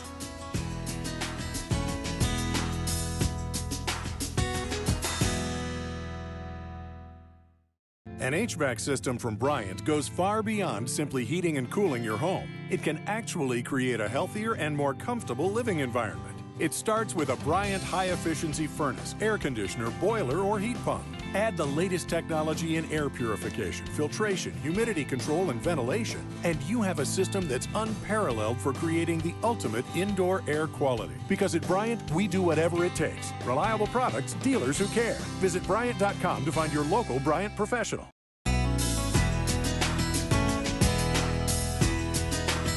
Here in the upper Midwest, most homes are heated and cooled using a traditional forced air furnace. And even when properly maintained, these systems eventually need to be replaced. So let's begin today's show with Larry Hacker from Temperature Systems, who explains how to know when the time is right to replace your home's furnace and air conditioning system. You know, Larry, the homeowners tell us this is about a 15 or 17-year-old furnace, and I've seen a lot of 10-year-old furnaces that don't look in this good a shape. Yeah, this is a beautiful looking furnace at this point. They did have a problem with it though, and that's why we're here. Sure, they're actually replacing it because they said it started to nickel and dime them, but in this day and age, nickel and dimings can be several $100s. Oh yeah, they lost a blower motor in this, and it's adding up to several $100s. And at that point, the contractor gave the homeowner the decision. One, we could repair it, or we can look at a complete new installation. Now, 15 to 17 years is average life. And when the homeowner heard that, they keyed in on it. Plus, we talked to them a little bit about what the new advantages are with today's systems versus what they had from 15 years ago. So if I'm a homeowner watching today's show, I should be thinking of that. How old is my heating and cooling system? And is it starting to cost me more money to operate than it should? Are those the questions I should be asking? Yeah, you're looking at that. You're also looking at just the raw age. You know, we think of vehicles, we pre-plan for their repair and replacement. Something like this, and again, it's a beautiful setting, something like this is forgotten. It's just downstairs taking care of my heating and cooling until finally it doesn't work. Then the contractor gets a call. Sure, and when it comes time to replace your system, let's get into that process. What do we need to replace here? I mean, this homeowner has lots of different options. Yeah, this homeowner right from the get-go had a lot of options. Typical installation, you're going to see a furnace, and in this case, maybe a humidifier. From there, they actually went one step further. They put in a very high-end media air cleaner. So we know as a heating contractor coming into here, oh, this person is very concerned with indoor air quality and what are the accessories. We want to make sure that we match or exceed what their expectations are with the replacement system. Because with the replacement system, they're going to be replacing everything that we see here. Sure, they are. They're going to come back in with a full new system. Everything will be covered under one warranty, which will be nice. And then it's all interconnected so that it all works together completely. And when you're replacing out a heating and cooling system in this day and age, is it as much about energy efficiency as we were, say, 15 or 20 years ago, or is it more about comfort? The big one is comfort. You hit the nail on the head. This was a 94% AFU furnace. The replacement will be 97. So we're really not gaining a lot on heating efficiency, but we're gaining a lot around the ability to be more comfortable today. This was a two-stage. The new one's going to be a modulating furnace. Okay, so what is the difference between a two-stage and a modulating furnace? I mean, to the homeowner. To the homeowner, a two-stage basically turns on in low fire and goes up to high when it's real cold out. So you get that blast in the wintertime? You're going to get a much more noticeable amount of heat out of it, and in turn, it's going to decrease some of the comfort. With today's modulating technology, we regulate the heat into the home based on how cold it is out. The colder it is, the higher the capacity we need. The warmer it gets in spring and fall, we go to the much lower BTU input in order to keep that homeowner as comfortable as possible, and hopefully they never even know their furnace is running. So really, that's it. You're talking about indoor air comfort here, and by allowing that modulating furnace to run efficiently most of the time, even though it's running longer, it's probably costing less to operate, and it's more comfortable for the occupants. Yeah, it costs less, and because of the comfort level, that homeowner is not going to need all of the different things that usually they have in a home today to keep themselves comfortable. You're walking around this house, you're not going to see a little room electric heater sitting there trying to be comfortable. In fact, they've put zoning in this house, and that breaks down the areas into smaller, controllable areas of the home to even be more comfortable. So the bedroom in this case has zoned, the main living area is zoned, a bonus room is zoned. So each one of those can be comfortable when we're occupying it. When we're not occupying it, you put it back into setback, saving the homeowner money. Okay, so when we talk about replacing a furnace, it's really much more than just the furnace. You mentioned the humidifier, you mentioned the filtration options, zoning. I see in the background they even have a heat recovery ventilator, and that really comes into play with indoor air quality. Yeah, the heat recovery ventilator, we try to seal a home up as tight as possible. And the homeowners think they're doing themselves a great service. They are from an energy standpoint, but they're not doing themselves a favor in fresh air. What that provides is controlled fresh air for the homeowner so that we exhaust stale air, bring in fresh air from outside, and we transfer the heat that we're exhausting back into the intake air so that it doesn't require the furnace to run to heat that air back up. But meanwhile, I have great fresh air in my home year-round. And in a nutshell, you're doing it very efficiently. So obviously, when you're replacing your furnace, there's lots of different options to consider. And is it fair to say it's a good time to consider either adding or replacing your existing air conditioner as well? Yeah, it makes sense for the homeowner to be able to do that all at the same time because time is money. One, the homeowner is going to be inconvenienced the least. In fact, in this system, they're going to come in and do the furnace, a new air conditioner, all in one trip, and to be able to get in and out in less than a day. So they'll have a new heating and cooling system complete. Homeowner gets home from work, the system is back operating. Contractor will obviously explain the system to them. And from there, they'll understand how it runs and be that much more comfortable in the end. As Larry mentioned, these homeowners are also replacing their home's air conditioner. And as Larry and I were heading out, we stopped by the outside condensing unit where he explained to me the process for reclaiming the refrigerant before removing the old unit. This is required by law and extremely important for our environment. I was happy to see that these homeowners hired a professional contractor who understood the process and took the time to properly remove and recycle the refrigerant. Stick around. Next, we'll swing by the Temperature Systems Training Center to learn more about selecting a furnace and air conditioner. An HVAC system from Bryant goes far beyond simply heating and cooling your home. It can actually create a healthier and more comfortable living environment. It starts with a Bryant high-efficiency furnace, air conditioner, boiler, or heat pump. Add the latest technology in air purification, filtration, humidity control, and ventilation, and you have a system that's unparalleled for creating the ultimate indoor air quality. Because at Bryant, we do whatever it takes. Reliable products, dealers who care. Visit Bryant.com to find your local Bryant professional. In our last segment, we learned why these homeowners were replacing their 15-year-old furnace and air conditioner. Now let's continue with Larry Hacker out at the Temperature Systems Training Center as we discuss some factors to consider when selecting a new HVAC system for your home. So Larry, I've decided to replace my heating system, but to me there seems to be a lot of different choices out there for a homeowner to make. So let's walk through what, as a consumer, I should be looking for in my new system. Yeah, on the furnace side, there's basically three different varieties that we have today: a single stage, a two stage, and a multi. This right here is a 92 AFU furnace, which uses an AC drive blower motor. Single stage, so basically it's going to turn on, put out 100% heating capacity to the home, and then turn off when the thermostat's satisfied. So it seems to me to be pretty efficient, 92%, but still considered an entry-level unit? Sure, very good entry level. Then we take a step up to a two-stage unit with a DC drive blower motor. So what that means to the homeowner is we start to get electrical efficiency in the airflow side, and the two stages gives me more comfort in the home to better match the load of the house. We've had these since basically 1986. Okay, is there really that much opportunity to save electrically when you're running your furnace? Absolutely. The electrical savings from a PSC motor is about 70 to 80% more efficient today than what it is with a conventional AC drive blower. And I guess when I think about the previous segments you and I have done, we're talking about running this continuously. So yeah, there would be a considerable opportunity to save a lot of money and have a comfortable home. Absolutely. So you're going to be able to clean the air, make better comfort within it because you're blending that air all of the time, being able to clean the air 24/7. And then we jump up to a modulating, which is 98% AFU on the high end, which will give you full modulation from 40% firing rate all the way up to 100%. Again, we have to size the furnace for 100% heating load outside when it's 15 below. And that doesn't happen all that often, does it? Exactly. Majority of the winter, we're never at that level. So this will fully regulate down to 40% firing rate, better to match the output against the temperature we're really up against outside. So does that theoretically make it more efficient but also more comfortable for the occupants? The biggest advantage there is the comfort. And you're going to have a system that hopefully you never even know that it's operating. Now, you said 92, 95, 97, or 98.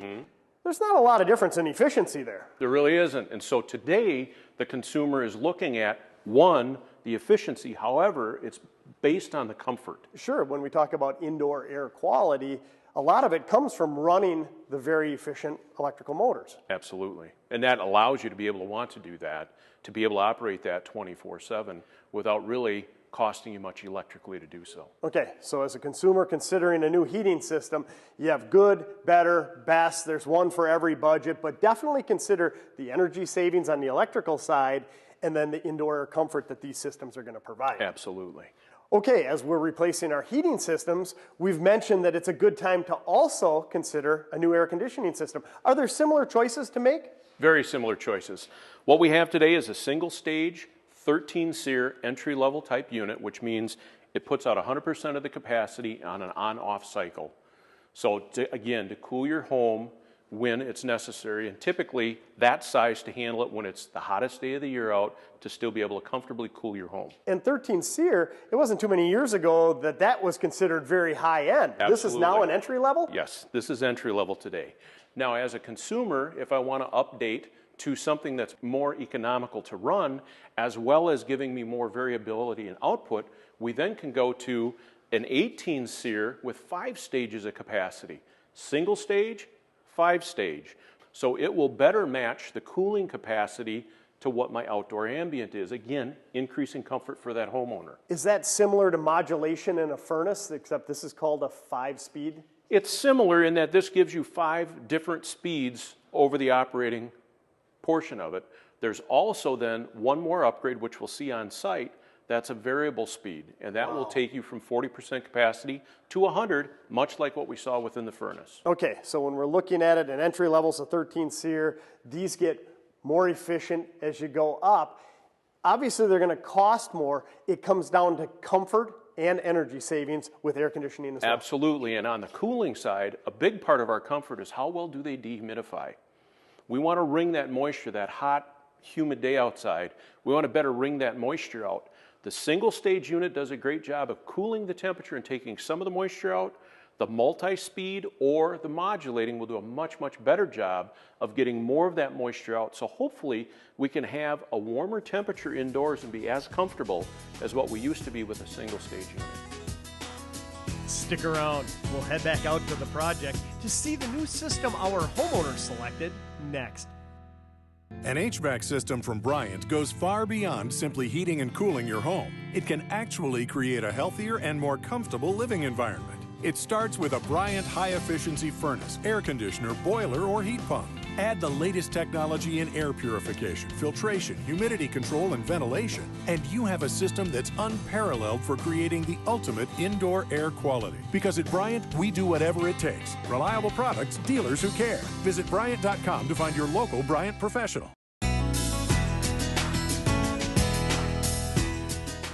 Earlier in today's show, we learned why these homeowners were replacing their 15-year-old furnace and air conditioner, and discussed what to look for when selecting a new HVAC system for your home. Now let's head back out to our project, where Larry Hacker takes us through the new system our homeowner selected and explains how this system was designed with indoor air quality in mind. Well, Larry, it sure is nice to be able to explain furnace installation in a basement like this, and boy, did the guys do a great job installing it. I was amazed how quickly it took place. Yeah, they did a great job, and that really goes back to the pre-planning. When they were out here talking to the customer initially, they did all of the measurements ahead of time so that they could basically shrink the time frame it takes while they're on site to inconvenience the homeowner as short as possible to be able to get the furnace back up in operation. So would that be a good question for a homeowner or viewer today if they're considering replacing their furnace? Ask their contractor how long it's going to take to install, and are they doing any prefabbing out at their shop? Absolutely. To get that information up front, roughly how long is it going to take, that would be a great question for them. In this case, they were able to do all of this in about 5 hours on site. That's amazing. And also probably ask if there's anything they can do, like clean it out, because we noticed, again, very clean environment. If a homeowner can keep everything away, gives the guys a much nicer working environment. Absolutely. Okay, let's quickly walk through some of the key points of this installation and really maybe explain how a furnace operates. Sure. What they did here initially, this is the return that's coming back from this space. If you recall, there were a lot of other items that were in here when we looked at it earlier today. They've cleaned this up considerably, took those things out of the picture. They've sized this properly for this new furnace. They've gone through an air purifier, which is the air cleaner for the furnace. We have the blower in the bottom. Combustion now takes place here. This is our intake pipes. We're actually using outdoor air for combustion, so we're not wasting preheated air that we've spent money to heat. It's taking outside air and then in turn exhausting the flue products out, again back through another set of PVC. Then this cabinet is actually the coil that does our cooling for the home in the summertime. And they actually went with a new air conditioning system as well, right? Yeah, they went with an air conditioning system right with the furnace. And again, they were able to tie this all together in about 5 hours. Wow, that's just incredible. Now, quickly on that air conditioning system, that's a little different than what was here originally, right? Yeah, it was. They've upgraded the air conditioning system, and they actually went with a heat pump so that they're going to be able to pull some heat in the spring and fall from outdoors versus running the gas furnaces off, and it's going to save the customer some money. They're in a country, so they're burning LP, so this is going to save them money electrically and on the gas side to be able to do that. Sure, so it's another option a homeowner can consider out there, air source heat pump, and they're becoming more popular in our area, I know that. So as we can see, a lot more goes into installing a furnace than simply installing a furnace. I mean, we kind of make it sound easy, the professionals make it look easy, but their training must really be important. Yeah, with the technology changes that have happened over the 20 years, you're seeing a big difference in what we need to do for venting properly, what we have to do for airflow, what we have to do for indoor air quality, the different things that the dealer has to understand to provide the customer with the best installed system. They go through duct sizing classes, being able to do the transitions, to be able to clean up the airflow, and that's critical for the home to be able to condition properly, is to make sure that the ductwork sized correctly. Really? So as the industry continues to evolve, so does the training to keep the professionals up there. So at the end of the day, ultimately the consumer gets the best value and the most comfortable home. Sure they do. And along the lines of a comfortable home, indoor air quality comes into play, and it must be at the forefront with these homeowners with the capture and kill filtration system. Yeah, that's just one of them. Let's step around the back and I'll show you a couple more they went with. What we have here is a humidifier to add humidity in the wintertime. They've also gone with UV lights, which are going to radiate and keep the condensate pan and the coil clean from bacteria growth.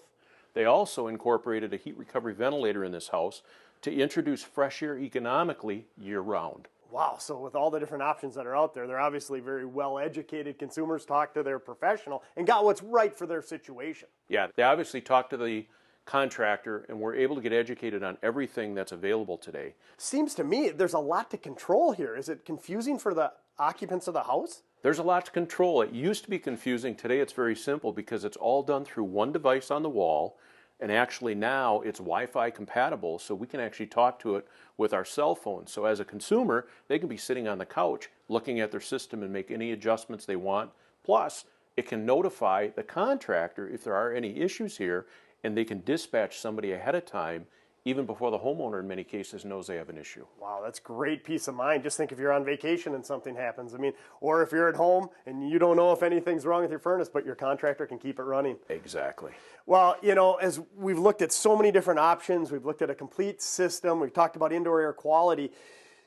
To me, all these add-ons cost money, but there's a payback on every one of them. I hope the viewer realizes that it might not necessarily be just monetarily. We're talking indoor air comfort, and can you really put a price on a home's comfort and the occupant's health? Well, you really can't. And when you look at it for the life that this system lasts, it's pennies per day to be comfortable.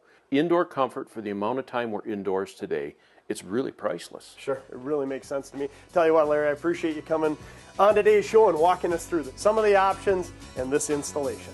It's been my pleasure, Stu. Now here are some key points to help summarize today's show. It's always a good idea to have your home's HVAC system properly maintained on an annual basis by a professional heating contractor. But keep in mind that even with routine maintenance, it will still eventually need to be replaced, as the average life of a residential furnace and air conditioner is between 15 and 20 years.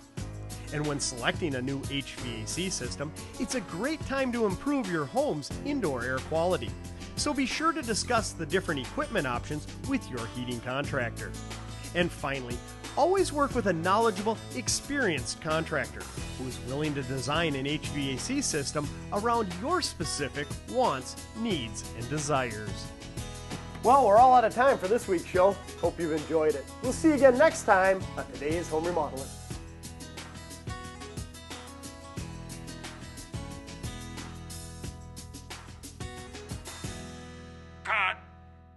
The preceding program was sponsored by the Today's Home Remodeler Television Network. The following program is sponsored by the Today's Home Remodeler Television Network.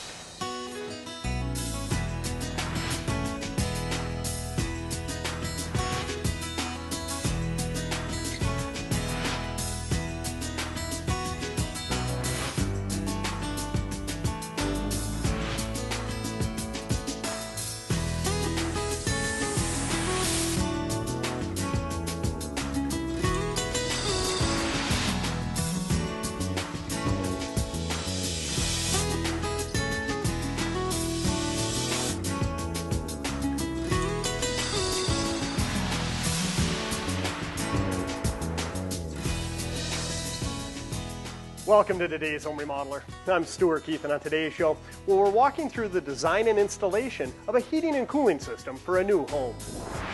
We'll begin with our heating and cooling specialist, Larry Hacker from Temperature Systems, who explains the importance of design in creating an efficient and effective HVAC system in new home construction. We'll then share some advice on what to look for when selecting a new heating system for your home.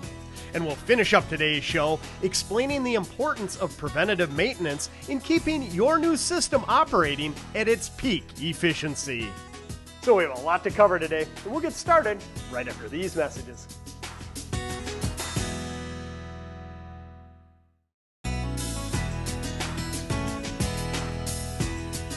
When building a new home, proper design of the HVAC system is extremely important for indoor air quality and comfort. So let's begin today's show with Larry Hacker from Temperature Systems, out at a new home construction project where he explains the homeowner's role in the process. Well, Larry, the house is at a very early rough stage here, but it looks like the guys have arrived. They've set the furnace and they're ready to install it?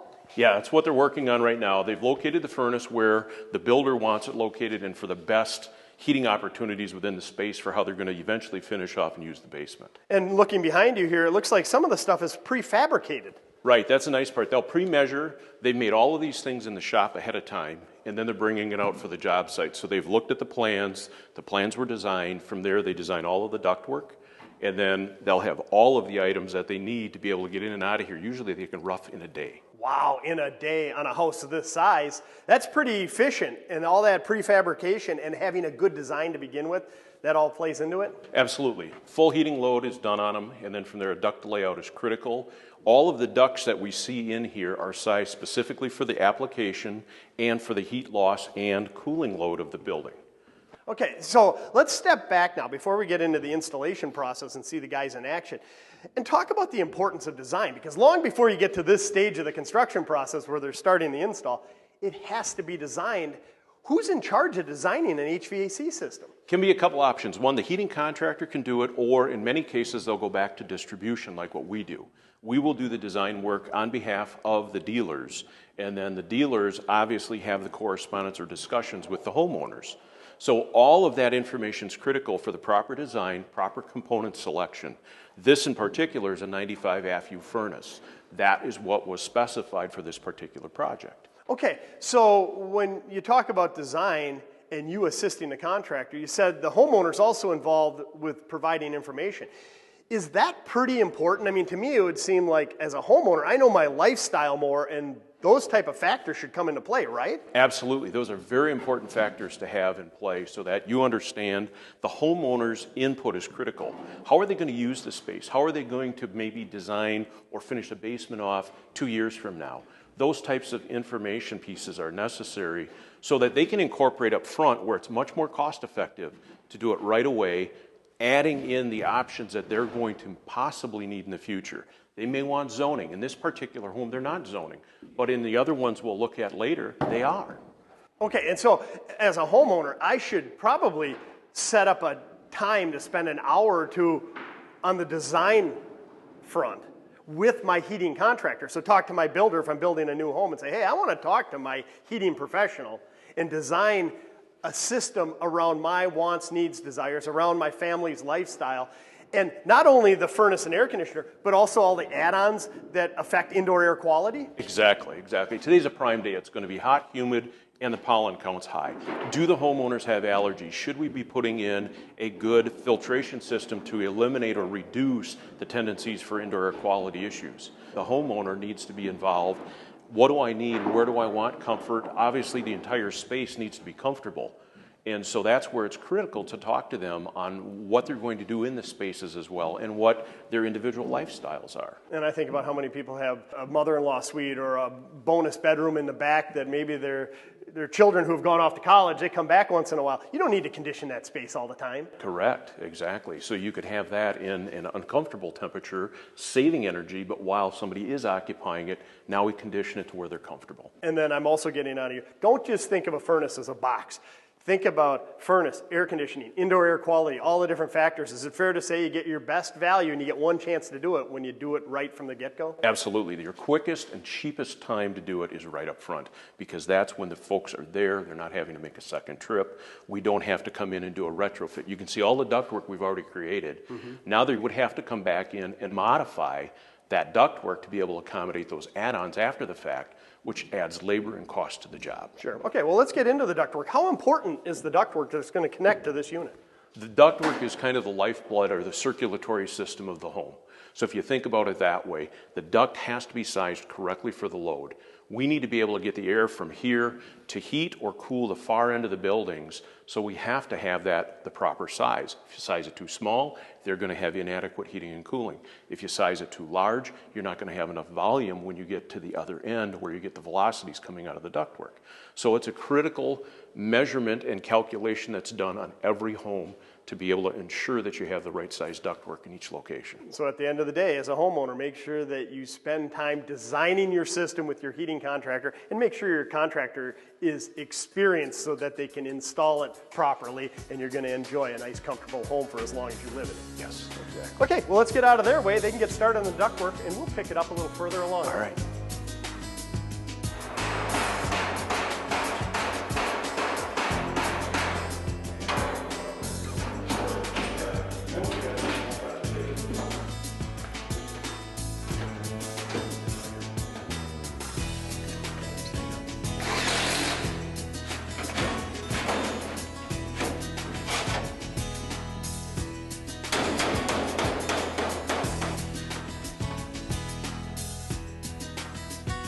Stick around. We'll discuss what factors should be considered when selecting a new furnace next.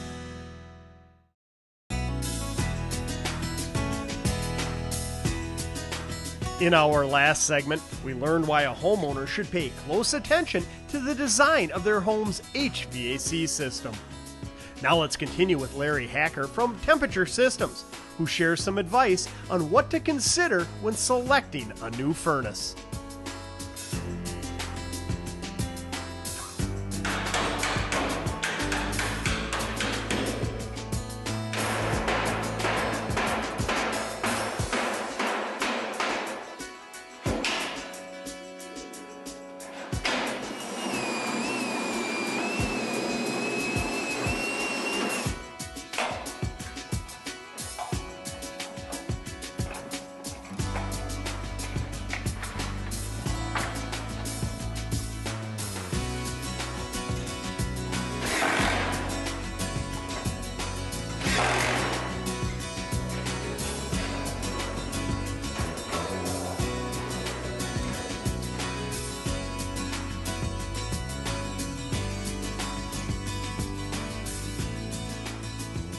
Wow, Larry, that's a beautiful installation job, and I can see what you mean now by prefabbing and how it increases the efficiency of the installation. Yeah, it really shortens the time that the installers have to be on the job site, which is critical for the construction process. As a builder, they want to get the mechanicals in and out of here as quick as possible so they can get the next step of construction handled at those times. Yeah, and I'd venture to guess that it maintains the quality, if not raises it, because you're building that off-site in a controlled environment. You simply bring it out here and like pieces to a puzzle, you put it together. Right. It's all tied together, it's all measured, it's already prefabbed. You're not doing anything here on site to tie up other mechanicals and slowing them down. Sure, and you know, I just love seeing a house at this stage of the construction process. And would you recommend a homeowner going through it actually visit the site, talk to their builder, come out here? And we talked about the importance of having a good design. Can things change if they see something that that they want to move? Sure. In a case here, the heating contractor typically is going to put in the venting, whether it be for the bath fans and or in this case for the kitchen. And we can see here they weren't 100% sure where the range is going to go, so they've accommodated the flexibility with this installation for them to come in and make those changes accordingly. This is already now installed for them. When the appliances come, they'll connect into this, it'll be vented outside. But this is done by the heating contractor. Wow, they did such a beautiful job there. I like looking at nice work. Now you said this is for the kitchen range. What about the bath fans and say a dryer vent? Yep, they do the same things there. They've pre-piped or pre-vented for the bath fans that are being put in typically by the electrician, and they've already put the venting in for the dryer as well. Okay, now over here are some of the supply registers. Actually, I really like what they did here, covering it with netting. But is it possible to move these if something changed? Say you got different cabinetry than you originally thought of. Yeah, that's the important part of having some time spent with a heating contractor ahead of time so that we know what is going to be the layout. And the nice touch you pointed out here very nicely, they put screening over it once it's installed. As you can see, there's dust, dirt, and debris. It keeps that from going back down into your supply ducts. We want to have a clean installation. That's what they're doing by providing that. A very simple touch. Yeah, a nice attention to detail, a conscientious contractor. I analogize it to stepping into the homeowner's shoes. If this were my home, I'd want it clean from the get-go. Right from the start. Okay, let's spend just a few minutes here on the furnace or heating system selection process. And do you have any advice for a homeowner? Yeah, you've got choices today. Basically, you're going to be in an upper 90% AFU, so that portion hasn't changed. But do I want a single stage, two-stage, or modulating? That's why it's important for the end user to meet with a heating contractor ahead of time. They can make those decisions. The variable speed that we have today in the blower motors, we can save a lot of money in operational costs for the consumer. They can add good humidification, good filtration, and the consumer can then run the fan all of the time, so we're cleaning the air 24/7 at a very economical cost. Oh, so if I have an old, say, 85 or 90% efficient furnace on the gas side, but I don't have one of these DC drive ECM motors and I want good indoor air quality, I'm going to have to run that, which I can do, but it's going to cost me a lot more than if I just paid a little bit more for a higher end furnace. Absolutely, and with today's electrical rates, if you go to a DC drive motor, much like we go to a LED light bulb today, saves a ton of money. And really, when we want to clean the air with good filtration, you want to move the airflow all of the time. We need that higher efficiency motor to do it cost effectively. You'll save between $300 and $400 a year annually by running that fan continuously with that high-end motor, and you're going to have good, clean, fresh air all of the time you're in the home. Well, if you're saving that much money annually, that probably more than offsets the additional cost to select an upgraded model. Absolutely. There's a great return on investment for that. It's a small cost up front, but you're going to have a savings over the next 15 to 18 years. You have that furnace. Okay, and then what about add-ons? We're talking about moving the air continuously through the house for indoor air quality and comfort. Mm-hmm. That centers all around better filtration, right? Absolutely. You've got choices in filtration, from the standard 1-inch disposable all the way up through the 4-inch electronic, which is going to go ahead and do capture and kill, which is great for anybody that has allergies. The other thing we should consider right away, humidification, so we can add humidity in the wintertime.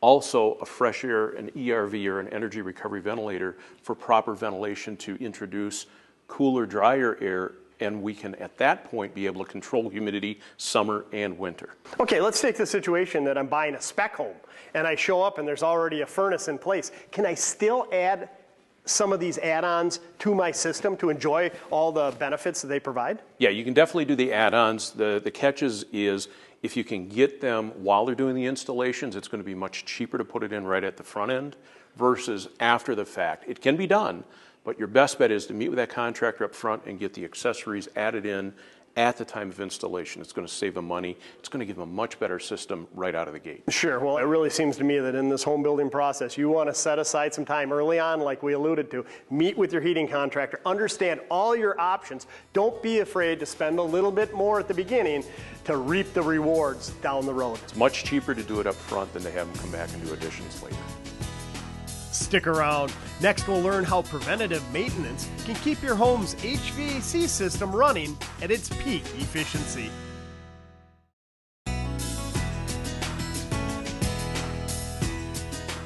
Earlier in today's show, we learned why when building a new home, homeowners should have input in the design of their HVAC system. And we also discussed what you should consider when selecting a new furnace for your home. Now let's finish up with Larry Hacker from Temperature Systems, who explains the benefits to preventative maintenance on a home's heating and cooling system.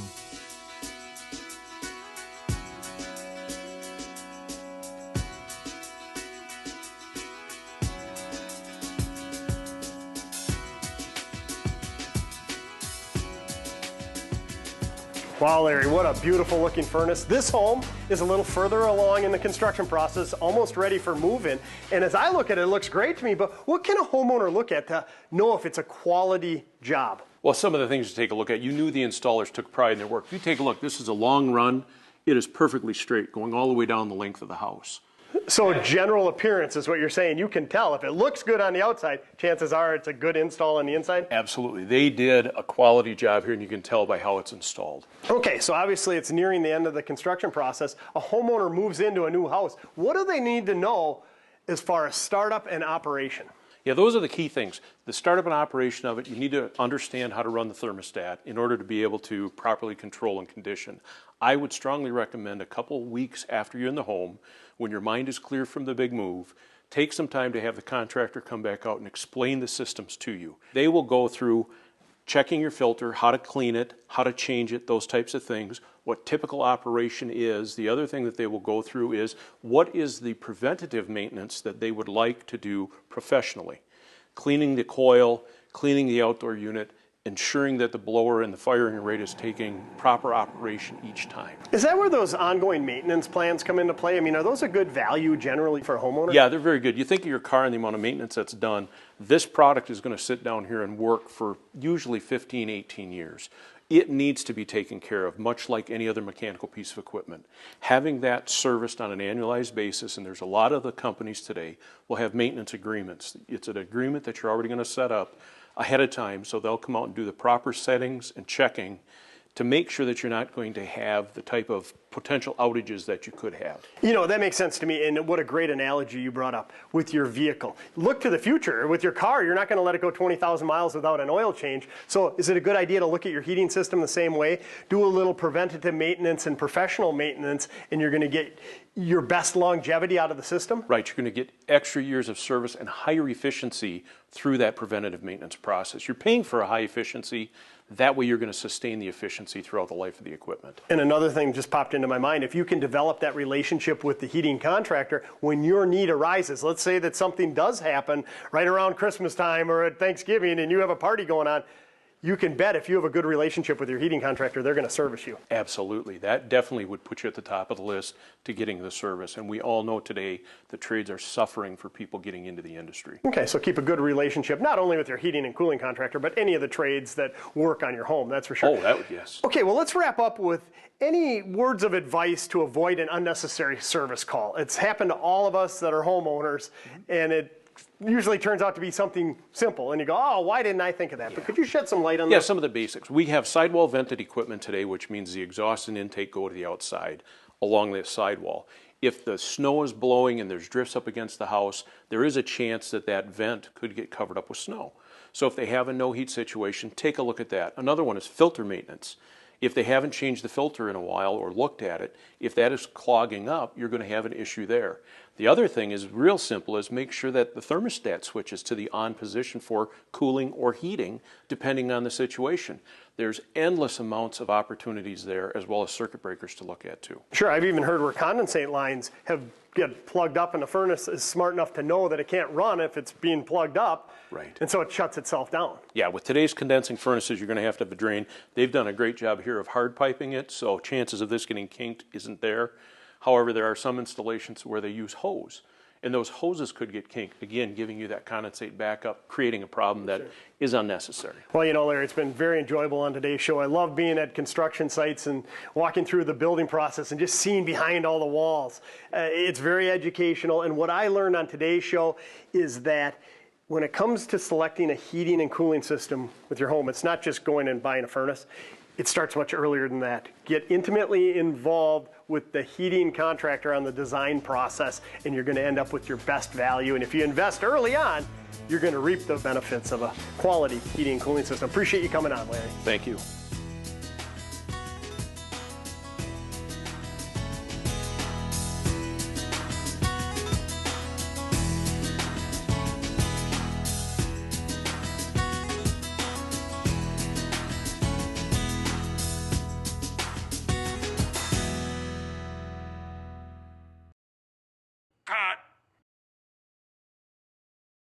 The preceding program was sponsored by the Today's Home Remodeler Television Network.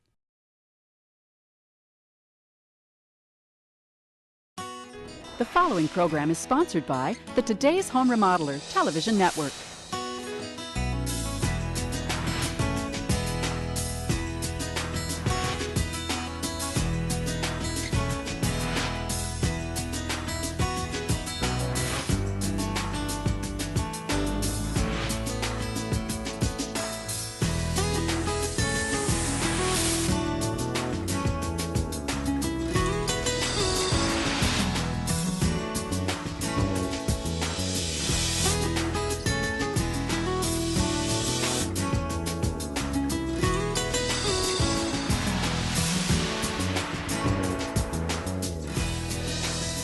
Welcome to today's Home Remodeler. I'm Stuart Keith, and on today's show, well, we're walking through a lower level remodeling project and replacing an 18-year-old furnace. We'll begin with our heating and cooling specialist, Larry Hacker from Temperature Systems, who explains how these homeowners are using their lower level project to create a more comfortable living environment throughout their home.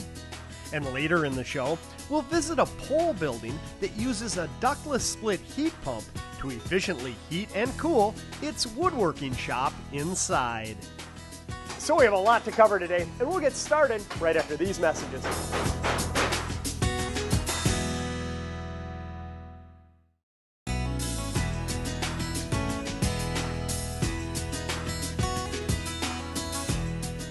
Oh, what a beautiful setting out here in the country. Oh, it's gorgeous.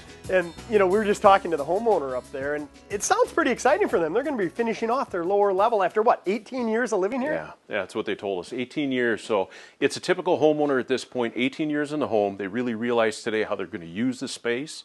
And the nice thing is with 18 years and what she described to us, when this home was built, turns out we found out that it's not as comfortable of a house as what it was intended to be. And the heating system that was put in heated the home, but not to their satisfaction. Sure, and the heating side is one aspect, but remember how hot it gets here in the summer, she was saying, and the upper level was always hot and downstairs was freezing. Yeah, it's typical from the standpoint of a two-story home, unzoned, single heating system without control other than in the one main level. So they have one thermostat in this house. Now they're going to be finishing off this lower level, and they want to be comfortable down here year-round as much as what we found. Their second floor, they're hot pretty much year-round as well. Sure. They're hot in the winter and really hot in the summer. So they've talked to their heating contractor. They're going to redesign the system to better match their application and how they use the home. So this will become a fully finished basement. It's going to utilize then a zone for down here. They'll have a separate zone on the main floor and then a third zone on the upper level. So each floor will be conditioned individually. So as they utilize the space, they can now be comfortable. Boy, and it's probably not that all uncommon out there, because back, you know, you think back 18, 20 years ago, a lot of homes were being built rather quickly, and it didn't seem to be top of the mind awareness for a lot of people. They're like, well, just throw in a furnace and an air conditioner and I'm going to be fine. But we know so much more these days. That, as well as it's the normal, they talk to the contractor that builds the home. Aesthetically, that's what they're looking for. Countertops, things like this. The heating system is generally the last thing anybody ever considers. The catch is, though, when you're uncomfortable, what's the first thing that comes to mind?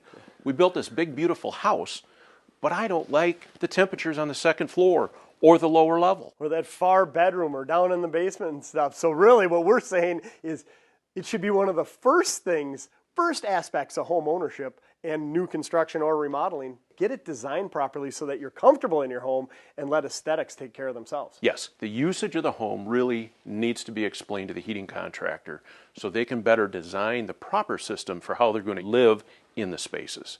Well, before we get into the HVAC side of this remodeling project, let's talk about what they're going to do here, because it was pretty cool, her plans for, the future use of the space. Yeah, when you take a look at this, the post you're even leaning on, they're going to be eliminating these two columns. They're going to be basically freeing up to make this one huge, large room. It'll be L-shaped in the end. Sounds like because they now work from home, their lifestyle's changed a bit.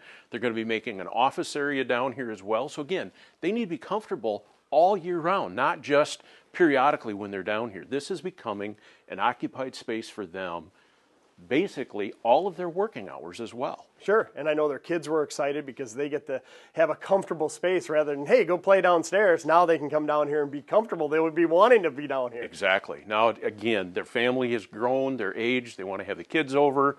They're going to be utilizing this space as well. So again, more importantly, to get it finished and comfortable the way the homeowners really are going to be utilizing this space. So it seems to me what you're saying is when you're finally getting around to finishing off your lower level, make sure you first talk to your heating contractor and then talk to your remodeler about your plans and your comfort issues. And ideally bring those two together, because that's going to key what are they going to be redesigning for the structure. That comes into play for what the heating contractor is going to need to do as well. And they need to work together in order to make the system come together and come alive for the way they want their home to be used. Sure, and home, not just the new addition. Correct. The good news is you can take care of all those issues with a properly designed system. Yep, for sure. Let's go take a look at what was in here to begin with. Stuart, you can see here what they have currently. Typical 18, 20 years ago, single stage, 90% gas furnace. Sized for the home, but yet as we talked with the homeowner, it's not giving them the comfort they expected out of this house that they've built. So, since they're remodeling their basement, are they going to actually be replacing this unit? Because when I look at it, it looks in perfectly good shape. It is still operating just fine. The catch is it's 18 years old already. So you're at or close to the end of the life of the system. From an economical standpoint, we're better off, since we're going to be upgrading some of the duct system and things like that to give them the zoning, we're going to go ahead and upgrade the heating system right along with it. So a new furnace, new air conditioner or heat pump in this case, with air-to-air heat exchangers and all different types of things that they're going to work on. Okay, and talking to the homeowners, obviously at the forefront were the comfort issues they were experiencing, and she had mentioned that they're planning on living in the house for a while, so now it made the most sense is what you're saying. Since you're remodeling, and it is 18 years old, really two different factors there, good time to replace and get the latest technology and get a system that's going to satisfy all your needs. Yeah, definitely. The other thing we need to keep in mind too is when we're working on the ductwork, you have to remember down the road, this is going to be a finished ceiling. Now is our time to get access to the ductwork, to do all of the things right up front, and at the same time upgrade the heating system. So now they'll have a new system to better match exactly what we're going to be doing with the zoning and to increase their overall operating efficiencies. Well, you bring up an interesting point there. They're going to be not only replacing this, but they're going to have to change out some of the ductwork. It's not as simple as just punching in a register? No, it's not as simple as just punching in a register. They're going to actually have to add some ductwork. They're going to utilize what's here and then adapt another trunk duct to be able to tie in for this other zone down here as well as upstairs. And with those comfort issues they were alluding to, it probably isn't just the furnace's fault. It probably, the whole system wasn't designed properly back 20 years ago. Right, exactly. That was the typical thing is they would put a furnace in, you've got a box that puts heat out, and that's typically what they looked at. Now they realize once they're in this beautiful home, why am I not comfortable upstairs? Why am I not comfortable down here? Now is the time, let's look at the entire system, and that's the beauty of how they're going about it, involving the heating contractor along with the builder all at the same time. Makes total sense to me. I know they're excited, and this is going to be awesome to see the end result in our next segment.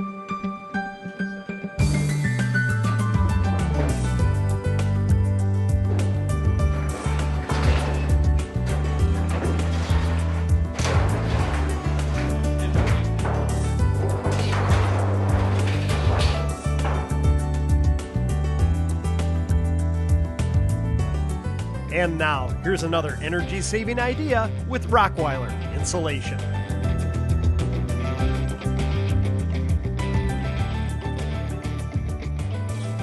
Oh, Brian, beautiful house. It must be about 60 years old. Right around there, 50 to 60 years old, Stu. And I see your crew's busy at work here. What are they up to? So today we're down here in the basement, and we're actually air sealing and spray foaming the box seal area. Okay, so you're actually spray foaming it. I know traditionally speaking, most of the time you would see fiberglass batting cut to size and stuffed in there. That's usually what you do see up there, Stu. That's the standard as far as codes go. You would see a fiberglass, yellow, pink, whatever color bat stuffed in there. The problem with that is the fiberglass bat does not stop the airflow, so you can still have quite a bit of air infiltration, heat loss, and stuff like that. Really, so it does a good job of filtering any air coming into the home, but what we as homeowners really want is to seal that area, and that's what the foam does? That's right. Once we get that spray foam sealed up on that back plate and then come back over the actual sill plate itself and the foundation, we get a good air seal there. That way no air is coming in or heat going out. And along the lines of energy efficiency, the homeowners are going to probably experience increased indoor air comfort. Yes, you're going to definitely have much better comfort from sealing that off because you don't have that constant exchange of inside-outside air. The other thing they're going to get, Stuart, besides the energy efficiency and the air sealing, they're going to stop those pest critters, those bugs from getting in all those nooks and crannies because they're now sealed. Sure, and as I recall from past shows that we've done, the rim joist all the way around here where the box sills are, that's probably the biggest area of heat loss in existing homes? Well, it's where the house starts to get built, Stuart, so everything goes up from this point and gets built. So yeah, it's one of the leakiest points in the house. So whether I have a house that's 60, 70, 80 years old or brand new, I should really consider spray foaming the box sills? Absolutely, Stuart. It's a very good investment. Okay, so what can I expect as a homeowner when I contact your company and they come out to do this? So first, like anything else, we send the estimator out, they evaluate it. Then when our crew shows up, the first thing they'll do is they'll come down, they'll actually remove that old insulation from there, bag it up, and then we come through with a shop vac to make sure any loose debris is removed so the foam has a good adhesion to the back base there. After that, they go ahead and install anywhere about 2 to 3 inches on average of spray foam in there. It's sealed up. A couple hours later, the house is back to the homeowner, nice and energy efficient. So fair to say that in most cases you're in and out in a day? Yes, most of them are about 5 to 6 hours easily. For more information on this and other energy-saving ideas, be sure to check out the full video library at rockweilerinsulation.com.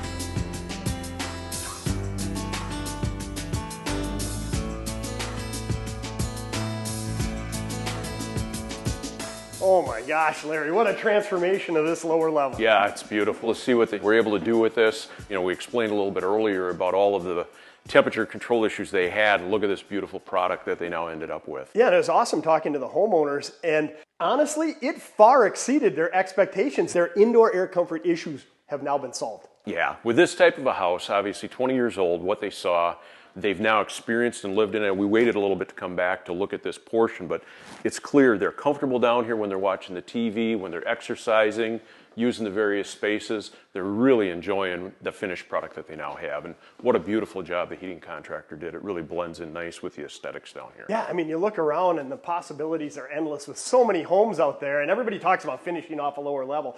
But let's be clear, you don't have to take on a lower level project to solve the indoor air comfort issues that these homeowners were experiencing. And again, in the summertime at the far end, upper level of the house, it was always so hot. Down here, it seemed to always be freezing. And with all that stratification, they thought that, hey, that's just home ownership. Exactly, and in reality today, and even 20 years ago, the possibilities to be comfortable on each floor, each area that you're in is there. They've been able to do it here, and as you indicated, we could have actually done this here years ago. It didn't have to be when they decided to finally finish this lower level. Sure, and you look around, contractors did a wonderful job. Not only the general, the carpenters that were in here, but the heating professionals. I love the HVAC system is buried into the ceiling. You can't even notice it when you walk down here with the registers tucked up there. They did a beautiful job. The registers blend in nicely to the aesthetics. They did a great job here with all of the ductwork hidden up behind. Very, very nice job. Well, let's take a look at the system that they elected to go with that solved all their issues. Take a look. They actually went with a nice upgrade. They went with a full hybrid heat system, which actually uses gas heat along with an airside heat pump. Works out very, very well. We're actually looking at the back side of the furnace. Boy, those hybrid systems too with the air source technology, they're really efficient, aren't they? Super efficient. So you've heard of hybrid cars, electric gas combo? That's what they did. Utilizing electricity for the mild seasons in a form of a heat pump, and then as it got colder out, like this winter was extremely cold, then the gas kicked in and took care of really when the extremes were occurring. So they've got the best of both worlds. It really gave them a very efficient system to heat and cool this home with that. The other thing they did is they went with an air-to-air heat exchanger to be able to freshen the air up. That was one of the things that they commented to the heating contractor. They'd like to freshen the air up in here. It's a very tight home. So they noticed they weren't getting adequate ventilation. They can now do it controllably. And an air-to-air heat exchanger, you go back 25, 30 years ago, they weren't very common. So in the last 10, 15 years, these have become more common. And Yes. I've experienced them personally, and I wouldn't live in a house with Yeah, one. and actually Wisconsin does not require it as a code, but many of the other states today are putting those in as a requirement now in any new construction because of how tight we build.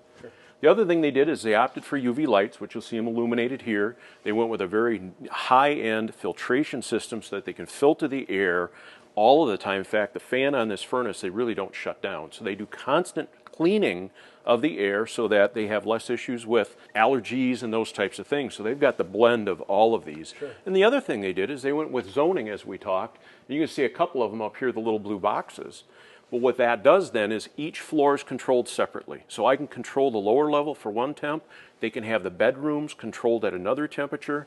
They're comfortable anytime they're in certain locations. So it really aids comfort and it also aids in efficiency. Yeah, and now this is obviously a brand new system. They had a heating professional actually come out and look at it, and they're the ones that suggested saying, hey, it's only 20 years old or so, but it's a really good idea since you're doing this remodeling project. Absolutely. Put a new system in, work that into your costs, and enjoy the benefits, and boy, are they ever. Yeah, and it worked out well because the contractor they started to talk to for the upgrade down here, when he heard that they had some issues, he said, it's time, let's bring in a heating contractor. And then at that point, they really connected all of the dots before they went ahead and framed and finished everything off. So it was really a good combination and a good time frame to do that. Worked very, very well for them. Stick around. Next, we'll see how a ductless split system is used to heat and cool the woodworking shop inside a large pole building. But first, here's this week's plumbing tip. Well, Stu, here's a section of lead pipe that I just removed and we replaced with brass. Wow, you said lead pipe. Is that very common?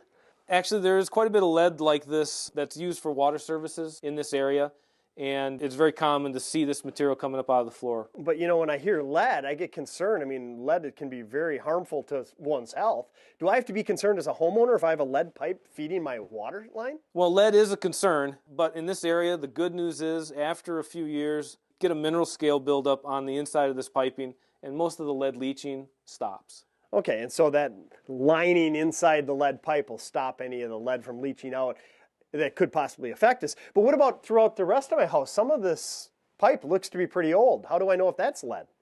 Well, we look at the building, and in this home, we actually do have some old galvanized pipe, which is iron pipe. It has a galvanized coating, which did have lead in it years ago. Because of the hard water in this region, what happens is we get a scale buildup inside that material, and the leaching pretty much stops. Okay, so if I live in an older home and I'm concerned at all, is it possible to test for it? It is, and actually we can help the customer with that. We'll take water samples from a couple of different outlets around the home. We can send that to a laboratory, and the laboratory will tell us what we have for lead content. For your next plumbing repair, visit MadisonAreaPlumbers.com. Professionally trained by Plumbers Local 75.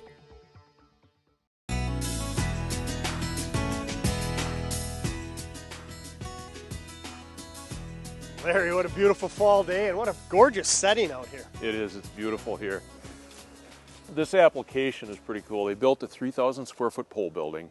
Obviously was going to use it for storage, and now they've made some changes in how their usage is. They've got a nice woodworking shop inside, and they realized, how do I better heat and cool that? We can maintain humidity in the summertime. We can take care of doing a nice job heating it in the winter. Let's go inside and take a look.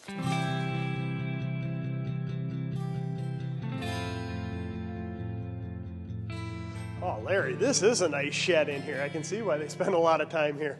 Yeah, it's gorgeous. They did a really nice job on this. And you can take a look. This is the application. They've built a shop, and what was happening is they needed to be able to condition that spring and fall and over the summer and the winter. This whole building is heated right now with in-floor. And the catch is now that they've started to utilize it, they're realizing in the summertime, if you want to be out here in July, it gets pretty hot and stuffy in there and humid. It's a woodworking shop. We want to maintain humidity and temperature. So we've looked at the application and came up with the best choice, which is to put in a ductless split heat pump. So it's going to be able to cool in the summertime, dehumidify well, and in the wintertime heat. Even though we've got in-floor heat, we can temper that a little bit warmer, make sure they're comfortable, since this is just storage. Wow, and I can see, obviously they have kids out here, a batting cage. Yeah. During the wintertime, you probably don't want it 70 degrees out here anyways. You probably want it in the low 60s. Correct. Whereas if you're in there doing some woodworking, you're saying that the ductless split allows them to turn it up a little bit from that 60, 65 degrees that they're keeping this 3,000 square foot area conditioned at. Now they can raise that to 70 if they want to. Right. They can raise it. They can keep that the temperature they want it. If they're doing finish work or what have you, they can keep it at the right temperature. Meanwhile, this is a heated storage but at a much cooler temperature. Seems to me that's a perfect application for a ductless split system. Where else are they popular? Oh, they're popular in many, many areas. The nice thing with these is they're so flexible. You've got a small area like this, maybe you've got a loft. If you're getting into a home today, if they've got a sunroom, any area where they really initially planned on only maybe 3-season type porches, now you can go ahead and condition this where you can use it year round. That's the flexibility of the ductless split systems. And they're very aesthetically pleasing today. It works out very, very well and very cost effective to operate. Well, let's go inside. I want to see what this looks like.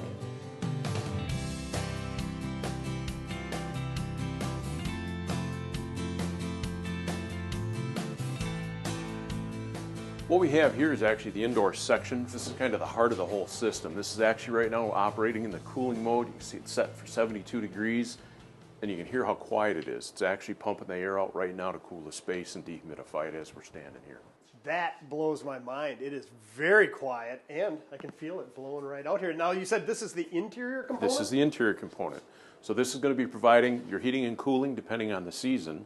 And then outside we have an outdoor compressor section, which is exchanging the temperature with the outdoor air, whether it be in the wintertime pulling heat from the outside, even if 15 degrees outside, there's heat available, and it's moving it in here. Or in the summertime, we're extracting the heat from in here, moving it outside. So is it fair to say this system, we talk about it being an air source heat pump, it's very similar to geothermal, but it's above ground? Correct, yeah. Instead of exchanging the heat with water and geo, we're exchanging it with the air temperature outside. Much like your refrigerator at home, you can stand there and you can actually feel the heat when it's operating blowing across your feet. That's taking the heat from inside the refrigerator, pushing it outside. We're doing the same thing here. We're taking the heat in the wintertime from the outdoor cool air and bringing it indoors. Makes total sense to me, and what a perfect application here for it, because you said it'll also dehumidify in the summer months when it's air conditioning, and I know as a woodworker myself, moisture in wood, it starts to move, and this is going to stabilize it. Correct. Stabilize it. Humidity control is key there. The other nice thing is you could put multiple heads like this in various parts of the spaces and still run it off of one outdoor unit. And control it individually? Control it individually, so you can do zone temperature. So as we looked outside this space, maybe they wanted down the road make a bar area. They could have that separately controlled from the shop. So they can do two different things that way. It works out very, very well. Wow, so they're extremely flexible, that's Absolutely. for sure. And when I think about the different options for a space like this, would be either, I assume, an unsightly window air conditioner, maybe some inefficient electric baseboard heating? Yep, those types of things. That would be your alternative. In this case, they're already in floor heat, but they're doing the extra things, and they realized they needed cooling in the summer, and they wanted a little bit warmer than what they maintained for the entire structure just in this portion of the building. Very economical for them. They're just heating this to a warmer temperature. So it makes sense all the way around. Now, how are these systems controlled? Oh, it's beautiful. This little guy right here, the remote, you could be sitting in your easy chair if you got this in your 3-season porch. You can be able to go ahead and control it. You find out it's getting a little warm or a little cool. You go ahead, turn it on, make the adjustment, and then we can make this particular device change the airflow patterns up and down, side to side.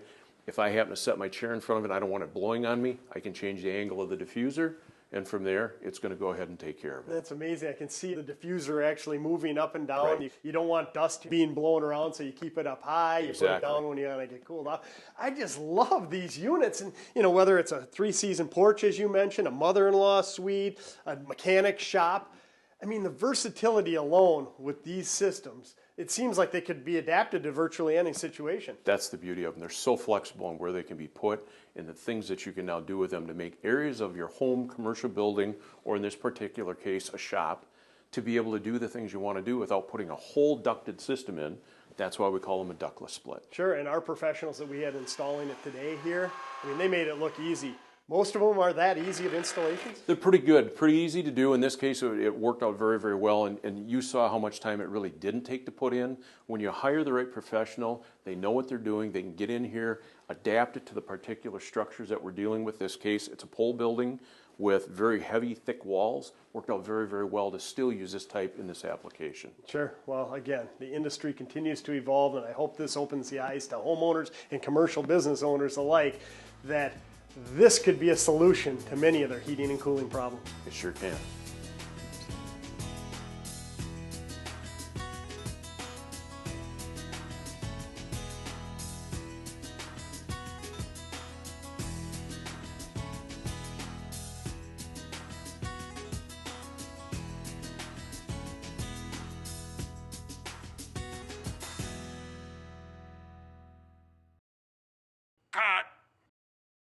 The preceding was a sponsored program, furnished by the Today's Home Remodeler television network.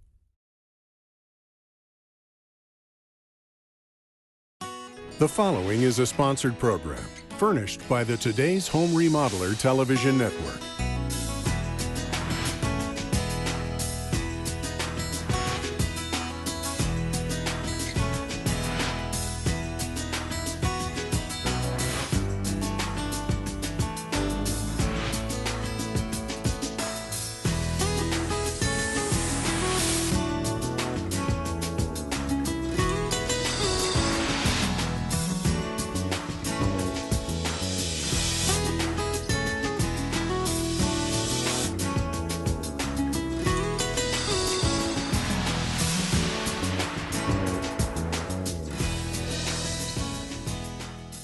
Welcome to today's Home Remodeler. I'm Stuart Keith, and on today's show, we're looking at indoor air quality options for your home.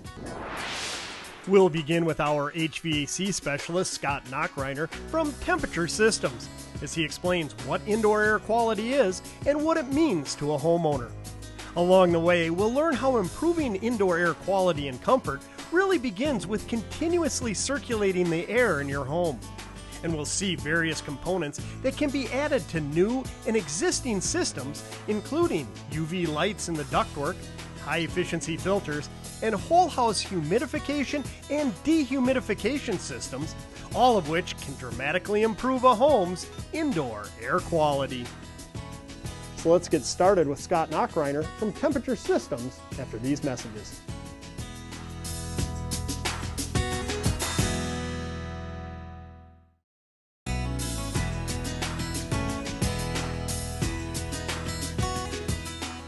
With all that's going on in the world these days, it's likely most of us are spending more time in our homes.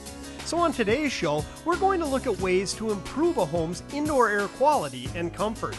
So let's get started with our HVAC specialist, Scott Knockreiner, out at the Temperature Systems Training Center.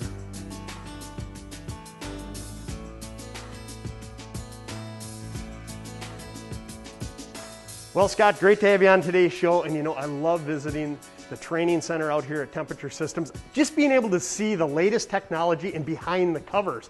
And on today's show, we want to get into indoor air quality. And that's really at the forefront with a lot of people these days because we're living in a pandemic world. But whether we're in a pandemic world or just normal times, it should be at the forefront because think about how much time we spend in our homes, and why wouldn't we want to live in the cleanest environment possible?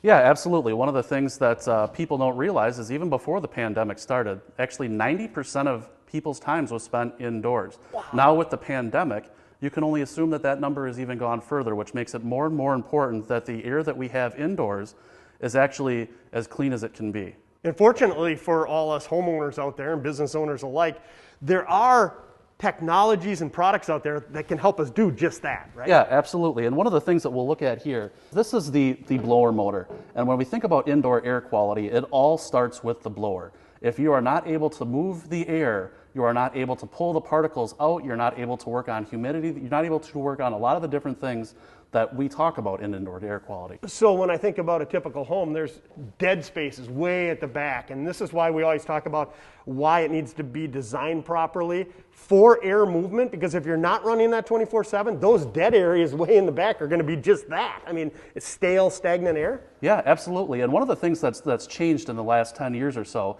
is that it's become much more efficient to run this blower 24/7 all year round. And actually for pennies on the dollar compared to what it used to be with older systems. That's a great reason to consider upgrading your 15 or 20-year-old furnace right there, because we want clean indoor air. And the way to do it cost effectively is to have the latest, greatest blower technology in our furnaces. Absolutely. Okay, so let's just quickly overview this, because like I said, I love looking inside. So you have the blower here, the burner, it blows it over, and so the airflow flows up and comes back through here. And this I recognize from past shows. This is behind the cover of a capture and kill filtration system, right? That we'll see later in today's show. Yep, this is an older model, but this is one of the first generations of the air purifiers that Evolution has. This is an older one, but what we'll see is a newer one later in the show from a home that we're going to. Now, following that airflow from the bottom up, this is a great opportunity to look behind the plenum and see what's in here. Now, as I understand it, this is the indoor air coil. Yes, it is. And what the coil does is it works in conjunction with your air conditioner. There's two different things that your air conditioner is doing. It is trying to bring cool air into the house, which this is what this coil does, is it helps bring cool air across the moisture that it is trying to pull out of the home, is what creates the cold air that ends up going through your ductwork. So it actually cools and dehumidifies your home? That's correct, and that's why the moisture sits on here. Think of it as a cold glass of water on a hot day. That condensation comes off, and really that's the same thing that is happening here. Oh, and is that why you have the UV lights above it? Yes, theoretically you could put UV lights anywhere in your ductwork, but as the air moves past these UV lights, it has to have enough time to penetrate some of the particles and some of the airborne bacteria that is in the ductwork, and that's why the biggest place where some of these particles can sit is on this coil, because it's so wet and the moisture between mold, mildew, other spores, funguses that could sit there. These UV lights can spend that entire time penetrating on this coil. Oh, and so really it's not affecting the air itself as much as it's kind of a preemptive strike on the moisture that could harbor bacteria, mold spores that could ultimately get through if they were allowed to live in here. Absolutely. Okay, now if I wanted to add one of these UV light systems to my existing furnace, is that possible? Yeah, and that's a good point, Stuart. The UV light technology is somewhat new. It's not in the last couple of years, but it's a somewhat new technology. And if you have an older system, it is possible that some of the components that are inside your system here may not be UV rated. Oh, and so if you have a plastic in there that isn't, I got to believe that just become brittle and crack. So a great case in point of working with an experienced professional that can get you the right products for your situation. But at the end of the day, most likely you can add this to your system. Oh yeah, absolutely. Okay, well, I'd love to spend all day here and keep looking at the latest technology, but on today's show, we get to get out into the real world, visit that house we just mentioned, and see some of the latest technologies in action. So let's head on out there right now. Sounds good, let's do it. And we'll do that next.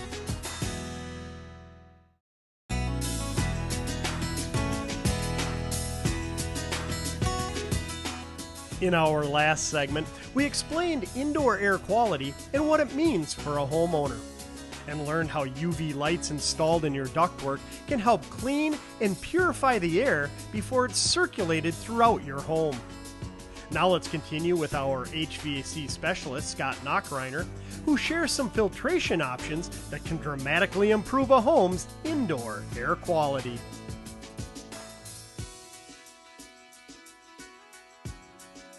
Well, Scott, on today's show, we're talking about improving indoor air quality. And would you say it's the easiest way to improve indoor air quality is through filtration? Oh, absolutely. And that's what we're going to take a look at right here, is kind of go through a good, better, best scenario to see what are different options that a homeowner has when they look at what type of air filtration system that they want to put in their home. No filter is bad, but there's definitely a difference in the quality of filter that you put in. And when you bring up quality, as I look at these are way better looking on the surface than when I was a kid and we had the old fiberglass ones you could see through. Yep, and the first one that we're going to talk about here is a simple 1-inch filter. Now, you mentioned the fiberglass filters. Now, this filter is actually a MERV 10 filter. It's very thin. That's one of the appealing pieces to it, is it's more cost effective. One of the downsides to a filter like this is it actually needs to be replaced monthly. Okay, now you use the term MERV 10. Is MERV a rating system? Yeah, it's actually a rating system. Now, in layman's terms, it essentially just means that the higher the rating, the smaller the particles have to be in order to make it through. So the majority of the particles that are flowing through end up getting caught. Okay, so to a homeowner, that'd be, why should I be worried about that? Well, different allergens out there, different viruses, different indoor air pollutants have different size particles. If you're allergic to a specific one, you want to make sure you have a high enough MERV rating on the filter, even if it is only a 1-inch one? Correct. Now we're going to look at this one here.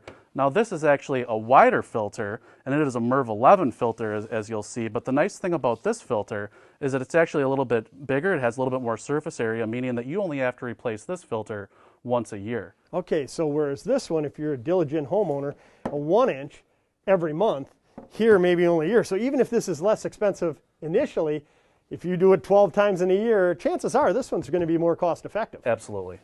Okay, and then this one here, they look a little thinner, but boy, it looks like a lot more surface area, much more efficient. Yeah, and the thing that we're going to talk about with this one, this actually goes up to a MERV 15, but the biggest difference that you're going to see in this filter is with the first two, they capture the particles. Now, particles get caught in there and they get captured. With this one, it is actually a capture and kill technology because of the electrifying field that this system has. So not only does it trap it in there, it actually kills the particles that it traps. Oh, wow, so when I look at this and it's jet black here, those are all dead, killed particles, and this is nice and clean, the obviously new filter there. So is it fair to say this is actually purifying the air versus just cleaning it? Oh, absolutely, and that's kind of the point of what we're looking at here is as you pull some of these filters out, you'll find that some of those particles are actually going to get released back into the air because they are captured, but those particles are not killed. When you pull out a filter like this, even though some of the particles may fall out, you can be very assured that these particles are dead. Kind of defeats the purpose of having this if you're highly susceptible to different allergens. If you go change it on a monthly basis or even an annual basis, with this, you have an opportunity to actually have an allergy attack because you inhaled some when you're cleaning it. That is very true. Okay, so that kind of runs through good, better, and best. What did these homeowners opt for? They opted for the capture and kill technology. Now this is the same that we had talked about previously. This is actually the capture and kill technology that we had just discussed. And if you pop off the front here, you're able to actually see the filter that we had looked at. Now what you can see here is it's actually showing the airflow is coming down across. It is electrifying this system so that anything that goes through this filter is being electrified and killed. Okay, and now back at the TSI Training Center, we talked about how there's a blower motor here. Then you have the burn chamber, you have the plenum where the air conditioning coil is.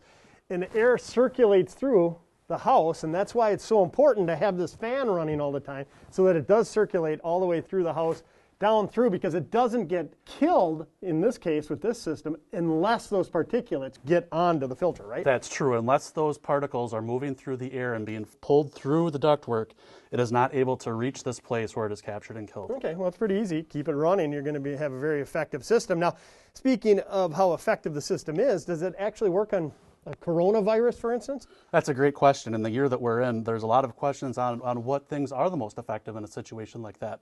This filter has actually been proven to be 99% effective against a wide variety of coronaviruses, but it's not even just that.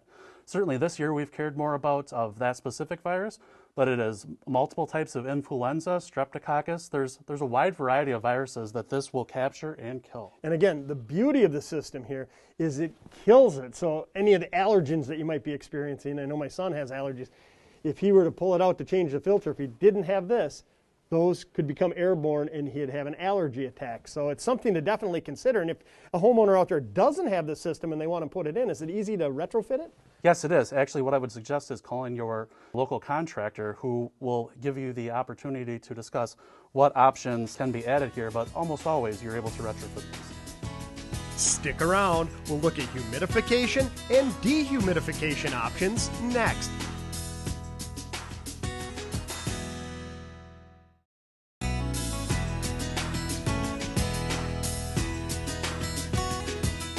Earlier in today's show, we learned what the term indoor air quality means for a homeowner. and saw some UV lighting and filtration options that can really create a healthier indoor living environment. Now let's see how we can control relative humidity in a home as we continue with our HVAC specialist, Scott Knockreiner.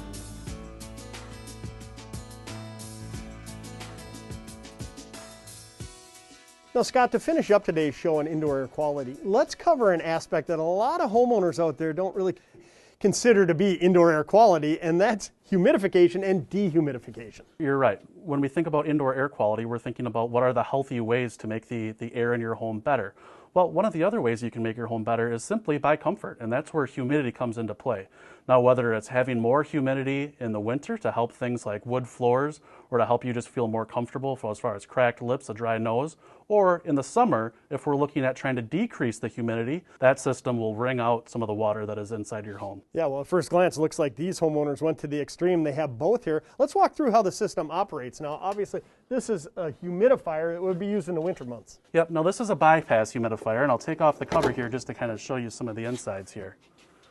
Now, this is some of the copper tubing, and this is where the water is actually entering into the humidifier. And as it puts the water in here, it trickles down, and with the warm air coming across, it actually evaporates that water and will put that humidity and that moisture back into the system. Any extra water will then come down the drain and drain back through. Okay, so the copper is the supply line, the water gets trickled down through, excess moisture drains out, and that humidified air looks like it goes into the return and then is distributed out throughout the house. That's correct. So what that tells me is it comes back to what we've been talking about throughout today's show, how important it is to keep the airflow moving in any home. Absolutely.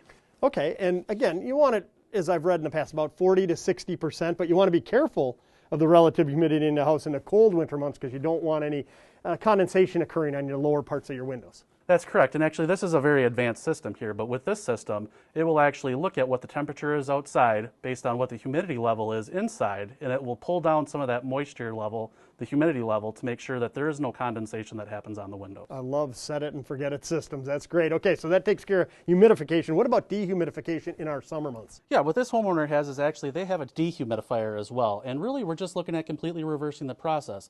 As the airflow comes through into this dehumidifier, is actually wringing out all the excess moisture that is in this home. Now, the biggest times that a dehumidifier is essential is in what we have a lot in Wisconsin is shoulder seasons, where it's humid, it can be very damp outside, but it is not warm enough yet to kick on your air conditioner to start wringing out some of that dampness in the house. So when you use the term shoulder seasons, you're talking May, early June, or else September, you know, that time when you're not going to be utilizing or running your air conditioning system. This will really help, and this to me is considered a whole house dehumidification system?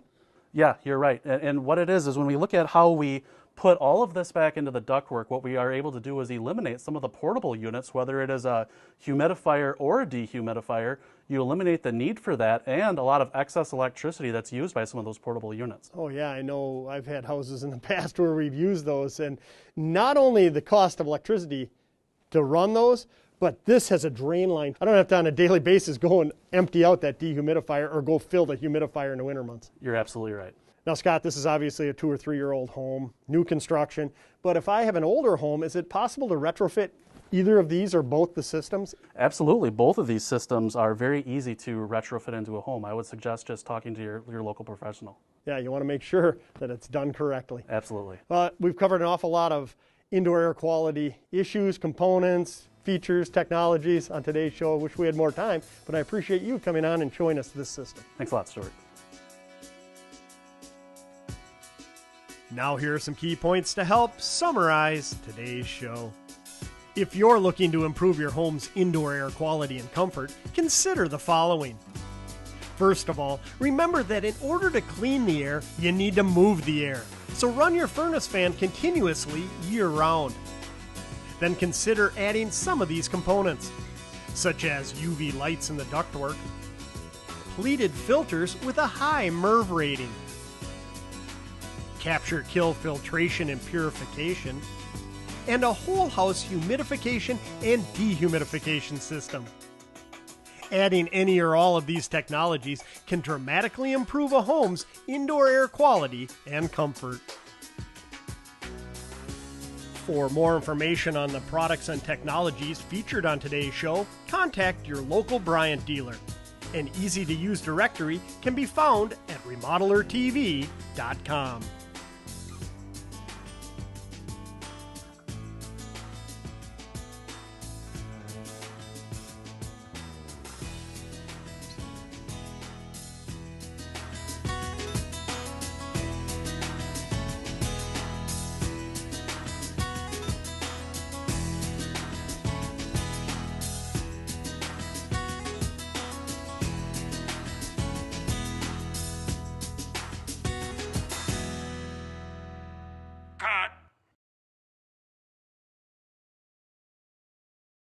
The preceding was a sponsored program, furnished by the Today's Home Remodeler television network.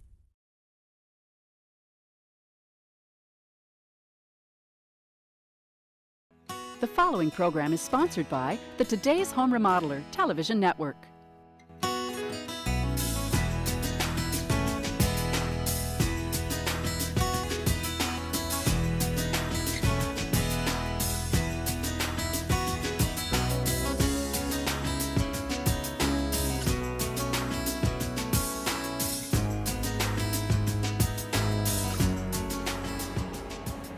Welcome to Today's Home Remodeler. I'm Stuart Keith, and on today's show, well, we're looking at forced air and geothermal heating and cooling options for your home.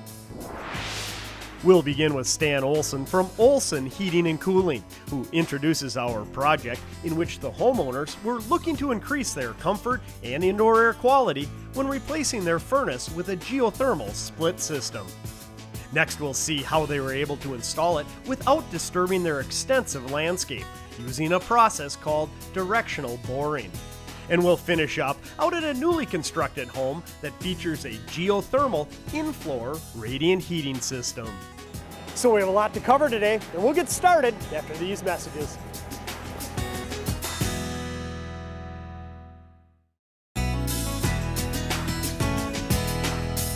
When it comes time to replace your heating and cooling system, it's a great opportunity to improve your home's comfort and indoor air quality.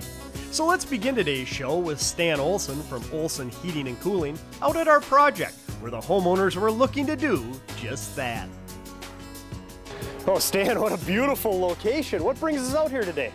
Well, this is just a different install that we have. We have a home that's beautifully landscaped, a lot of rock walls, and this house is only about 10 years old and it got struck by lightning. Wow, that must have been terrible for the homeowners. At least it didn't burn down, though. Yeah, no fire in the house, but everything electronically was pretty much fried.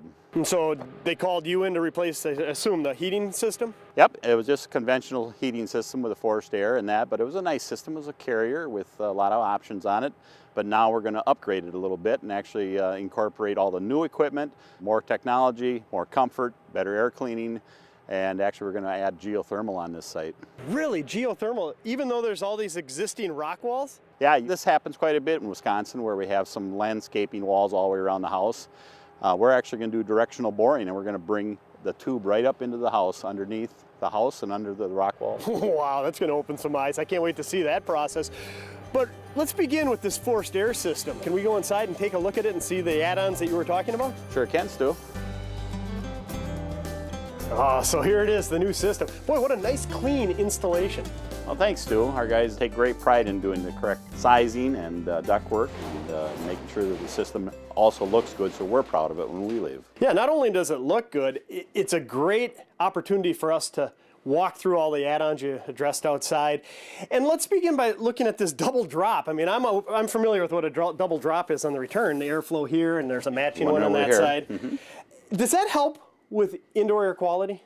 Actually, what we're doing it for is more for air movement because we have a variable speed system here. It's a large system, a lot of airflow. We're bringing it in from both sides of the fan. And that said, it's a large home, but it looks like a relatively small, at least in stature, furnace. Yeah, they are making them a lot smaller than they used to.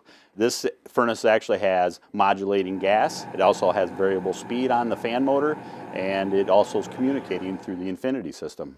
Okay, now you said it's modulating gas. I know we've mentioned that in the past.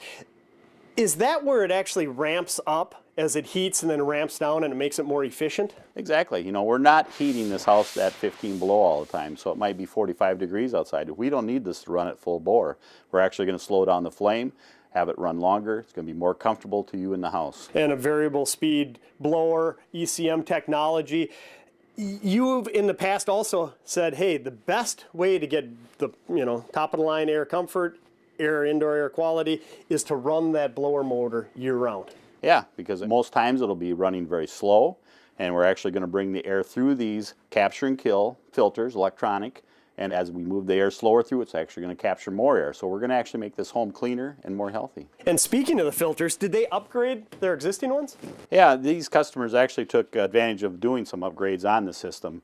They used to have media filters, which are like the 4-inch pleated filters, and then of course then there's the 1-inch filter that's just a standard filter, and now we have an electronic with capture and kill from Carrier. And fair to say, with the capture and kill technology, they're going to experience the cleanest indoor air quality possible? Exactly, and with the variable speed, we're going to bring that air through those filters at a slower speed, actually making it cleaner. Year round? Year round. Okay, what are the blue things up top here? We have zoning also in this house, just another comfort feature.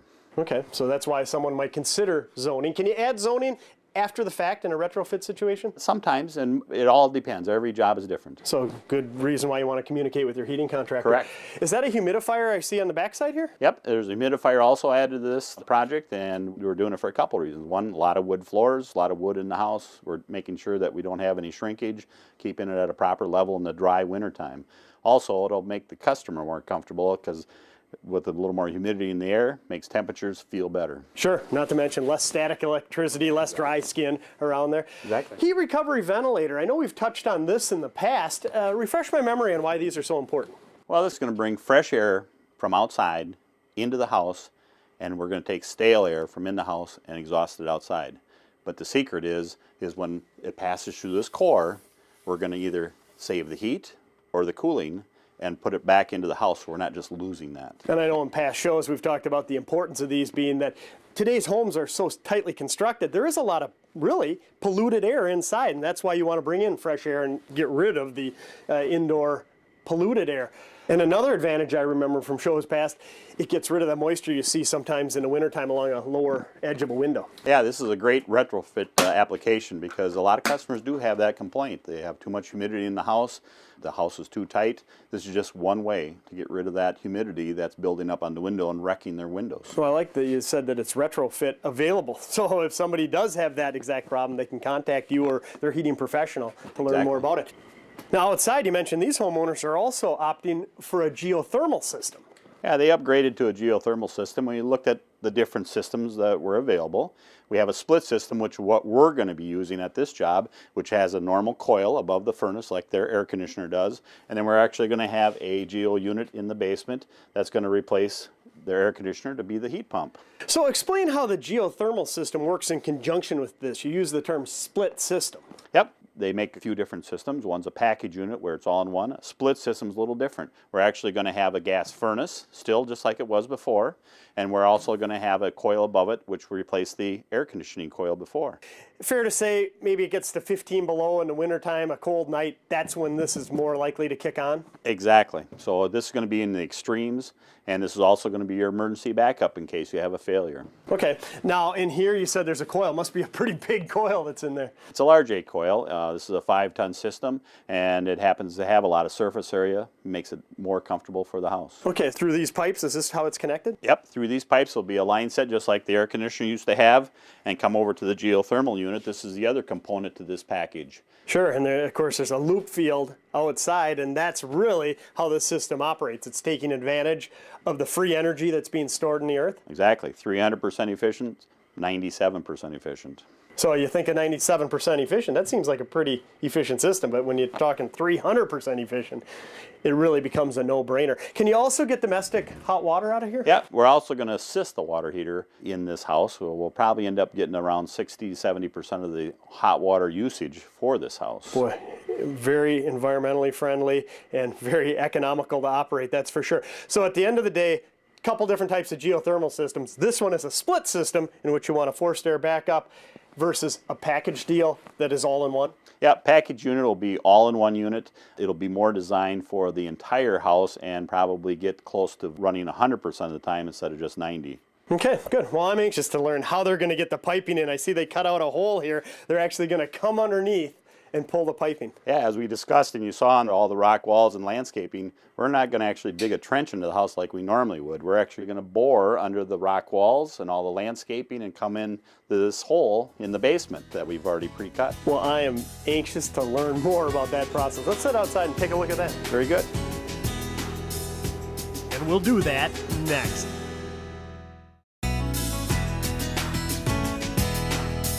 So far in today's show, we've seen how these homeowners were improving their home's comfort and indoor air quality by installing a humidifier, heat recovery ventilator, and 2 electronic filters when replacing their existing furnace. And after carefully considering all their options, they also decided to install a geothermal system. By now, we've all heard about the benefits to geothermal heating and cooling. But what if you have an existing property on which you've spent thousands of dollars on rock walls and landscaping that you don't want disturbed? Can you still take advantage of the free energy stored in the earth? You sure can by using a process known as directional boring. So let's continue with Stan Olson from Olson Heating and Cooling to learn more about this process. Well, Stan, again, you mentioned it's a beautiful location out here, gorgeous rock walls, nice landscape design.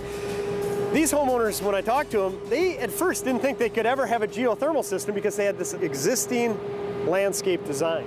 Yeah, every house is different that we visit, and this just happens to be one that has a lot of landscaping all the way around, thousands of dollars spent in that landscaping, and a normal dig for us would have been putting a lateral from the loop field into the house, into the basement where the geo is, and that would have been a narrow trench 6 feet deep all the way right to the house. Well, you know, I know in our previous shows we've had an opportunity to see some of the different types of loop fields that are out there and some of the options for homeowners. There's lots of different choices. How does a homeowner know which is right for their property?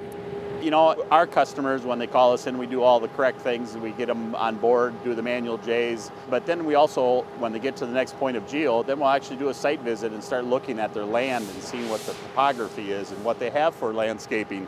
And we'll actually make some choices on those decisions. Well, this is exciting. I know the homeowners were elated when they found out, first of all, they could take advantage of the free energy being stored in the earth, but equally as important, if not more so, was that they didn't have to destroy any of their landscape to take advantage of it. So let's learn more about the directional boring process now. That'd be great.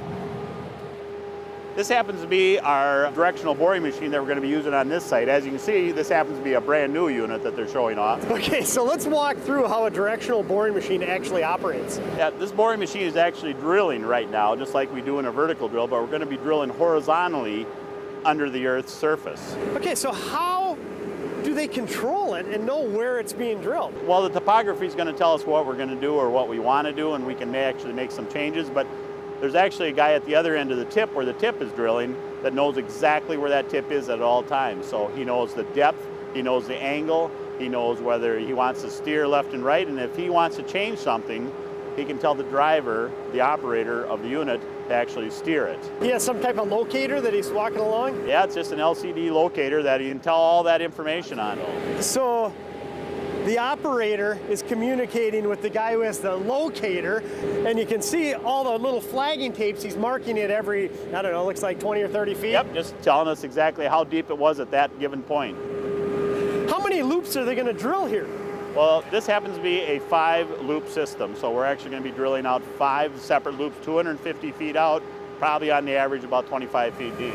Okay, I see all the pipes that are lined up there. That machine goes, it looks like about 10 feet, then it spins off that pipe and adds a new one? Adds another, we go another 10 feet and keep out until we get out to the 250 feet. Okay, so once you get 250 feet, what happens? Well, he's actually going to start steering it and bring it up at the end of the 250 feet, and actually will break the Earth's surface again. And so you'll actually see it come out, but you still have to get the geothermal polyethylene pipe into the ground. How does that happen? Yep, and yeah, they're actually going to hook onto it, and they're going to pull that pipe back through the Earth, that same hole, and then we're going to grout it right back into place just like a vertical. And so each loop is comprised of polyethylene pipe, but it looks like 2 pipes? Yep, out there and back, so it's 500 feet long. So once you have the 5 loops in place, how do you tie it all together? Well, just like in all the other loop fields, we're actually going to put a header together. So the header is going to tie all the loops together, and then we're going to have one lateral, 2 pipes going into the house, and that's when they're going to use the horizontal boring machine to drill in under the rock walls, under the foundation, and into that little hole in the basement. Where's the header going to be located? It's going to be located right about here. So you're gonna have to dig a hole here, what, about 6, 7 feet down? About 6 feet down. We want to be below frost.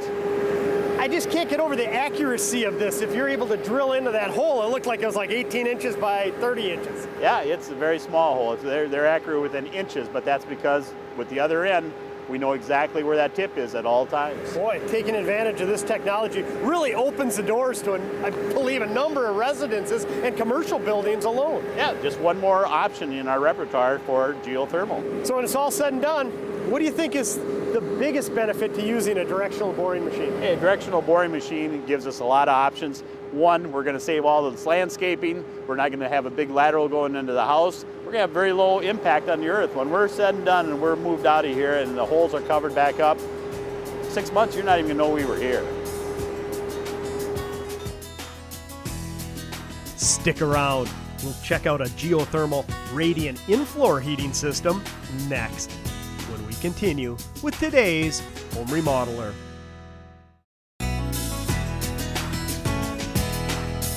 Earlier in today's show, we discussed some options for improving a home's comfort and indoor air quality when replacing a furnace. We also saw how directional boring can allow homeowners with existing rock walls and landscaping to install a geothermal system with minimal disruption. Now let's finish up with Stan Olson from Olson Heating and Cooling out at a new home construction project that features a geothermal in-floor radiant heating system. A beautiful setting again out here in the country. They've opted for geothermal, and by the looks of things, they're also using a lot of radiant in-floor heating. Yeah, this whole house is going to be radiant floor, upstairs, down, basement area. Actually, we're going to heat the garage with radiant. Okay, so you're able to do radiant floor heat with geothermal. Looks like they have 2 units here to run it all. Yeah, these are 2 water-to-water packages, which are just boilers. So instead of having a gas boiler in the house, we're actually going to heat with geothermal. So water-to-water, is that different than previous ones we've seen? We talked about a split system or a package system. Is that a little different in operation? Yeah, you know, the water-to-water packages, we're actually just heating and cooling water, just like a boiler. On the normal packages we've done before, they actually heat up the air. So there's actually a coil, air going through it, heats and cools it. Okay, so the big difference is just that. One's using Freon, one's just using water to water. Of course, they all have the loop field outside, and then the differences are inside the units themselves. Yep, this is just another way that we're going to get to heat this house. This gives us an upgrade for the customer that wants radiant floor because, as everybody knows, radiant is very comfortable. Yeah, but let me tell you, I have it in my house. I know lots of people that have it. It's second to none. It's just so comfortable, nice even heat.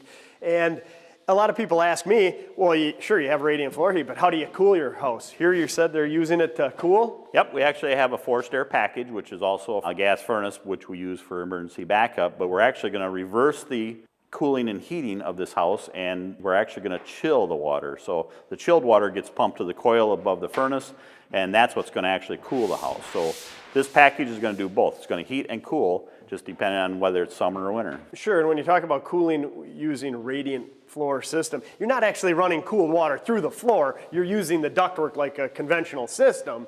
It's just that it's nice to know with the geothermal system, you can go entirely radiant for heating. You still have ductwork for the nice, cool air in the summer that we all want to have. Yep, and you still get all the advantages of the 300 to 400% efficiencies, plus you get 30% tax credit on a system like this. Okay, so again, here's the geo units. What are we looking at behind here? Well, this is our flow package, and all we're doing here is sending the water to this tank upon demand, whether it's heating or cooling, and that'll be a tank of hot water, it'll be a tank of cold water in the summertime. And then just the individual pumps are pumping to the zones. As you can see, these are the floor zones. They actually are throughout the concrete in the floor, and we're actually going to heat this concrete. But now, when somebody's building, if they don't opt to put it in initially, is it a good idea to still run some tubing underneath your basement floor? Because it seems to me you get one chance to do it right.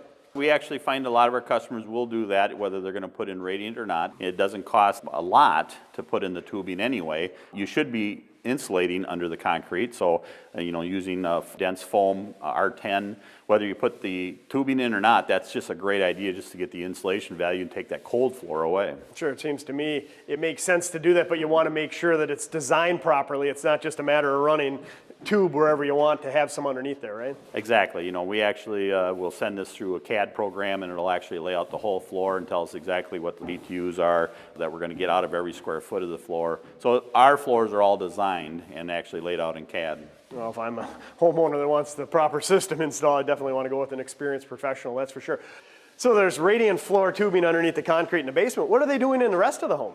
Well, upstairs on top of the subflooring, we're actually going to lay PEX tubing up there, just like here underneath the concrete, except that we still got to have that mass to heat up with the geothermal. Sure. So we're actually going to lay an 1.5 inches of slurry on top. That's called gypcrete. That'll harden it within a day, and we'll actually have now a floor that we can add carpeting to, tile to, wood floors to.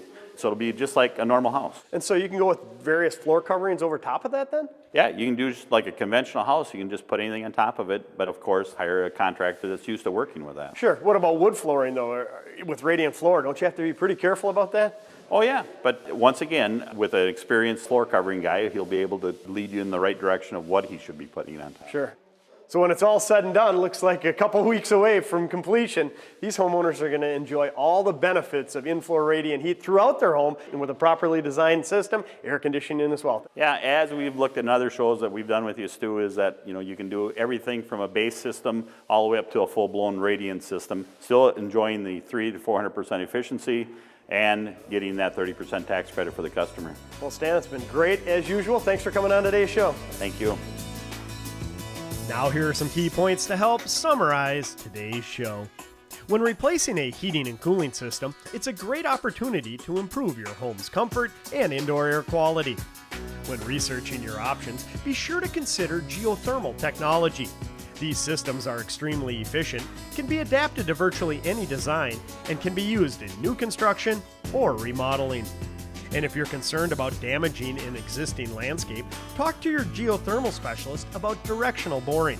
As we saw in today's show, this process can help install a geothermal loop field with minimal disruption to your yard.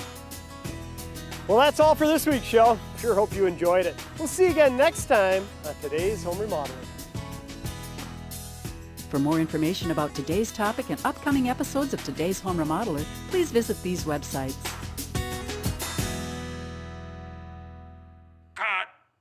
The preceding program was sponsored by the Today's Home Remodeler television network. The following program is sponsored by the Today's Home Remodeler television network.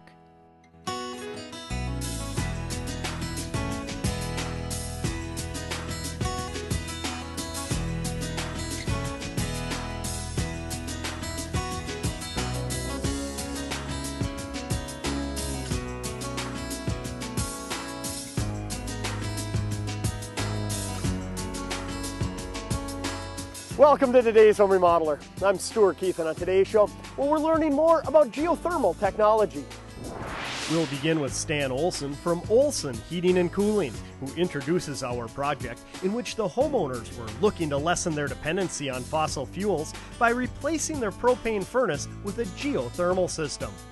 Next, we'll see the components that make up a geothermal system, and we'll finish up out at another home where the owners were tired of high fuel oil prices, did their homework, and ultimately made the switch to geothermal. So we have a lot to cover today, and we'll get started right after these messages.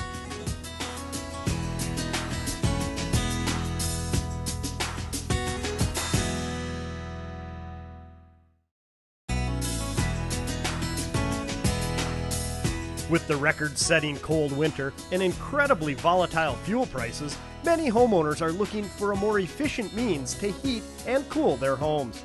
So on today's show, we'll meet with Stan Olson from Olson Heating and Cooling to learn more about geothermal systems and see how many of his customers are making the switch to this ultra-efficient technology. Well, Stan, a spring day doesn't get much nicer than this, and maybe it's just me, but after this winter that we experienced, I really appreciate a nice, calm, 65-degree spring afternoon. Yeah, it is beautiful out now, and especially after the winter we had, Stu. Now, we're standing in front of what looks like at least a 1,000-gallon LP or propane tank, and this is right at the forefront of a lot of people's thinking after the volatility in fossil fuels over the winter. Yeah, this year, we heard stories, horror stories, when we had a shortage of LP that they were only getting 150 gallons, and some of the prices were $4, $5, $6 a gallon. Yeah, and I can attest to it around this area. Up north, I heard it was even $8, $9. And, it really hit home when you started hearing some of the stories of, sure, some elderly people. They have a budget. Their whole winter budget for heating their home was shot in 1 month. What are they supposed to do? And I mean, going into the winter, you had no idea that was going to happen. So you're really at the mercy of fossil fuels.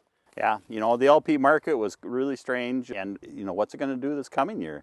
You know, we have a market where we're exporting LP now. We have a shortage because of agricultural, and then we have a cold streak that hits and really puts a demand on it, and all of a sudden the prices are just volatile because there is no regulatory on it. And you know, we're picking on propane here, but it's not just propane. Natural gas has spiked recently too. That's right. You know, 25, 35% depending on what market you're in. So, you know, that's been at a 30-year low, and people have been enjoying that, but things are going to change there too. Well, you know, for what, 10, 12 years we've been doing different shows on various heating and cooling topics, but it always comes back to geothermal. And probably now more than ever, that is a real viable alternative for anybody using not only LP, but natural gas as well. Yeah, you know, you start looking at a product like this where they're going to get 95 cents out of every dollar they spend to heat their house, 300-400% efficiency on the electric side with the geothermal. And not just in a beautiful rural setting like this. I mean, we've done shows where it's right downtown in tight city lots. It can be put just about anywhere. It's a great value. It's a great investment in your future because, you know, at the long run cost of ownership, they're going to save tens of thousands of dollars over a 20-year span. And you know, if somebody's watching today, I'm sure everybody's familiar with geothermal technology and the popularity that it's becoming, but there's a lot of upfront costs. But you have to look at it that, sure, there's upfront costs, but you spread that out and it's still a great value. Yeah, we do have that upfront cost, but you know, the federal program for the tax credit's still on, 30%, makes it very competitive with a natural gas or an LP system, even in new construction versus a remodel or just a retrofit in an old system. Sure. Well, more than ever, we can't say it enough to a viewer out there, consider it. I mean, whether you have an old or new system, I mean, just the price and the dependency, the peace of mind that comes with getting off of fossil fuels, I mean, it's second to none. I know I enjoy it with my geothermal system. I wish I would have done it sooner. Yep, and I have two at my farm. You know, it's I would never go back. There's no LP being delivered on our farm. Okay, so we're standing in front of this, well, I'd call it a white elephant, but it's green. These homeowners aren't going to have to worry about filling this very often, if at all, in the future. What is the situation here? Well, we have a home that we did brand new about 15 years ago with LP furnace, you know, conventional system. And now this time they just put a new addition on, and they're going to have to upgrade their heating system anyway. So now's the time to install geothermal. So they're getting off the LP. Very excited about it, and they'll see the benefits for years to come. Okay, well, as I was pulling up the driveway, I noticed the excavator is digging a loop field. Let's go learn more about that. Okay, Stu.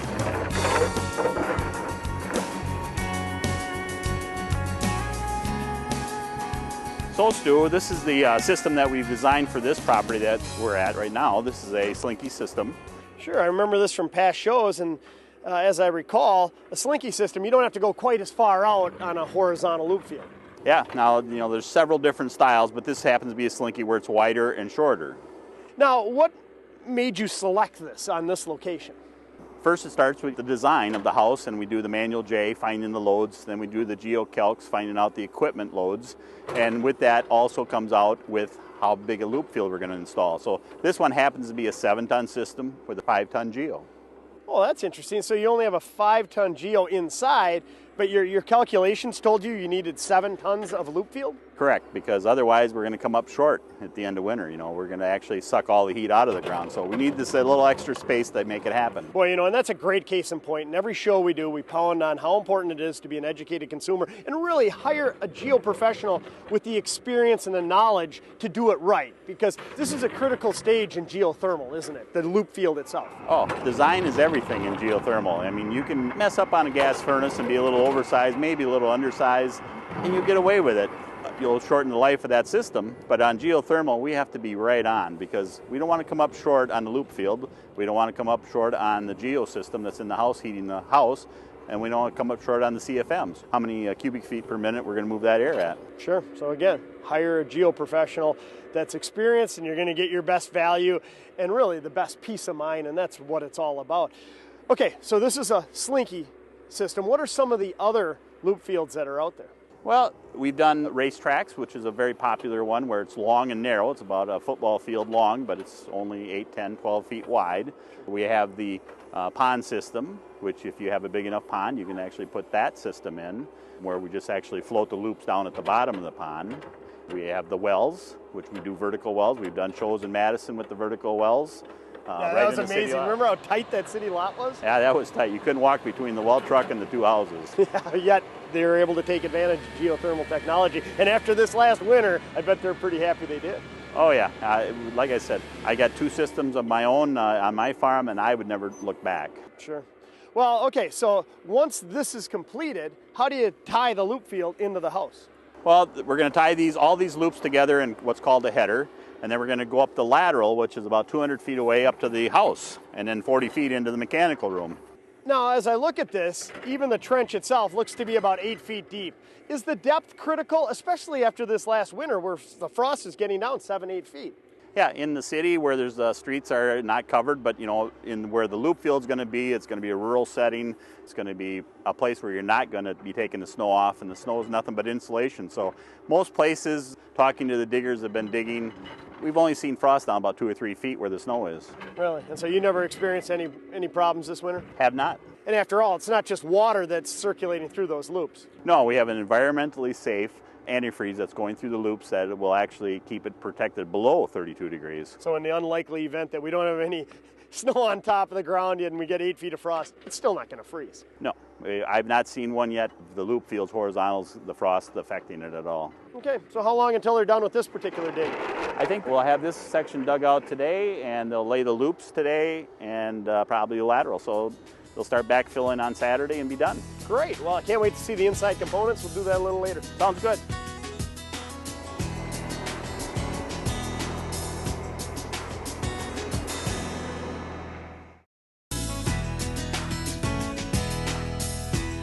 So far in today's show, we've seen how these homeowners were making the switch to geothermal technology to lessen their dependency on fossil fuels. Now let's learn more about the inside components as we continue with Stan Olson from Olson Heating and Cooling. Well, Stan, here on the inside of the house, so let's take a few minutes to go through the different geothermal components that finish off the system. Yeah, now this is one that's being installed right now, so it's not complete, but it gives you a good idea of the components of the system. We have the loop field laterals coming into this unit, and now we're actually going to a non-pressurized pump system. And this actually has a variable speed motor built into it also that saves energy again, so another energy saving device. So variable speed, is that relatively new technology being added to the geothermal system? It's new technology being added to the pumps. The variable speed on the furnace, which drives the motor, has been around for a lot of years. Okay, so this, when you talk about it being a variable speed motor, it's going to save them money because of the variable speed technology, but that's just circulating the fluid through the loop field for that heat transfer that we're talking about. Correct, Stu. Actually, we're just pumping that water out into the system and bringing back the heat that's contained inside the loop field. So that's where we pick up all that solar energy, pumping out, bringing solar energy back into the house. Okay, and that's of course during the winter months, and it's just a reverse in the summer months. It's actually just the opposite. We're just going to pump the heat from inside the house out to the loop field. Okay, so that's the circulation pump. Then what's the next component? Well, then we have a package unit here, and this is just a forced air system, just like most normal houses here in the Wisconsin area. It's not hooked up to the ductwork yet, but it will be when it's finished. But this unit here will actually do your air conditioning, your heating, and also will de-superheat for your hot water. So it'll assist your water heater. And let me tell you, my experience with my geothermal system, it does a great job with domestic hot water. I wasn't expecting it to be that efficient, but we get an awful lot of it, especially in the summer months, just from the geo system. Yeah, most customers will end up with that, that 60, 70, 80% of their hot water will be right from the geo, so that much energy saving just in the hot water system. Okay, now earlier in the show you mentioned this is a remodeling project. They had an existing forced air furnace, so this is essentially taking the place of their existing furnace. It looks a little bigger, but it's not all that much different. No, it's actually not going to take much more room. It's just that this is actually going to replace the furnace on the inside, the A coil that goes for the air conditioning, and it'll also replace the outdoor air conditioning unit. So it takes away that ugly box outside. Sure, that's a great benefit. And this is also a forced air system. A lot of people might think, well, geothermal, we're talking about fluids. You have to have a radiant system, but you don't. No, this is actually a forced air system. This is our most common application, but we do radiant floor. So you can actually get a unit that will do that also. Okay, now is the operation any different for the homeowner once they're installed? No, actually for the homeowner, it's absolutely nothing different. You know, general thermostat settings, just like before, they don't even know the difference inside the house. The comfort level is still the same as what they had. Maintenance is pretty simple. You're just replacing a filter on a monthly basis, you know, there's not much more to really do to the unit. So we have a very low maintenance on a geo unit. Now, Stan, with a geothermal system, do you need a backup heat source? Yeah, in our climate in Wisconsin, everybody's going to need some sort of a backup. One for if there's a failure with the geo, so we have some source to heat the house in the middle of winter in case there is a problem. Just like in a furnace, if it breaks down, you have no heat. Well, we do have some backup heat, emergency heat. But normally that unit or that toaster is just there built in case we have some super cold weather, like minus 20-degree nights or something where you get a string of them, that it might just come on a little bit just to get you over the hump. But the geo's still giving you 100% of the heating. Okay, so the geo system's still working. It just helps to boost it in the rare instances where we need it. And hey, that's just living here in Wisconsin. We experience those sometimes. We have customers that don't turn on their heaters. We have customers that don't have heaters. I always recommend that you have a heater just so it's there for backup or super cold periods. Again, a lot of this is peace of mind. You want to have the most efficient system, you want to have a dependable system, and at the end of the day, you want peace of mind so that you don't even have to worry about it when it's keeping your home nice and warm in the winter or cool in the summer. I know you've installed lots of these around the area. Can we go take a look at another one? Yeah, we have the one down in Cross Plains that just got completed, so we'll go down and look at that one. And we'll do that next when we continue with today's Home Remodeler. Working together to provide skilled craftsmen to our contractors, the Building and Construction Trades Council of South Central Wisconsin is in your community building for tomorrow. Through apprenticeship training and on-the-job mentoring, we ensure our roads, schools, hospitals, and homes are all built to the highest construction standards, investing in you, our contractors, and our community. The Building and Construction Trades Council of South Central Wisconsin. Earlier in today's show, we discussed geothermal technology and the peace of mind that comes with heating and cooling your home using a geothermal system. Now let's finish up with Stan Olson out at a home where the owners replaced their oil-burning furnace and supplemental wood burner with an incredibly efficient geothermal system. Well, Stan, this is a beautiful setting for a home, and it appears to me to be about a 1,500 square foot ranch, rural setting. A lot of people have a misconception out there that you need to have a huge home to take advantage of geothermal, but we were just talking to the homeowner, and it was interesting, his reasons. I mean, he wasn't on propane or natural gas, but he was on fossil fuel in the form of heating oil. And he said the prices there were killing him. We're experiencing incredible volatility with fuel oil prices. Yeah, just like LP, just like natural gas, everything's going up. World commodity, you know, and that makes a shortage in supply and demand. So prices are all over the board right now. You know, when I asked him about the cost of installing and just changing out an existing oil burner to geo, I go, was it sticker shock at all? And he goes, well, actually not, because he was supplementing with a wood burning system that was failing, and he was like, hey, I'm going to put an outdoor wood boiler in. But when he compared that system to geo, compared other systems with geo, he goes, with the federal rebates, it was a no-brainer.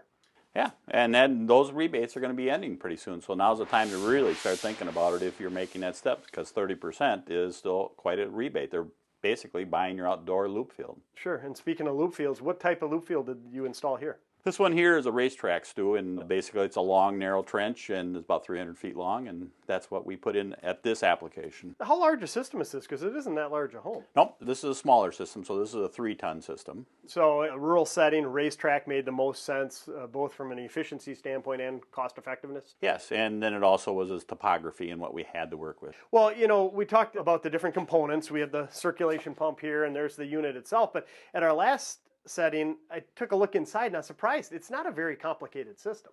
No, there's not much to it. It still has a blower motor since the forced air system, so we have to still move air through the house. But instead of having fuel oil or LP or natural gas as a firing system and heat, we're actually using a compressor now, and that's where the electricity comes in. We're running a compressor, just like your outdoor air conditioner is a compressor. We're running that inside, and now we're taking advantage of pulling that heat out of the earth, compressing it. Temperature and pressure go hand in hand, and hence we get that 105, 110 degree heat out of the registers. Sure, I always like to refer to that as the magic of the compressor out there, and that really is what leads to that 300 to 400% efficient. So for every dollar that you would be spending, you're getting $3 to $4 in return in heat. Yeah, that you would have spent in the oil barrel. Fair to say that since there are fewer components inside here, it seems to be less complicated. There's less ongoing maintenance costs with a geothermal system? Yep, less maintenance according to ACA, which is the standard, and then also it's a system that's going to last you longer. So this will be a 20-plus year system. That's what I go by. We actually took one out a few years back that was 34 years old. Sure, and with the advancements in technology, the advancements in production capabilities, they just seem to be becoming more and more dependable, more efficient, as we mentioned earlier, with the more efficient circulation pumps.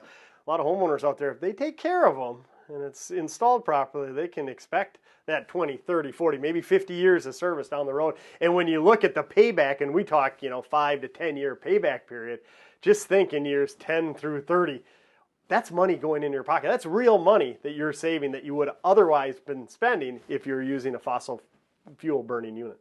Yeah, for every dollar of electricity they're going to use, this customer would have probably used $3, $4, $5 of oil to accomplish that same goal of heating his house. So that trade is a great trade, $1 for $4, And it only makes sense. We talked about earlier in the show, we picked on natural gas, we picked on propane. We're talking about fuel oil here. The volatility, the peace of mind that comes with a geothermal system is second to none. Yep. If you own an existing home, if you're building new, and you're looking at all your different options for heating and cooling your home, why not take a look at a geothermal system? I know talking to this homeowner in the few months it's been in, he's just ecstatic, and he said that, just look at the rebates. And again, they're ending in 2016. Yeah. Look at the rebates. It really is a no-brainer. Yep, it is. And then that's why whenever you're looking at replacing your system or disgusted with your fuel bills and thinking of something different, it doesn't hurt to look. It's pretty much painless. We make it painless for you. Get somebody that's going to do the manual J on the house and making sure he knows what the loads are. And it all comes back to data and work on it. And the two locations we were at today are both rural settings, but as we mentioned, we've been in downtown settings. I've been, in big cities, small towns. Anywhere you own a home, chances are you can take advantage of geothermal technology. Pretty rare that we can't find a way to get it in. Well, Stan, it's been great as usual learning more about geothermal technology. Thanks for coming on today's show. Well, it's been my pleasure, Stu. Now here are some key points to help summarize today's show. If the volatility in home heating fuel prices is driving you crazy and you're looking to lessen your dependency on fossil fuels, then consider installing a geothermal system. As we learned on today's show, geothermal systems can be installed in virtually any location and be used in both new construction and existing applications. So be sure to do your homework, hire an experienced contractor, and get ready to experience the ultimate peace of mind that only comes from heating and cooling your home with a geothermal system. Well, we're all out of time for this week's show. Hope you enjoyed it. We'll see you again next time on today's Home Remodeler. For more information about today's topic and upcoming episodes of Today's Home Remodeler, please visit these websites.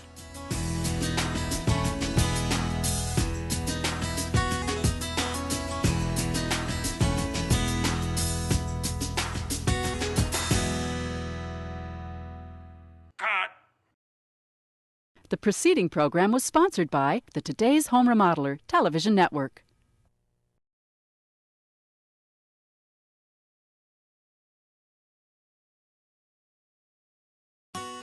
The following program is sponsored by the Today's Home Remodeler television network.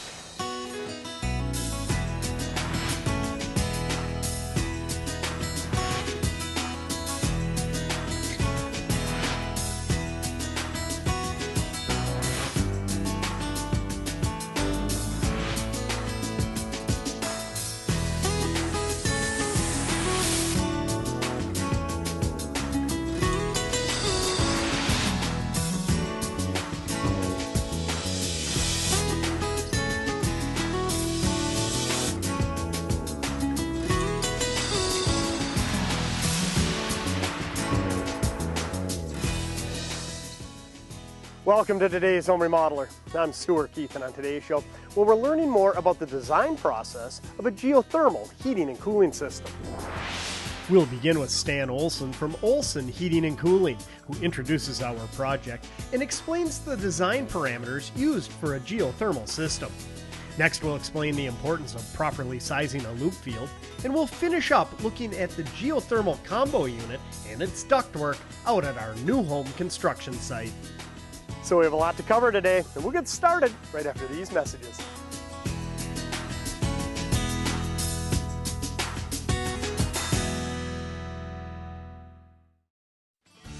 Would you like to invest in an energy resource that's clean, efficient, and cost-effective? Then contact the professionals at Olson Heating and Cooling to learn more about a new geothermal system for your home. We can help you understand geothermal technology and how it can fit into your home's heating and cooling system. And with the current tax incentives, you can save up to 30% by investing today. Olson Heating and Cooling, making your comfort our promise since 1979.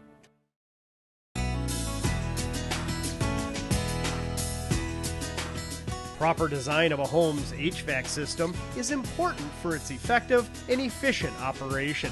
But it's even more vital when dealing with a geothermal heating and cooling system.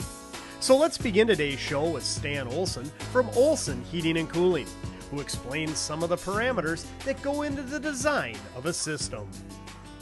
Well, Stan, looks like we're looking at a set of new plans, and that's perfect for what we want to cover on today's show, and that is the design process of a geothermal system. I mean, we've done lots of shows on how they work, but we haven't gotten into the design. So maybe you could take us through, how do you properly design a geothermal system to take advantage of all its benefits? Well, it takes a little time, Stu, and it is a little bit of an art, but we usually meet with the homeowners, and after we meet with the homeowners, we kind of decide if geothermal is something they want to pursue.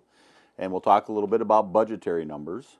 And then once that is done, we'll take their house plans, because that's probably one of the most important things we start with the design of the house, the square footage, the wall construction, how great the windows are, insulation value, foam versus fiberglass. All those things will make a big difference in this house. And probably early on you want to consider your HVAC system, because just what you said, the different factors that can affect it, and budget being at the forefront. I mean, geothermal systems, let's face it, they cost considerably more, but ultimately you're going to get a payback on that. Yeah, you know, right now we have that 30% tax credit that makes it very competitive with today's modern furnaces. Okay, that's a good point, and it might be coming to an end in a year or two, so pay attention to that. Let's get back to the design process. You said you meet with the homeowners. What's the first step?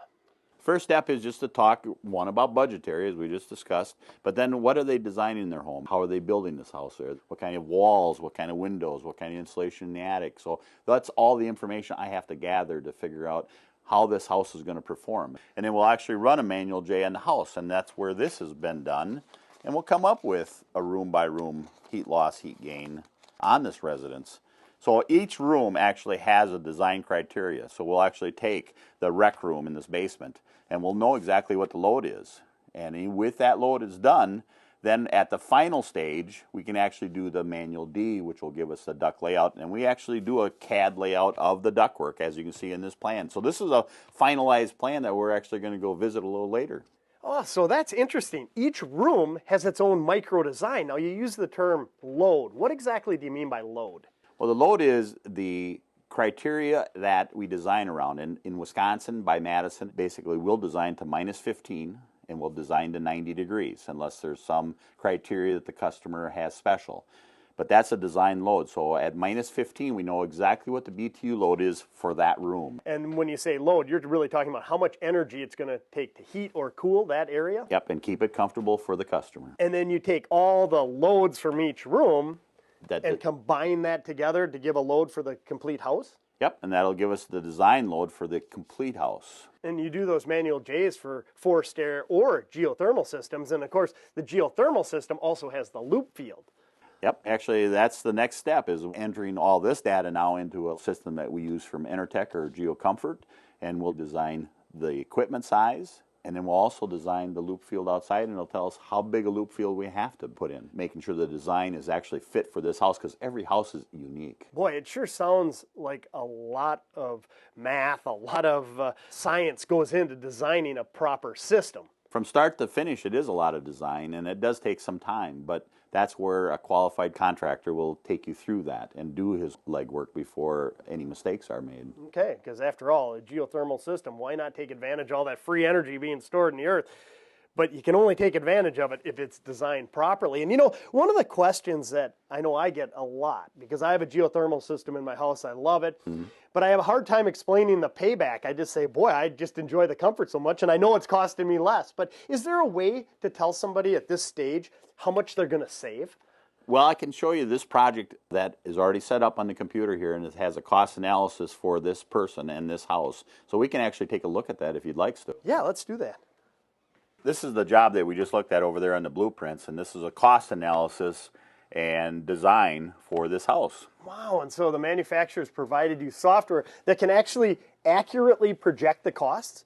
Yep, we'll actually take the fuel costs, we'll take the loads of the house, and the bin data from all the data from Madison, Wisconsin, which tells us how many hours every day that it's, you know, minus 2 degrees and how many hours it's 3 degrees.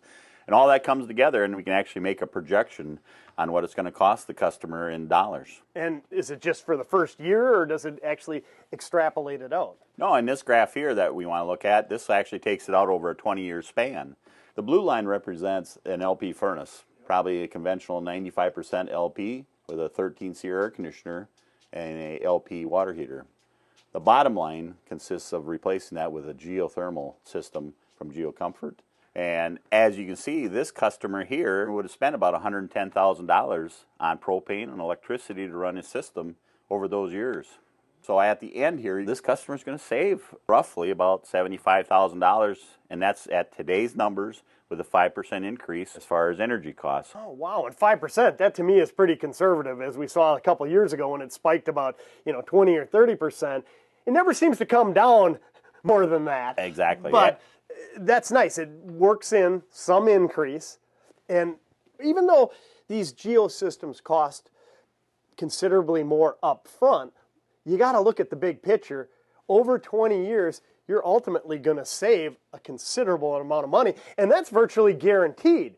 And there's not too many investments out there that are guaranteed like this. Yeah, and if you actually look at this third page, this actually will bring him into break-even point of about between 5 and 6 years, and it's going to make about 18% interest. And I don't know of any banks right now that are giving 18% interest. So when the question arises, what is the payback on my system? With software like this, you can accurately tell somebody 5, 6, 7 years. And even if someone's cynical and says, oh, fuel prices aren't going to go up, they're actually going to go down. You could enter lower prices in or higher prices, whatever you want, and you could figure out the payback. And one thing for sure, there is a payback on it. There's definitely a payback on it, and especially with the 30% tax credits right now.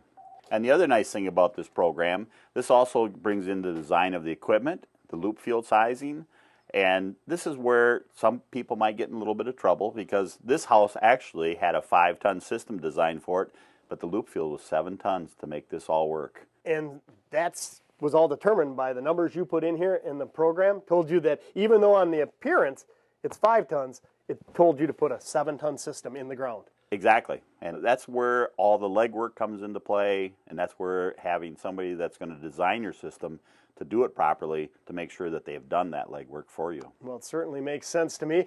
Chance we can head out and take a look at this firsthand? Yeah, let's go take a look. Stick around. We'll head out to our job site next. Would you like to invest in an energy resource that's clean, efficient, and cost-effective? Then contact the professionals at Olson Heating and Cooling to learn more about a new geothermal system for your home. We can help you understand geothermal technology and how it can fit into your home's heating and cooling system. And with the current tax incentives, you can save up to 30% by investing today.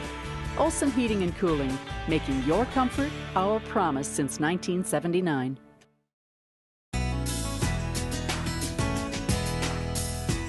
So far in today's show, we've learned the parameters that go into designing a geothermal heating and cooling system. Now let's head out to our job site to learn more about geothermal loop fields with Stan Olson from Olson Heating and Cooling. Stan, this is a beautiful country setting out here. Yeah, we're out here in Roxbury right now. This is the house under construction that we actually just got done looking at all the plans and the geocalcs and stuff for at the office. And as I recall, you said your plans came up with a 5-ton load, but you went with a 7-ton loop field. Yep, and that's the way the calcs came out on this project. So every project is unique and different. So this just happened to be a 7-ton unit. So despite the fact that they have several acres out here, they had to fit it in a relatively narrow area. Is that because of the hillside here? Yep, we're restricted by the road and the lot size because the lot line is right here about 10 feet off the house. Okay, how were you able to get 7 tons in here?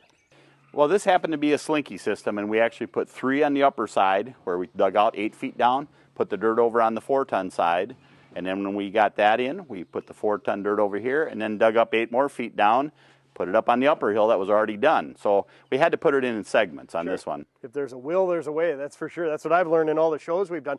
And one term that keeps coming up is tonnage. It's a 4-ton, a 5-ton, in this case a 7-ton system. What do you mean by ton? Tonnage is basically a BTU derivative, and it's 12,000 BTUs per ton.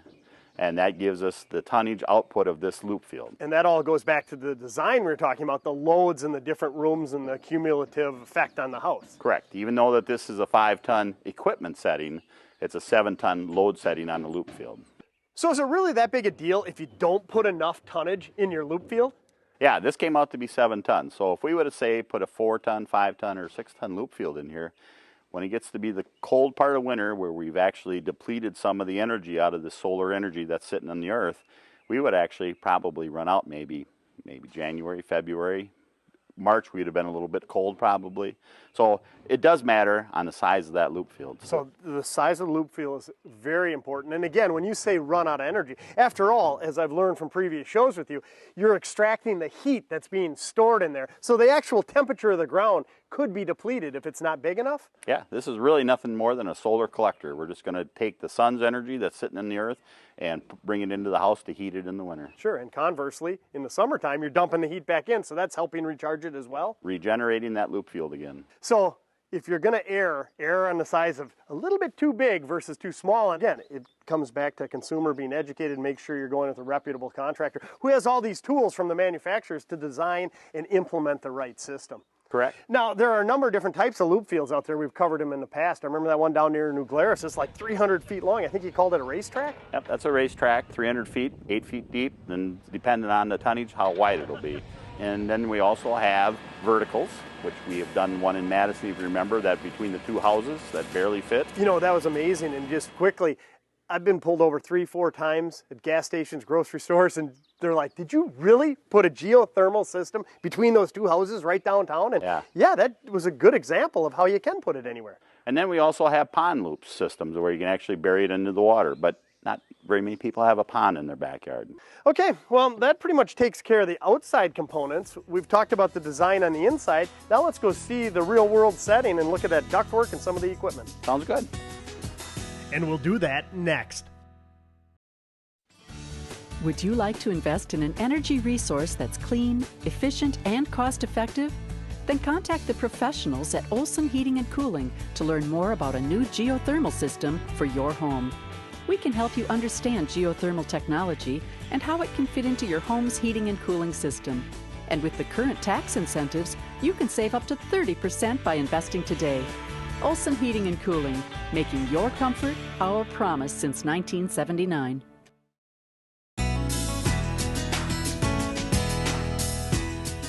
Earlier in today's show, we discussed the professional design process for a geothermal heating and cooling system and learned the importance of properly sizing a loop field. Now let's finish up with Stan Olson from Olson Heating and Cooling as he takes us through the geothermal components and ductwork out at our new home construction project. Wow, Stan, this home is equally as impressive inside as it was out. Yeah, this is going to be a nice home. And now you can see some of the design that we put in that we just looked at in the office. You know, we had that design of the manual D. You can see some of the ductwork, which we'll show you a little bit later. Now, in this house, we have a combo unit, which I don't think we've filmed before. So we actually have heating, cooling, hot water assist, But on this one, we also have another desuperheater that actually does radiant floor. So we've already installed radiant floor in the basement, and we're going to heat it with geothermal again. So this is just another upgrade from its typical system, and that's what this customer went for. He wanted radiant floor throughout the basement. Boy, is this going to be nice. And for those who have experienced the warmth and comfort of radiant floor, they'll never go back. And for anyone who hasn't, I recommend they go try it, because there is no better feeling on a cold winter day than walking in on a nice heated floor. And you said this is down in the lower level, exposed lower level, so they'll probably be down here a lot, so they're going to enjoy the comfort. So how does a geothermal system work when you're talking a radiant floor? Well, this has a desuperheater in it that actually will take the heat. Instead of using it in the forced air side, we'll take the heat and actually transfer it to water with the HSS tank. This will become a thermal storage tank for us, and then actually that'll be pumped to the floors whenever there's a call for heat. So not unlike using a desuperheater for domestic hot water. I mean, that can heat upwards of 80% on an annual basis.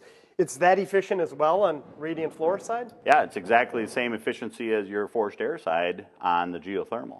And in addition to that, you said forced air, that's what makes it the combo unit?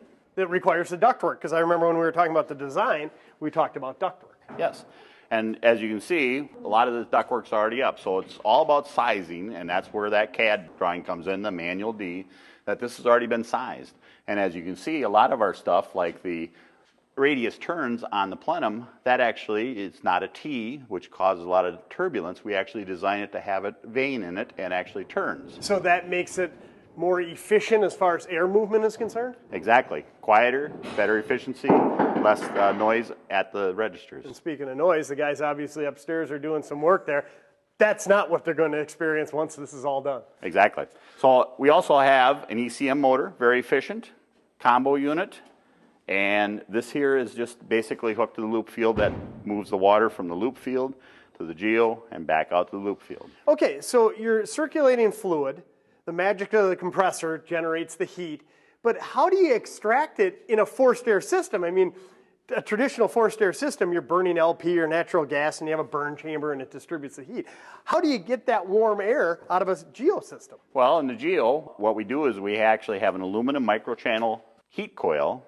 And this is where the microchannel aluminum coil actually heats up from the geo, and the air is drawn through it, through the fan that we see right here, and that's an ECM motor, so it's very energy efficient. Picks up the heat, distributes it through the duct system. So you still have a blower motor, and it's just blowing that air, the conditioned air inside the house, over that coil, and that's what distributes the heat nice and comfortably throughout the home. Yep, and they'll be 105, 110 degrees, basically like a gas furnace, so they won't really notice a difference. Okay, final thing I know that we talked about in design was the ductwork. You alluded to it here. Ductwork is very important. And I know, as a homeowner, a lot of times we take it for granted. But if you ever experience a cold end of a house, cold room, chances are that's from the ductwork not being designed properly? Yep, a lot of it was done because it's rule of thumb back in the old days, and that's how a lot of the old sheet metal guys done. And a lot of them were very good at it, and some were not very good at it. So when we do a manual D, that tells us how much air we need in every room, and then from that we extrapolate all the information, and it comes up with a size of ducts, how big they have to be, and as they get farther out, they actually take off some heat, and we actually start getting smaller, but that's the pickup velocity. Okay, so you might have a large duct here, but by the time you get, 50, 60 feet down to the far end, that ductwork has gotten smaller, and that's just to keep the airflow up. When you say velocity, you mean the speed of the air coming out of the ducts. Otherwise, at the end of the run, you'd have a dead register. It'd just be tumbling out. You wouldn't feel anything coming out. Well, Stan, it's been eye-opening to me, and I hope the viewer has a greater appreciation of how important the design of a geothermal system is. I've heard some horror stories that, hey, my geo system, I went and had it installed and I'm not happy with it. Chances are it's because they didn't utilize the services of a contractor who took advantage of everything that the manufacturers are offering to properly design a system. Yeah, a geothermal system is not a cheap system, nor is a forced air system in a new home. But a poorly designed system is actually going to cost you more money, and you're going to be less happy with it. Well, any viewer out there listening, take it to the bank. Get yourself an experienced, well-educated geothermal contractor, and you're going to enjoy all the benefits down the road. Thanks for coming on today's show. Thank you, Stu. Now here are some key points to help summarize today's show. When considering a new geothermal system for your home, be sure to start with it being professionally designed using the manufacturer's parameters. Make sure your loop field has enough tonnage for year-round comfort. And of course, work with a knowledgeable, experienced contractor who understands the importance and will go the extra mile of properly designing a system around your unique situation. Well, we're all out of time for this week's show. Hope you've enjoyed it. We'll see you again next time on Today's Home Remodeling.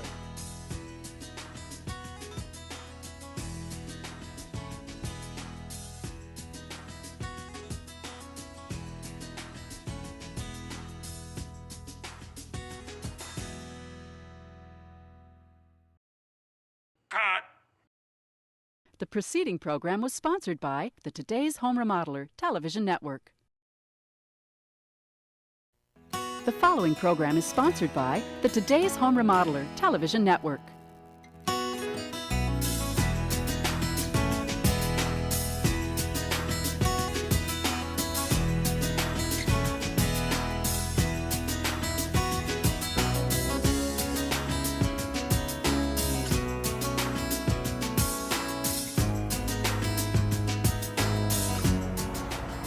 Welcome to Today's Home Remodeler. I'm Stuart Keith, and on today's show, we're looking at some different heating and cooling options for your home. We'll begin out at our project where Stan Olson from Olson Heating and Cooling explains why these homeowners selected a geothermal system for their 100-year-old home. Next, we'll catch up with Larry Hacker out at the Temperature Systems Training Center to learn more about the advancements in furnaces and what consumers should consider when replacing their heating and cooling system. And finally, we'll see how a geothermal system can be retrofitted into this home and learn about the incredible cost savings and comfort it'll provide. So we have a lot to cover today, and we'll get started after these messages.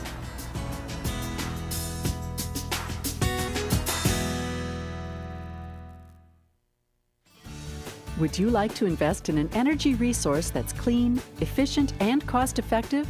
Then contact the professionals at Olson Heating and Cooling to learn more about a new geothermal system for your home. We can help you understand geothermal technology and how it can fit into your home's heating and cooling system. And with the current tax incentives, you can save up to 30% by investing today. Olson Heating and Cooling, making your comfort our promise since 1979. There's just something in the architecture of a historic home that can't be duplicated in modern-day construction. Maybe it's the beauty, maybe the materials, or maybe it's just the history, knowing it's withstood the test of time. But what they hold in aesthetics, they often lack in efficiency. So let's begin today's show with Stan Olson from Olson Heating and Cooling out at one such home in rural Wisconsin, where the homeowners were looking for a solution to their high heating bills. Well, Stan, the guys are just setting up their drilling rig out back, but before we get into geothermal technology and the different options that are out there, let's step back and explain the situation at this beautiful old home. Well, we have a 100-year-old home here, at least, in Mineral Point, and they have an old system with a boiler and radiators and a high-temp system that they just got tired of feeding the fuel all the time. So really a relatively common situation in older parts of different cities or communities around the area. You have an old 100-plus-year-old home, and when that home was built, energy efficiency really wasn't a concern, so it's probably costing them a small fortune to heat and cool this place. Oh, it is, and that's the problem, Stu, is that, you know, back then in those days, they, you know, didn't care about air conditioning, they just cared about heating. So a hot water system was an easy way to central heat the whole house very easily. But as it ages on, we end up with more costs because the fuel prices going up so high. Okay, so how can these homeowners take advantage of geothermal technology? I mean, do you have to get rid of the existing system altogether? No, actually, we were lucky here. We have a forced air system for air conditioning. As a lot of these old houses have, they had to put in a supplementary system to cool the house. And we're just taking advantage of that by tapping a geo onto their cooling system and making it a heating system also. Oh, so the existing boiler will remain there if in the future they ever needed a backup system. But your geothermal system is actually going to be tied in and become a forced air heating system for them so they can enjoy all the comforts and benefits? Correct, Stu. And we're just going to do that, and then the boiler will become a third stage. So even with an old home like this, with geothermal technology, they're going to realize some substantial energy savings? Well, everybody's lifestyle is a little different, so getting right down to the penny is not good, but over the lifetime of this system, you're going to be saving tens of thousands of dollars. Anytime that the boiler's not running and the geo's heating the house, they'll be, 400 to 500% efficient. Wow, it is incredible technology, and that's what's so exciting. It's not just for rural applications. I mean, we're here in the middle of a city, and they're able to take advantage of it. Let's head around back and learn more about the different options. Okay.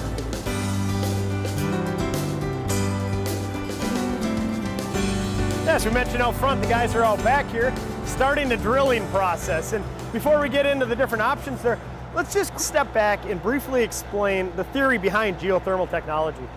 It's pretty simple. It's not any mystery. It's not magic. All we're doing is taking the solar energy that's collected here in the earth, and we're actually going to take 1 unit of electricity, run the geo, and we're going to pick up 5 units of heat just from the solar energy that's sitting here. So that's how we're going to do it. So a sun on a day like this is warming the earth, and as I understand it, the earth remains relatively constant, 55, 60 degrees year-round. And so it's with these loop fields that you're able to either grab that heat or cool a house? Yep, and then this happens to be a typical city dwelling, and we're going to have to drill vertical wells to get this job done in this situation. Okay, so how does this process operate? It looks like a water well to me. Yeah, it is the same vehicle to use for drilling water wells, but we're not going to actually use any water from the earth. All we're going to do is bore down about 180 feet, put a closed loop field down and back, tie them all together, and all we're going to do is run fluid between them. They'll all be encased in the concrete, and they'll be a solid unit. Okay, so you mentioned it's a closed loop system. So that's really what's driving a geothermal system, is that liquid flowing through the pipe. It's either grabbing heat from the earth or it's dissipating heat from the fluid into the earth, depending on whether you're heating or cooling your home. And that's it. That's as simple as it gets. It is, and it's really kind of a no-brainer when they can get 400 to 500% efficiency out of this system. Yeah, it really makes sense. Okay, so in a city setting, chances are you're going to be using a vertical well drilling machine, drilling right into a driveway. At the end of it, the homeowners aren't even going to realize that it's in the ground. No, well, actually, they'll all be tied together. They'll be run into the house with a lateral. They'll all be buried. Whatever goes back on top of the earth, that'll be back on top of the earth. Well, I just love to see this, because there's a misconception out there that geothermal technology is only for people who live in a rural area. We're right in the middle of a downtown setting. They're taking advantage of it.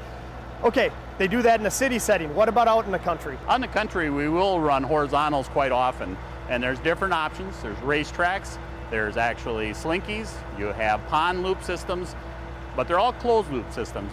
And the only reason that we would run horizontals is to save the customer some money. This is a little more expensive process to do a vertical. Okay, but is it fair to say that in most locations, people can take advantage of the free energy that's being stored in the earth? 95% of the time, Stu, this will work, a geothermal system for a customer. But it's really our job as a professional to come educate, see what they have, do a manual J on the house, find the heat load calcs. It's a lot of legwork, but it's our way to make sure the customer's getting the best system for their money that they can afford. And that's what a professional contractor is going to do for you. Stay tuned. We'll see the advancements on the forced air side of heating and cooling next.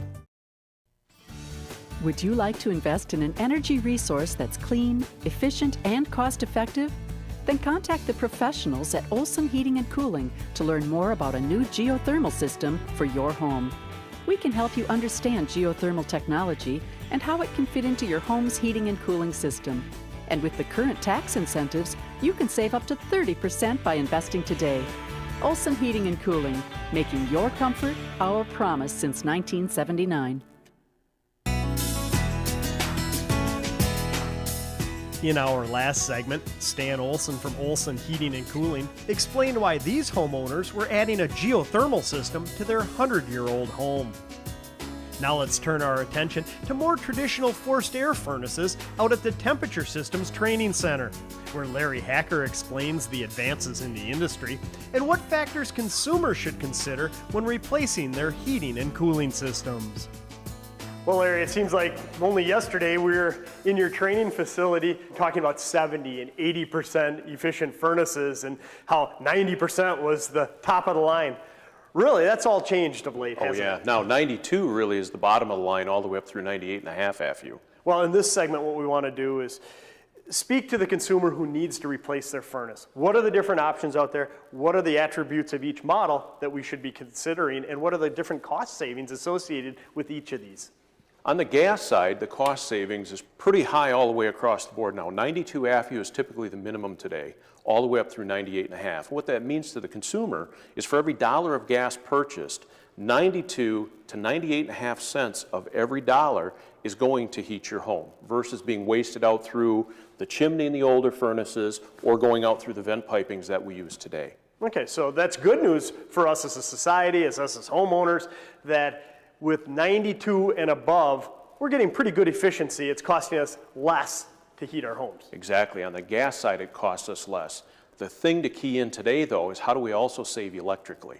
That's one of the things we'll look at through the three different models. This uses a standard AC drive blower motor. Works great, consumes a higher level of electricity, kind of like an incandescent bulb versus a fluorescent. This would be like an incandescent bulb all the way up as we go to the different models to a fluorescent where we save electrically in addition to getting great heating value. Really, how much electricity in dollar terms are we talking about with this system? You're looking at typically on a furnace today at $350 to $500 a year to run for electrical to be able to move the airflow through that furnace to heat your home.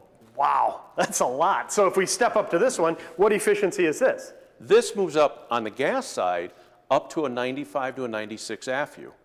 Now what that means is we're up to a 95, 96 cents of every dollar heating your home. Plus, we went in and put in ECM motors, which are like a fluorescent bulb. However, it's DC drive, so it's much more efficient electrically to move that same airflow. Okay, two things. First of all, I assume this costs a little bit more up front? Yeah, 10 to 20% more to be able to get into this style of a furnace. But with that ECM motor, how much are we realizing in savings on an annual basis? Versus looking at something that was $350 to $500, you're going to be somewhere between $50 to $75 a year of electrically. That is a huge savings. Huge savings. Now that's something that a consumer should really take into consideration because this might cost a little bit more up front, but if you're saving $300, $400 a year, it doesn't take long to pay that back. Right. And that's ongoing savings. Ongoing savings, a great return on investment. What about this? Is this the top of the line? Yeah, this would be the top of the line, be able to hit 98.5 AFU. So 98.5 cents of every dollar goes into heat your home gas side. And then electrically, it utilizes the DC drive motors. The nice part about this is it actually self-regulates to the load of the home. So it's going to modulate the gas side from 40% all the way up to 100% as the outdoor temperature drops. It's going to ramp up in heating output to be able to heat your home. Okay, we're talking about modulating, we're talking about single stage, two stage. It seems to me the difference between these three models isn't so much in the gas savings, it's the electrical savings. What we're ultimately paying for is comfort. Exactly. When you move up to this, you're getting a much more comfortable home, plus you're going to be getting the health benefits of being able to have the fan run longer to filter the air more all the way through the operational time of the unit. And that makes sense because whether it's an old house or a new house, but especially a new house, they're built so tightly nowadays, you want to keep circulating the air, you want to keep cleaning it, and when we talk about cleaning it, it leads me to add-ons. We don't have time to cover all the different add-ons, so you want to lean on your heating professional about that. I guess in the best case scenario, if I'm understanding you correctly, this should never turn off once you start it up in the fall. In an ideal world, that would be it. This would start up, it would match the output to exactly what the load is of the home, and a huge benefit when that occurs is we have constant air filtration to go along with it, which is a super advantage with those. Quickly, on the A coil up here in the plenum, great view. A lot of people don't realize this is where the air conditioning takes place. If I'm considering replacing my furnace, is it a good time to consider replacing my air conditioning as well? It's a great time because that way you've got the heating contractor in your home. They can take care of the cooling system the same time they're doing the heating, which is really in the end result going to save the homeowner a lot of money. Boy, that makes sense. What about efficiency as it nears the end of a life expectancy? I mean, how long does a furnace typically last? Furnaces in our climate are generally lasting between 18 to 22 years. The cooling side is generally 17, which is surprising. We don't run them as often, but they don't last as long. Okay, and as they near the end of it, does the efficiency go down? Yeah, as soon as you really put anything in, you're going to start to see declining efficiency because things do start to get dirty. Even though we have great air filtration, we're going to see dust and dirt collecting on the coils, and that comes back to doing proper maintenance because the longer you run the system, the dirtier it gets, the less efficiency you're going to get out of it. No substitute for professional maintenance, that's for sure. Now, I'm a homeowner. I've done my research. I got 4 estimates. They're all over the board. Do you have any advice on selecting the right contractor for my situation? Yeah, of those 4 estimates, the things I would look at, which one came out and did a full load calculation? Which one cared about your specific needs? Were there areas of the home that didn't heat or cool properly? Did they ask you about, did you do any efficiency or energy upgrades since? More insulation in the attic, new windows, more siding. All of those things tie back to what is really needed for the proper system for your home. So when you lay those 4 out in front of you, who did those things for you? They need to care about your ultimate needs in the end, more than just giving you a furnace price. Yeah, it's important to be an educated consumer, but it seems to me your gut will tell you too, who did all this, who cares about my situation, and as we've said time and time again, those who shop by price don't always get the best value, but those who shop by value always get the best price. It's been great walking through this. I wish we had more time because heating and cooling, it's such an important aspect of our homes. But the one thing I'm taking away from this is as a consumer, if you spend a little more now and up front, you can reap some huge benefits down the road. Exactly. Thanks a lot for coming on and walking us through these choices. Thank you. Stick around. We'll head back out to our geothermal project next when we continue with today's Home Remodeler. Would you like to invest in an energy resource that's clean, efficient, and cost-effective? Then contact the professionals at Olson Heating and Cooling to learn more about a new geothermal system for your home. We can help you understand geothermal technology and how it can fit into your home's heating and cooling system. And with the current tax incentives, you can save up to 30% by investing today. Olson Heating and Cooling, making your comfort our promise since 1979. Earlier in today's show, we learned the theory behind geothermal technology and why it was a great choice for this 100-year-old home.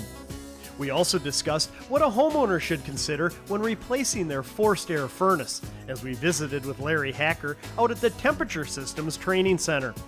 Now let's continue with our geothermal project as we once again catch up with Stan Olson from Olson Heating and Cooling. Stu, now this is the existing boiler system that is in this house.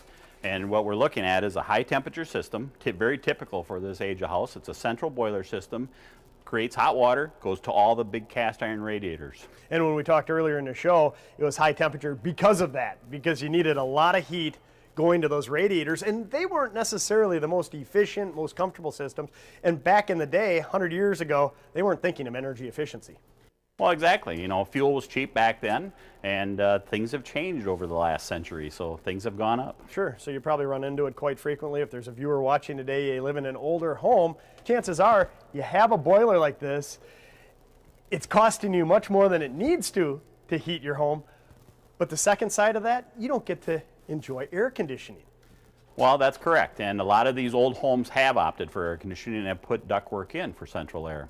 And that's the existence of this one right here, is that they actually have a forced air system to cool the house. Now we're going to take advantage of that with the geothermal and now make it also heat the house. Plus the waste product, any waste heat, was going to go to assist this water heater, this electric water heater. Oh wow, so your geothermal system is going to tie in to the existing, what was just for air conditioning, all that ductwork. So they're going to have a forced air geothermal system. They're going to have that as a backup, I assume, if they ever need it? This is just going to be a third stage that'll assist it on real cold days. And speaking of the hot water heater, I'm leaning up against it. Homeowners are going to really realize some significant savings, especially here, because this is an electric, looks like about a 40-gallon heater. Yeah, the benefit of geothermal is that not only do we heat and cool, we also assist the water heater. So we'll get probably 60–70% of the waste heat from the geo will actually go to heating the water heater, saving them on their electric bill. Because you can look at the energy, $520 a year for the water heater. We got 85.2% on the boiler. For every dollar of fuel we're throwing at this boiler, 15 cents goes up the chimney, you get no use of it. And with the geothermal system? We're going to be, 400+% efficient. Wow, that's what makes these systems so awesome. And they're very comfortable. Yeah. Now this must be the air conditioning forced air side you were talking about? Yep, this is what's actually cooling this house right now. So this is a Unico system, high velocity, and uses much smaller ductwork than a conventional low velocity system. Okay, so again, if you live in an older home, maybe it's not quite this style, but any older home that you only have heating through a boiler, think about a system like this, because that ductwork is substantially smaller, so you don't have to retrofit it with the traditional great big bulky ductwork. You can enjoy all the comfort in the summertime with a high velocity system. Oh, exactly, and everybody wants air conditioning in their home, so this would be one of the answers for a remodel job because it's smaller ductwork. And what's neat on today's show, you're taking it one step further with the geothermal system you said is going to be tied into this? Yep, we're actually going to replace it, so it's not just going to cool this house. Now we're also going to heat this house. We're going to end up with a 3-stage system, 2 stages of heat, 2 stages of cool, and then we'll also have the boiler as a backup for 3rd stage. So as far as installing the system, what's it going to look like here when it's all done? Well, there's not going to be much change here. We're just going to replace a coil. It'll be a heating coil also. And we're actually going to put in a small unit that looks somewhat like an air conditioner outside, but doesn't have the fan in it. So these retrofit geothermal systems really aren't that obtrusive down in the basement. No, and here, this is going to be a good application for it because, as you can see, this is mounted kind of low. You can't walk under it anyway, so it'll be a perfect spot to put it. Okay, now I know in previous shows we talked about tax credits. Are those still available? Yeah, tax credits are the big thing. On the geothermal systems, anything that it touches, as far as, electrical, heating, cooling, plumbing, anything that has anything to do with it. All the outside stuff as well? All the wells outside, exactly. That's the 30% tax credit. So a homeowner can realize significant savings on the front end, and obviously, as we've stressed on today's show, on the back end especially, not to mention all the indoor air comfort that they're going to have. These people will save tens of thousands of dollars over the lifetime. Okay, we've covered an awful lot of ground on today's show, this very unique system, but we also touched on some forced air options. It seems to me, at the end of the day, a homeowner should work with an experienced heating and cooling contractor and have them design a system that's best for their needs. Oh, exactly. You're also going to see that not everybody can put a geo in or can afford to put a geo in. And we recognize that every time we go to a job, we're there to educate and give them choices. And the choices will be anywhere from a base furnace and a central air system to a hybrid system like the Green Speed Carrier now. That's a forced air heating system on the heat pump side. Or we can talk about geo. So really, be an educated consumer, work with someone you're comfortable with, and at the end of the day, you're going to enjoy all the benefits of either geothermal, heating and cooling, or a forced air system that fits your needs. Thanks a lot for coming on today's show, Stan. No problem. Thank you. Now here are some key points to help summarize today's show. Although historic homes can be unrivaled in beauty, they can also be extremely inefficient and costly to heat and cool. Fortunately, geothermal systems can be retrofitted into these locations so their owners can cost-effectively enjoy these iconic structures. And if your home utilizes a more traditional forced air heating and cooling system and it's over 15 years old, you should consider upgrading to a newer, more efficient model, keeping in mind the electrical savings in addition to the savings on gas. And whether you opt for a geothermal system or a more conventional furnace and air conditioner, be sure to do your homework, be an educated consumer, and work with a professional contractor who cares about your specific situation. Well, we're all out of time for this week's show. Hope you've enjoyed it. We'll see you again next time on Today's Home Remodeler.